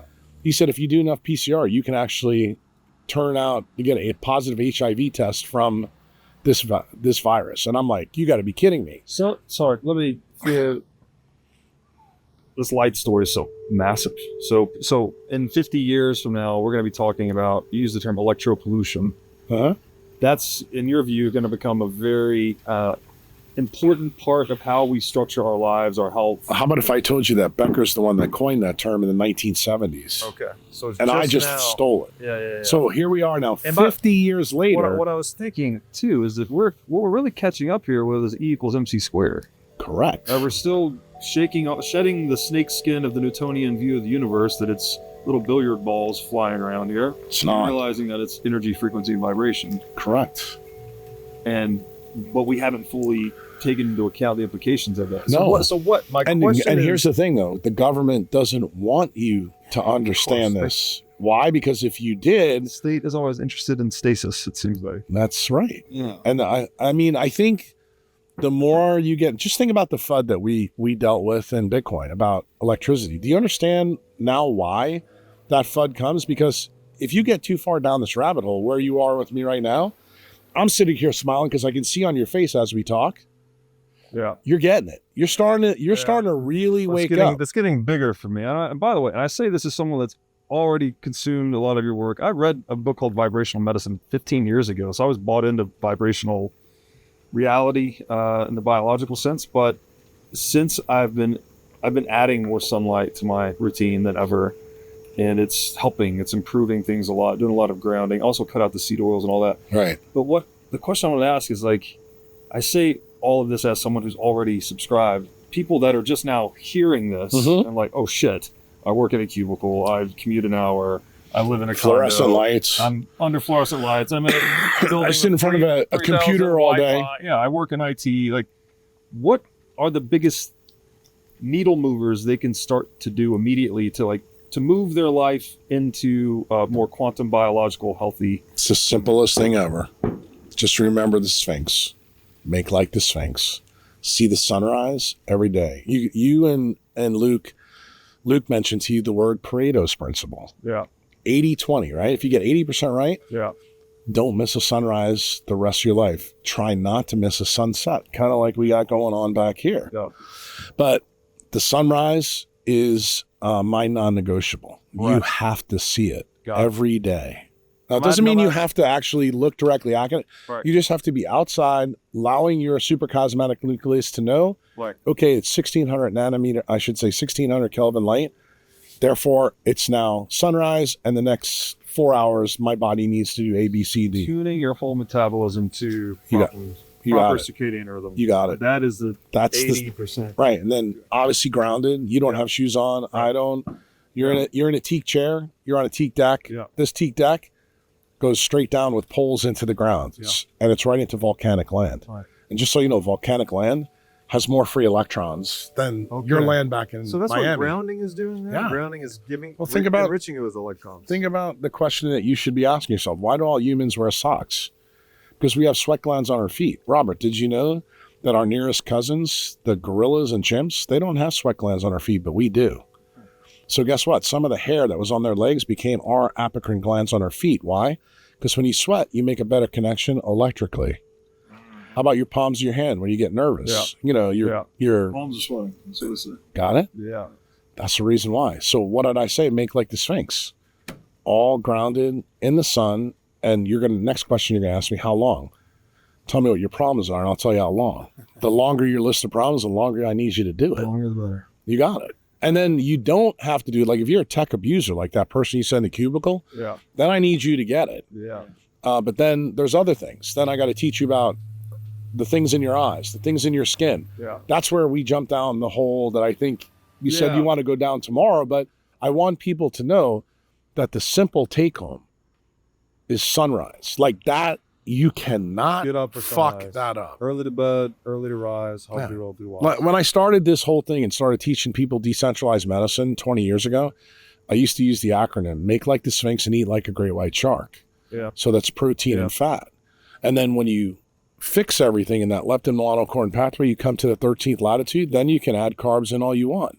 Why? Because UV light. Fascinating. Okay, that is so 13th latitude. I want to know what it has to do with that, because I actually dealt with a number of gut issues over the years, but most recently it's intolerance to carbohydrates. Mhm. And it seems like I have to carb cycle basically. So I have to come off for a while, not eat them, and when I get depleted enough, I can eat them, and I'm sort of okay. I'm going to tell you the reason why. It's But when I'm in Miami. Mexico. Miami is fucking terrible from non-native EMF. All I have to do to prove it to you is go buy a have one of those trimeter. devices, too. Dude, walk around. What is it? Is there military radar? Like what's Everything. You like, not only I'm have on a house out in the rural Miami next to a farm. I don't think you really understand how this works. That city is loaded with 5G. It's everywhere, all around. Doesn't matter where you go. So when it's population dense, remember, it's called the inverse square law. Yeah. So you've got all these people from New York moving down. You got people from Cuba moving up. They all live in a very small area. You know, when you fly back into Miami, you look at it, everybody's in one spot.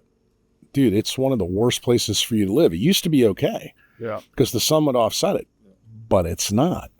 And when you Even have, if you're outside the city, doesn't matter. I tell people you have to be 75 miles away from either a military base or an airport. How's that? And if you have, remember what I said to you before, because you asked me, let's go back to Lansky and Dowitz. What did they find? The longer you're in the blue light, the non-native EMF, it knocks your melanin down. So what we're talking about your gut is something called the node of interlocal. Yeah. That actually forms the greater and lesser spinalic nerves in your gut. Yeah. So that means you're not replacing the melanin there. So how do you do that? You get it on your exterior and you suck it to the inside. Yeah. You're not able to do that. So you're always devoid on the inside. So getting you, and you texted me about this, and getting sun where the sun don't shine, Right. is actually good for healing your Right. gut. But it's also good for your rectus abdominis muscle right here. But I'll tell you the other thing. The other part of the story is nature or God, whoever you believe in, also built another system in here. Your mitochondria emits light. That's where you were asking me the question before, and I said, let's not go there yet. Through metabolism alone, it emits light. The light that it emits is also UV. That turns on POMC on the inside where you need it. So for you, embracing cold in that part of your body would be huge because it'll help stimulate it. But you need to realize something. And this is the realization you have to come to. If you're having persistent problems in your gut and they don't get better, and you know that you're having a carb intolerance and you live at the 24th latitude, the first thing you should do is I need to hire a building biologist because there's something in my environment that I'm not paying attention to. I mean, this is something I've had. This predates me living in Miami. I've been in Miami 1 year after dealing with this for 9. And I've been making progress, I should say. But listen to what I'm saying, though. Yeah. If it started elsewhere, you can't make enough POMC or melanin in that area. Right. So it's your weakest link. Okay. Like, in other words, that's your Ethereum in your body. So what we need to do is we need you to understand, okay, I need to do something. So it means you don't have a tolerance for that. And this is like some of my problems with some of the centralized scientists. Like they'll show a paper and say, you know, the lux or the intensity of the screen can screw up your circadian rhythm. You know, there's papers out there like that, but you know what they don't know?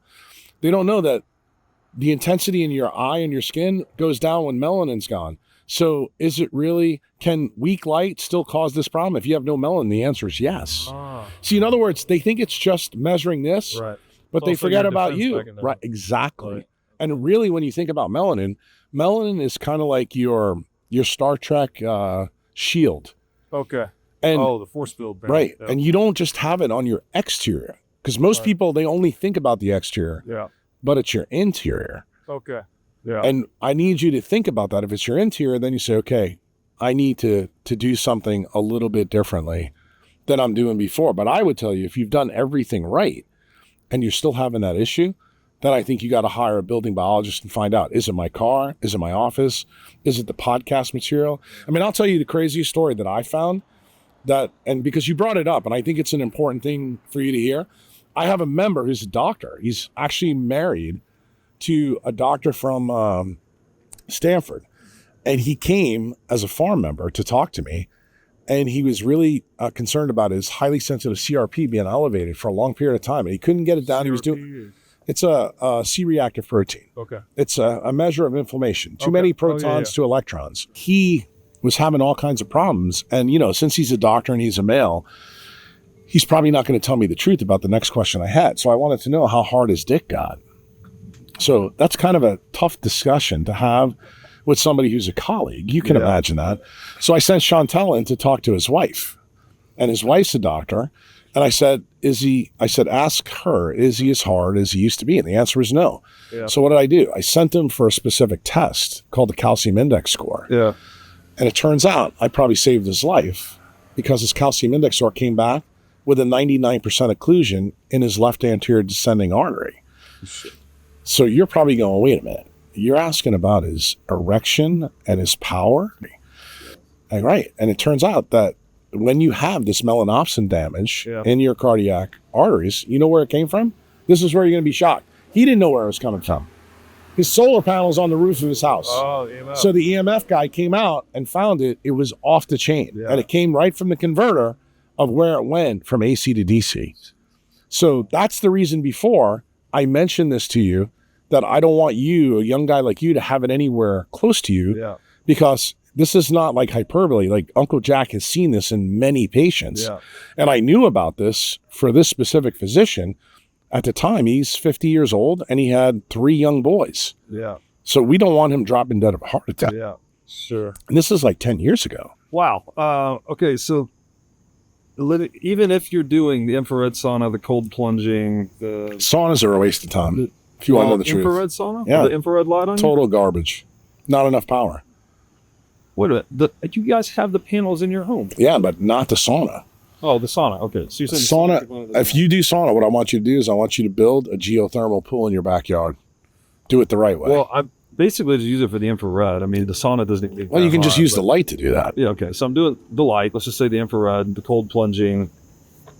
None of these things are going to be adequate to... No, I think what you need to do, because you said that the gut problem for you has been a long-lasting thing, I think every place you move, you need to hack the environment properly. I would actually tell you, since you travel, it may be beneficial. I want to stop traveling, actually, because mentioned earlier. Well, You feel like shit. Well, I would tell you, though, what I think you could do is you could actually do the training yourself, figure out how to become your own building biologist. That way, when you go to different places, figure it out. And, just like when you go to different places, when you feel like shit and then other places you don't. Yeah. Like one of the things I always tell my clients to do is go down to the black sand beach a day after it rains, ground down there, get your feet in the turf, and you'll feel like a rock star. Yeah. But not a lot of people have the ability to do that. Sure. But I would tell you that if you have the ability to test your environment, you'd be crazy not to do it. Okay, I want to learn more about that, and I may take you up on doing that, because I do want to learn, and I do want to be my own doctor in a way. Okay, it's getting late, it's getting dark, sun is down. I want to ask you one last question, though. Shoot. how does someone become a Jack Kruse patient? Someone that's going through whatever issues and they want to learn how. Well, there's different ways. So I'll tell you, probably the easiest way is follow my Twitter feed, because my Twitter feed has bombs in it just about every day. But if you want to do DIY Jack, that's my Patreon blog where you get all the science, but you're not going to get a ton of hand-holding from me. If you want more hand-holding, then you become a member. I have silver, gold, platinum, titanium, all different levels. Basically, it's tied to time with me and what you get from me. And then if you want to be a farm client, you got to be a member first. I don't take anybody off the street. Then you can hire me to be your doc. I can be your decentralized doctor. I have several of those clients, but I will warn you that I've fired 90% of the clients. And the reason why is don't pay me Bitcoin and then don't take the advice. Like, I can imagine you'll understand this because you smiled. People show you how much they value you by how much they use your information. So I'll give you an example. The reason why I think Dorsey and Rick will be lifelong friends, because, dude, they live it every day, Right. and they talk about it. Can you expand on, like, live it, meaning the hour in the sun? Yeah, like Jack and Live 13th Rick, like, latitude. to be honest with you, if you weren't here right now doing this, I would probably already be getting ready to go to bed. Yeah. No. So it's crazy, but people don't believe it. If you go in, I don't have TV. And there's a TV in the wine room there. I never put it on. I'm like, the light needs to go out when it goes out. Like, I love my deck. You know, you've been out here. Yeah. But that light right there is horrible. Yeah. And of course, we got the Santa Claus lights on because I guess Chantel wants to show you our sleigh. Yeah. But, you know, I guess December is not the best time to come to Uncle Jack's house because we do have the Christmas lights. But I think it's looks great though. I will tell you that we're pretty serious about light and dark. And I think the thing that we haven't spent a lot of time talking about, maybe we'll do it tomorrow when we pick it up. We talked a little bit about the light story today. The other part, the other side of the quarter or the Bitcoin, pure darkness at night. Like, you can't, if you do that, you fuck up all the signaling in the leptin melanocortin pathway. So this is where, you know, you're old enough now. I want Robert Breedlove to be really boring at night. I am definitely close. Yeah. We're in bed shortly after sun goes down and it's pitch black, and I try to sleep as long until I wake up, basically. Yeah. And see, down here, we have light stability. You probably figured out that the sun rises and sets here. We're at almost the lowest part of the year in December 21st, but here we only lose like 22 minutes of sunlight. Gotcha. So, like, when you guys have 8 or 9 o'clock back in June, here it's still 6:30. Yeah. It never changes. Close to the equator. Well, we have light stability, and guess what? That is the benefit, because our light and dark cycles are yoked. And that's what life is seeking, is access to stable sources of energy. Correct. Okay. Uncle Jack, thank you so much. All right, no problem. Look forward to diving into the harder science tomorrow. Awesome. Thanks for watching. If you enjoyed this episode, click here to find more just like it, and here to find our most recent episode. Also, make sure to like this video to help shine light on the corruption of money, and be sure to subscribe to this channel to stay connected.